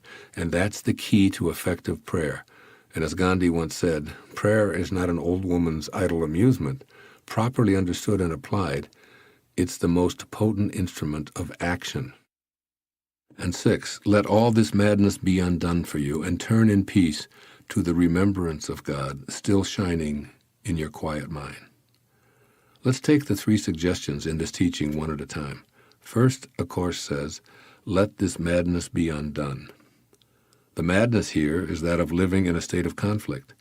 In other words, we must make an attempt to transcend the dichotomies of our life because the division creates so much suffering and keeps us from living an inspired life. I remember a Ram Dass lecture in which he said, I firmly come to the conclusion that there are no thems for me anymore. I can't be told who to hate, who to fight, who to subdue. I only see an us in my heart. All those messages to divvy up our world are insane. All our self-centeredness just drives our ego's insatiable appetite for making us special and putting other people down. All our inclinations towards violence, even when it's acceptable, such as supporting war in the name of patriotism or endorsing hatred in the name of doing our duty, are wrong. The Course encourages us to be done with this madness once and for all, both in our minds and in our actions. And second, we're told to turn in peace to the remembrance of God. Once again, we know in our heart that we came from a place of peace. So any discord can't be the result of our Creator's actions. God cannot come to us when we pray from non-peace, so the solution is to return to the remembrance of Him and ask to be made an instrument of His peace. When I find myself out of sorts, I remember. And what I remember is to turn to peace right now in prayer. I become peace rather than anguish, and I feel the calmness I long for come over me like a wave of pleasurable relief. We always have the power within us to shift into a peaceful mode. And when we respect someone, we're able to be in peace in their presence by suspending our inclination to be arrogant. For example, I recall watching John McEnroe behave in boorish ways on the tennis court, slamming his racket, hurling profanities at the referees, and generally being in a very non-peaceful state. But he never behaved this way when he played his rival, Bjorn Borg. Amazingly, McEnroe was almost always able to control his outbursts of negativity whenever he played this cool, easygoing, nonviolent, brilliant tennis player. Because he respected Borg so much, McEnroe came to his presence in peace. Finally, the Course reminds us that this peaceful remembrance is still shining in our quiet mind. Notice the words still and quiet. Regardless of where we are in life, if we're breathing, we're connected to our source of being. Even though the connection might have gotten a bit corroded, we still have the remembrance of God shining inside of us. It can't be otherwise. Our job is to access those memories, and it will help if we keep them in our quiet mind. This remembrance doesn't shine in our ego mind, our noisy mind, in our self-important mind. Rather, it shines in a quiet, nonviolent, peaceful, loving mind. When we go to the quietness, that shining is a luminous reminder of how to approach our creative spirit by remembering. You don't have to learn a single new thing in order to communicate and make conscious contact with your source. It's all in you already. All you have to do is remember. Chapter 17, The Language of Spirit. Quote from Satya Sai Baba. When asked where God is, people point towards the sky or some far and distant region. No wonder, then, that he does not manifest himself. Realize that he is in you, with you, behind you, and all around you, and he can be seen and felt everywhere. Unquote. In the previous 3 chapters, I've tried to stress that it's our job to take responsibility for opening the channel to communication to God, rather than viewing him as a cosmic bellboy whose job it is to listen to our whims and respond just because we ask. But how can we recognize when our spiritual source is getting in touch with us? As Jesus said in one of my favorite quotes, which I've shared thousands of times in my life, with man, this is impossible, but with God, all things are possible. Matthew 19:26. I'd like you to listen to the ideas I'm offering here concerning the language of spirit with this quote in mind. As weird as some of the communication patterns I talk about may seem, and as much as your ego may be tempted to dismiss them as mere coincidence and devoid of meaning, remember that, with God, all things are possible. Being ready for the teacher. It's been known for millennia that when the student is ready, the teacher will appear. Well, our teachers are always there because they're gifts from Spirit. The real question is our readiness to tune in to what they have to teach us. The key word here is readiness. That is, we must be open to all possibilities and trusting in our intuitive hunches. Wondering if something might possibly be a message from God is evidence that we're open to our intuition. Our thoughts are sacred and substantiate our connection to the divine, so they don't need to be corroborated by anyone or anything else. Our Creator is listening and responding in ways that don't necessarily correspond to the laws of the material world.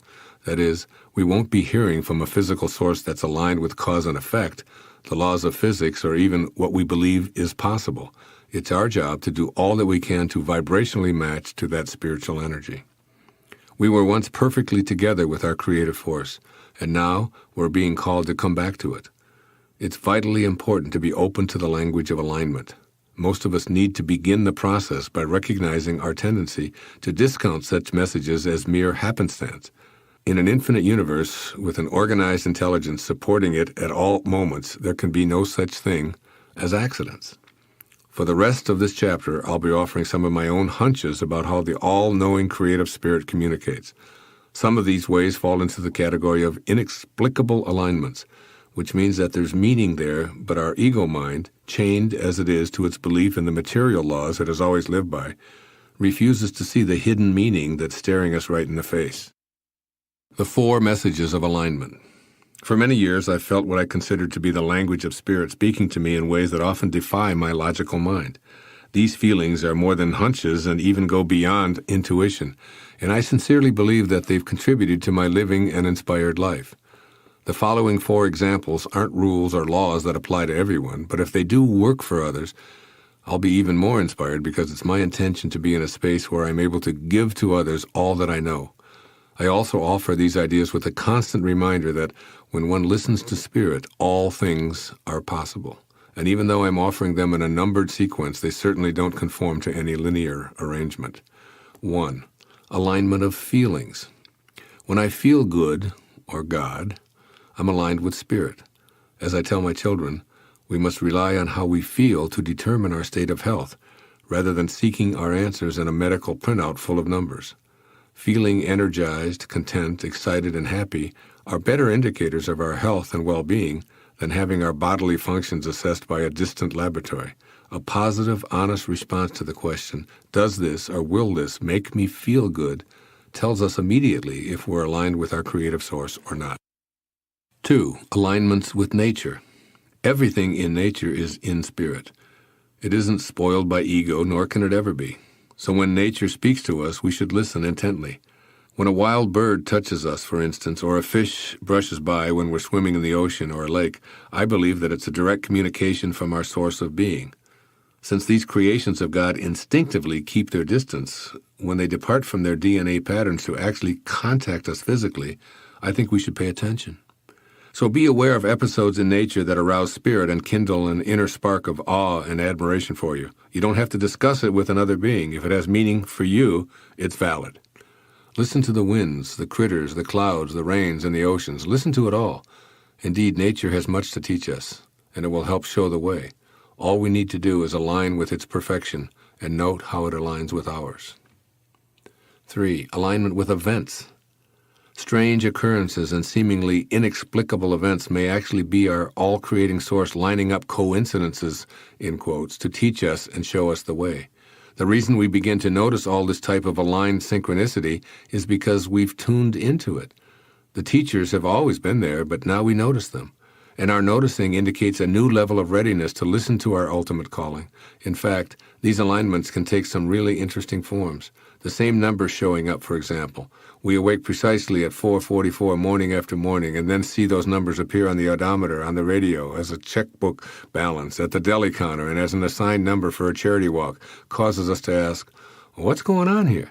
The answer is that the universe is using us to be receptive and pay attention. It's not about playing all fours in a casino or the lottery. It's about knowing that these seemingly accidental repetitions are actually invitations from Spirit to join it. When a book literally falls into our lap or is sent to us by several different people, or even when we keep seeing the title and having it referred to us by others over and over, we need to notice, stop our resistance, and surrender. When we end up reading the contents and applying what it offers, we're aligning ourselves and becoming a vibrational match to the same source that's sending us these signals. And 4, alignments with people. When people line up with our thoughts and mysteriously connect their physical presence with our private inner meanderings, we should take note. We must tell ourselves, Spirit is aligning my thoughts with events that are happening. I'll stay alert to what I'm being offered here because there may be a reason. That's all. Just be cognizant of what might be happening, and by being open to what may be baffling and perhaps indecipherable, we're likely to discover that we're being guided to learn. A few weeks ago, I was reading through a book I'd written 16 years ago. In it, I mentioned a friend, Erlene Rintz, whom I'd attended school with from 4th grade through high school. I put the book down and went jogging, yet Erlene was still on my mind. I thought, I'm going to call her the next time I'm in Detroit. After all, we're both having our 65th birthdays this year. That very evening, I was scheduled to receive the Martin Luther King Mahatma Gandhi Peace Award from the Unity Church of Maui, which would be attended by approximately 1,000 people. As I completed my speech and walked to the lobby to sign autographs, I saw the little girl who sat next to me in grade school and who was my first love and who occupied my thoughts throughout my school years. Believe it or not, as I was thinking of her more than a half-century later, Erlene was thousands of miles from home and hugging me in the lobby of a theater in Lahaina, Maui. It turns out that she was visiting Maui, had seen the award announcement in the newspaper, and had come to the auditorium to surprise me. It was one of those synchronistic alignments of spirit at work. Somehow, at an unconscious level, I was already reconnecting to Erlene without being aware that she was even in the area. Noticing the same folks showing up in different settings, running into people we haven't seen in a while after we've just heard their names mentioned, and repeatedly seeing an individual's name in magazines, on television, or in a local bookstore are all synchronistic alignments. Spirit is lining up these sequential happenings for a reason. We just need to be open to learning the reason, and it most likely will be revealed.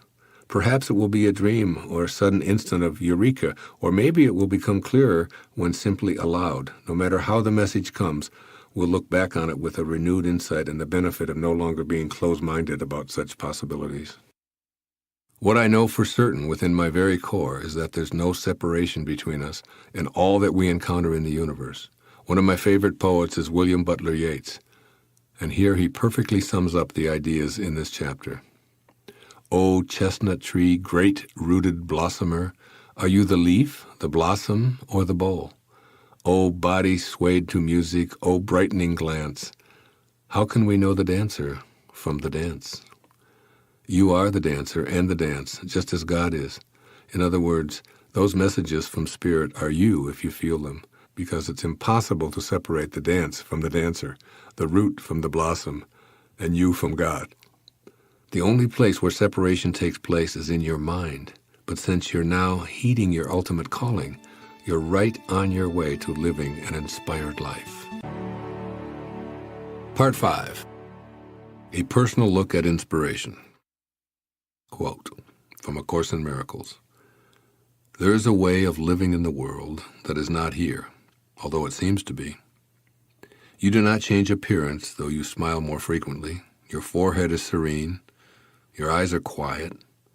You walk this path as others walk, nor do you seem to be distinct from them, although you are indeed.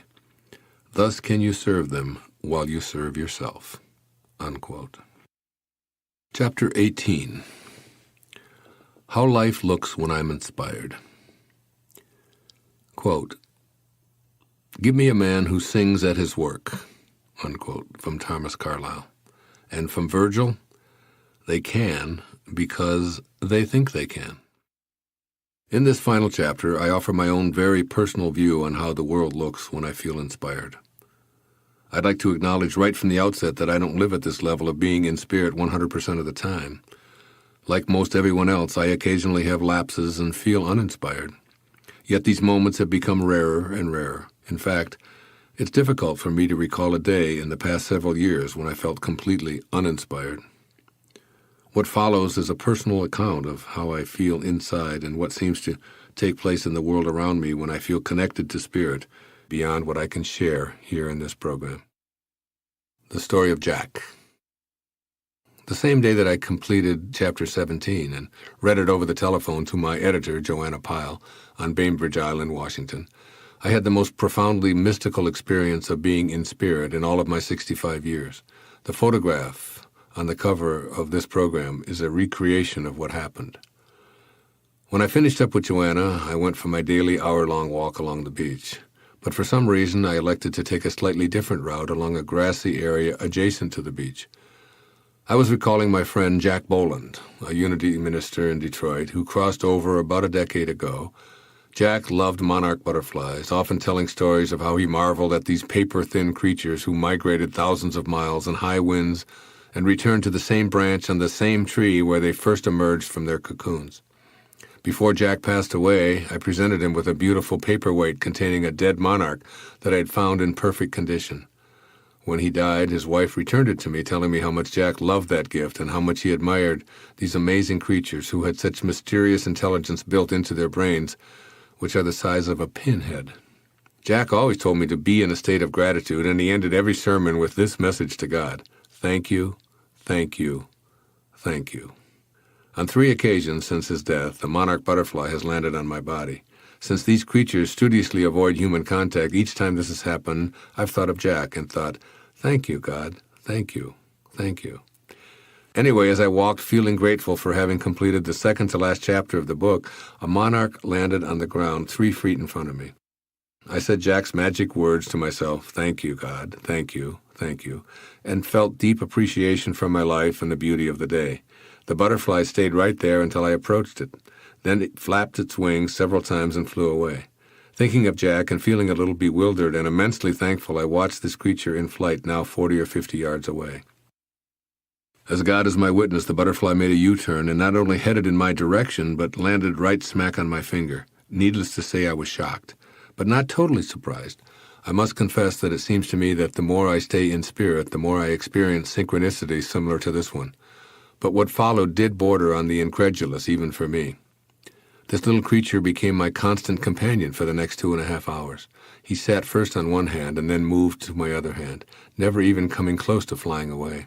He seemed to be trying to communicate with me by moving his wings back and forth and even opening and closing his tiny mouth as if attempting to speak. And as crazy as it may sound, I felt a deep affinity to this precious living being. I sat on the ground and simply stayed with my new fragile friend for 30 or so minutes.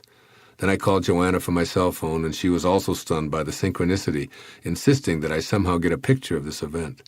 At this point, I decided to return to my home approximately a mile from where I was sitting with my new companion. I returned along the beach walk where the winds were brisk. The butterfly's wings were pushed by these high gusts, but he clung to my finger and even moved to another hand without making any effort to leave. As I walked, I encountered a 4-year-old girl with her mother. The girl was sobbing over some perceived tragedy in her young life, and when I showed her my pet butterfly, her expression went from sad to blissful in one split second. She smiled from ear to ear and asked me all about the winged creature on my forefinger. When I got home, I was talking on my cell phone to my friend, Reed Tracy, as I walked upstairs. He laughed with me as I related the bizarre synchronicity at play at this very moment. I said, "Reed, it's been 90 minutes, and this little guy has adopted me." Reed also encouraged me to get a photograph of this, since it was obviously in complete harmony with what I was writing. I left my new friend, whom I now call Jack, sitting on the handwritten Chapter 17 on my lanai, and went downstairs. I found Cindy, a young woman who works nearby, and asked her to run to the store and purchase a disposable camera. She did, and I went back to the patio, put my hand next to Jack, and watched him jump right onto my finger. The photo on the cover of this program is a recreation of that magical moment, and it's the exact butterfly as well. It appeared that my butterfly companion had decided that he was now going to live with me forever. After another hour or so of meditating and communing with this little creature of God and pondering this event as the most unprecedented and out-of-the-ordinary spiritual experience or episode I'd ever encountered, I gently placed Jack back on my manuscript while I proceeded to take a long, hot shower. When I returned to the patio, I placed my finger near my winged friend, and as I'd done many times in the previous 150 minutes, but he now seemed like a totally different little critter. He fluttered away, landing on a table, flapped his wings twice, and flew off straight upward toward the heavens. Moments with him were now history, but I still had the photographs, which I treasure. The next morning, I decided to watch one of my favorite films, Brother, Sun, Sister, Moon, which I hadn't viewed for more than a decade. And sure enough, in the opening scenes of Franco Zeffirelli's interpretation of the life of St. Francis, there he was, with a butterfly alighting on his fingers. Inspirational vibrations. When I live my life so as to be open to the language of spirit, I find almost overwhelming rapture overtaking me. For several days after my experience with Jack, people kept telling me that I seemed so peaceful and content, and one woman even suggested that I was walking grace. This episode with my butterfly friend and the communiques from spirit touched me at an unprecedented level. From the perspective of being in spirit, I've seen its hands embrace me and heard it say, "You are not alone. You can count on me to guide you, and whatever you do not doubt my presence." This makes me feel safe, comforted, and that I'm not alone. I feel good. I feel God, because I'm living in almost perfect harmony with the source of my being, living on purpose and writing from my heart. The reason I feel inspired isn't because the world looks perfect. Rather, it's the other way around. The reason the world looks perfect to me is because I'm in spirit. A person who chooses to live an inspired life. I'm able to stay in a state of gratitude from the moment I awake early in the morning, right up until I close my eyes while falling asleep. And throughout each day, I'm reminded that staying in spirit is really about staying in vibrational harmony. I don't find it necessary to change anyone or anything that I encounter or read about in my daily life. Each time that I'm tempted to, I catch myself and return to a mindset that calls to me to be more like God, right here and right now. I stay inspired by making an energetic shift within myself. When I do, the world looks completely different, and I move inwardly toward peace and kindness. The energetic shift is merely a way of processing people and events from the insight of being unified with the all-creating source. that is, by eschewing judgment and allowing the world to be as it is rather than as I think it should be. I stay inspired by encouraging others to live out their destiny and allowing the world to unfold as it will, and I'm much more likely to feel peaceful. In fact, when I'm living my life from this perspective of inspiration, my vibrational energy is more attuned to that of the creative energy of the universe, and I find that my effect on others is far more spiritually aligned. Furthermore, I know within my own being that I'm doing something very powerful to make this world a more spiritually oriented place for us all. You see, when I resonate to anger, shame, hatred, or revenge, I add to these decidedly non-spiritual energies by joining in what I find to be so objectionable. But when I remember to bring non-judgment, love, tolerance, and compassion to these low, ego-dominated energies, I see how different the world looks, and even how different those around me act in the presence of these God-realized energies. I feel optimistic when I'm in spirit, with an inner knowing that nothing can interfere with an idea whose time is coming or has already arrived. I trust that our Creator knows what it's doing and that good triumphs over what ego believes is bad or evil. I sense that we're all moving toward a world that will no longer know the horrors of war or practice our long-established habits of inhumanity toward our brothers and sisters around the globe, who may have different cultural views and their own unique physical distinctiveness. By staying in spirit, I'm truly inspired to see the potential for greatness that's in all of us as one people, and I turn from anguish to faith that at least I can live from a place of God realization and practice being a force for good or for God. Staying in vibrational alignment with spirit allows me to be more present in all of my life activities. I find myself less concerned with goals, outcomes, winning, and accumulations, and far more involved in the process of enjoying the activities of my life. Arriving seems to replace striving, and being in a state of flow is far more common than my old, uninspired state of worry and anguish. I remind myself that spirit is only here and now, not yesterday, not tomorrow, only now. By keeping my vibration aligned spiritually, I see the ecstasy in the present. Everything else that once was a source of worry doesn't come up for me, since the outcomes are already handled for me in my own mind. What will be, I remind myself. The world looks so much more peaceful when I approach it this way, and my ego, which once needed to win at all costs, is relegated to a distant seat in a stadium in another galaxy. Choosing inspiration. My experience with Jack, as well as many similar kinds of episodes in my life, taught me that the laws of the material world truly do not apply in the presence of God realization. And I know that I have the choice to live at this level of inspiration. When I do so, it seems that the world changes. Animals behave differently than their biological genetics would seem to allow. People at a distance seem to hear me telepathically and respond to my highest thoughts. Objects seem to materialize in defiance of what scientists say is possible. And healing takes place in spite of modern medicine saying otherwise. In other words, miracles seem to be ordinary. The world looks like a place where everything is possible, where restrictions and limitations are non-existent, and where the power of our Creator seems to roll right up and land at my feet, begging me to hop on board and witness the infinite possibilities it offers. This is how I feel when I align myself to spirit, cocky inside because I know something that so few ever come to realize, but humble and awestruck on the outside at the miraculousness of it all. When I remember to stay in spirit, I've realized that when one thing appears to be going wrong, I can see clearly that 10 things are going right. For example, if my cell phone isn't working, I can note that my health is fine, my family is safe, the ocean is calm for swimming, my bank account has a surplus, my electricity is fully functional, and so on, and on it goes. From a perspective of being in spirit, I automatically shift my attention away from what's going wrong and onto what's right. This then becomes my point of attraction, and I attract more of what I'm focused on, whereas at an earlier time in my life, I'd attract more of what was going wrong because that was my point of attraction. How sublimely beautiful the world now looks to me from this magnificent place of inspiration. No longer do I stay focused on and attract more of what's going wrong, for I've learned to place my attention on what's right, what's working, and what's aligned with the all-creating spirit. From this place of inspiration, I ask, what if I looked deep within myself and found no original sin at all? That is, what if I discovered original innocence instead? What if the same were true for everyone?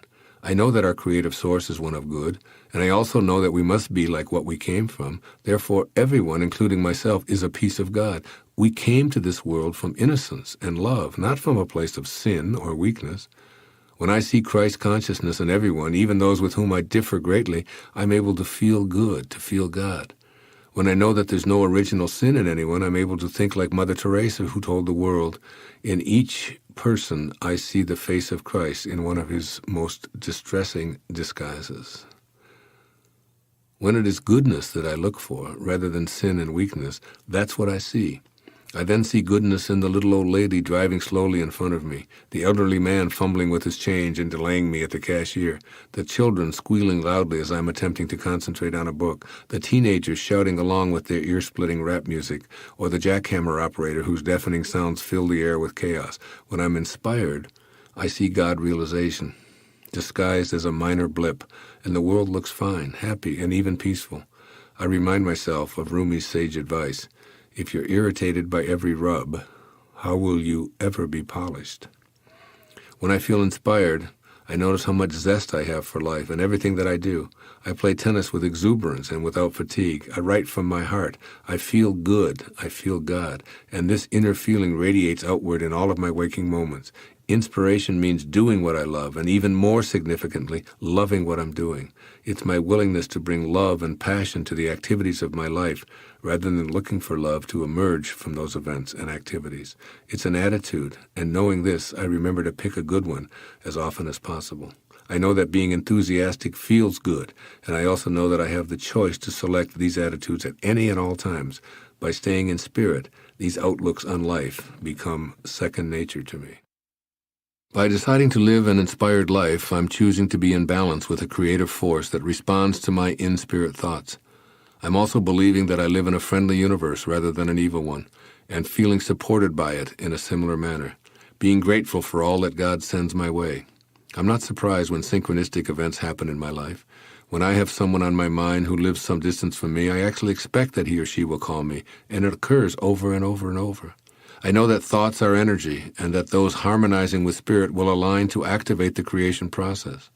I love watching all this flow so perfectly and being in harmony with the force that's responsible for all of creation.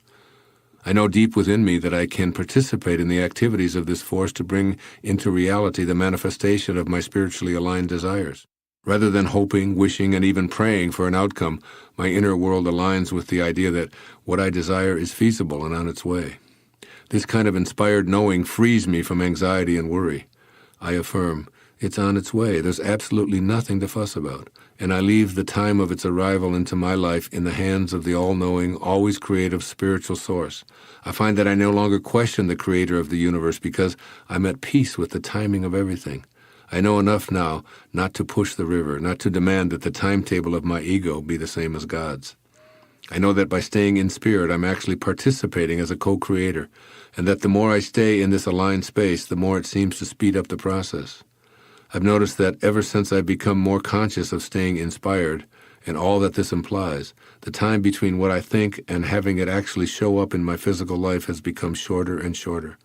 I'm aware that the ultimate in manifestation is a complete absence of any delay between a thought and its physical manifestation.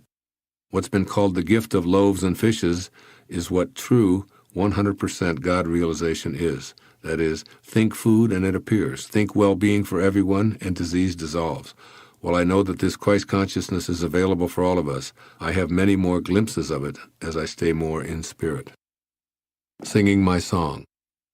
The major change that's taken place for me in this manifestation of my inspired desires has been the awareness of my own capacity for activating the creative force to work with me. Today, as I live consciously in spirit, I feel as if I'm more and more able to be an activator of this divine synchronistic force and have it work with me rather than to me. I view these mystical moments as holy instants when my ego is suspended and spirit, in conjunction with my own divine desires, has become the teacher. As my sense of inspiration grows within me, I find myself wanting to do more for others and focusing less upon myself. What I desire is realized through the paradoxical means of desiring it for others even more than I want it for myself. By reaching out in this way and deliberately looking for ways to inspire others, I feel closer and closer to spirit, and ironically, I sense that more of what I desire seems to be flowing back to me as a result of this sharing. At this point in my life, I feel that staying in this glorious state of inspiration practically requires me to avoid condemning others. I look at the behavior of others, even those whose actions are anathema to an inspired world, and I send them love. I know deep within me that declaring war on the problems of violence, poverty, cancer, AIDS, and drug addiction isn't the solution. I'm uninterested in increasing these problems with violent, angry, or hateful thoughts or behavior. I know that I can't get sick enough to make one person better, or angry enough to end violence anywhere. I also sense very strongly that by staying in spirit and bringing a higher mental energy to the presence of these lower, ego-based energies, I'm a force for change, one that helps move the world closer to spirit. I anticipate a planet at peace, along with health, abundance, and love in my life and in the lives of all others. And I know that it's moving in this direction. I know that for every act of apparent evil, there are a million acts of kindness. That's where I place my attention, and that's what I choose to give away. By doing so, for the larger percentage of my days, my reward is a feeling of being in harmony with purpose. I watch the mynah birds sing every morning, and I know they're not doing it because they have the answers to all of life's problems. They have a song inside of them that they obviously feel compelled to let come out. I too have a song to sing, and by staying in spirit, I'm able to sing it all day, every day. I know that the answer to what should I be doing is to see the word yes on my inner screen. Yes, I am listening. Yes, I am paying attention. And most important, yes, I am willing. I notice that those around me who feel uninspired or unwilling to say yes to the feelings at the core of their being. By doing so, to every hunch, burning desire, and thought that won't go away, I feel the hand of a guiding spirit that's with me simply because I've been willing to say yes. By saying yes to life, I see the world and all of its inhabitants in a completely new way. As a result of being more and more inspired, I see spirit in virtually everyone I meet. And I feel much more connected to everyone as a result of sensing their spirit instead of noticing all of the accumulations of success that they've amassed. I call this seeing with my mind and not my eyes. It now seems that my identity is associated with experiences that are not exclusively of this world. And I love what my mind sees, possibilities and openings for miracles. It looks past the limitations of my eyes, and it knows that we're all one in an infinite world. My mind no longer views death as something to fear. Rather, it lives in an infinite place, and it is able to step back from this corporeal world and be an observer. Adequately conveying how I feel when I'm inspired is probably impossible. What I so sincerely want to share here is that the feeling of being completely in harmony with our source generates miracles everywhere. I have the delicious, spine-tingling sensation of bliss as I observe and interact in this world from the wondrous vista of being inspired. These words from A Course in Miracles ring true for me. All that must be recognized, however, is that birth was not the beginning and death is not the end. This is the knowing that I have from this infinite in-spirit perspective. There are no conflicts. All is as it should be. The things I wish to improve aren't going to be accomplished by fighting, but by placing my attention on staying connected to spirit. In 1 Corinthians, St. Paul says, "The very fact that you have lawsuits among you means you have been completely defeated already." As I live from a place of inspiration, I see that conflict is no longer possible for me, and I understand what Paul was attempting to say to the people of Corinth in that letter. I will not be defeated. I can't, because for me there's no they any longer. There's only us. I've turned my mind to spirit. I know that God created me to be like him, and I must be what I came from. This idea, more than any other, inspires me beyond what I can share here in this program. It's my intention to continue to stay inspired and live what my mind knows, rather than only what my eyes see. And my mind knows that we're all in a universe that has a creative, organizing intelligence supporting it. I know that it flows through me, and God willing, I'll stay in spirit and assist you to live that life of inspiration that you came here to live. There can be no greater blessing. I send you love. I surround you with light. And I invite you to live with me in spirit. God bless you. Namaste.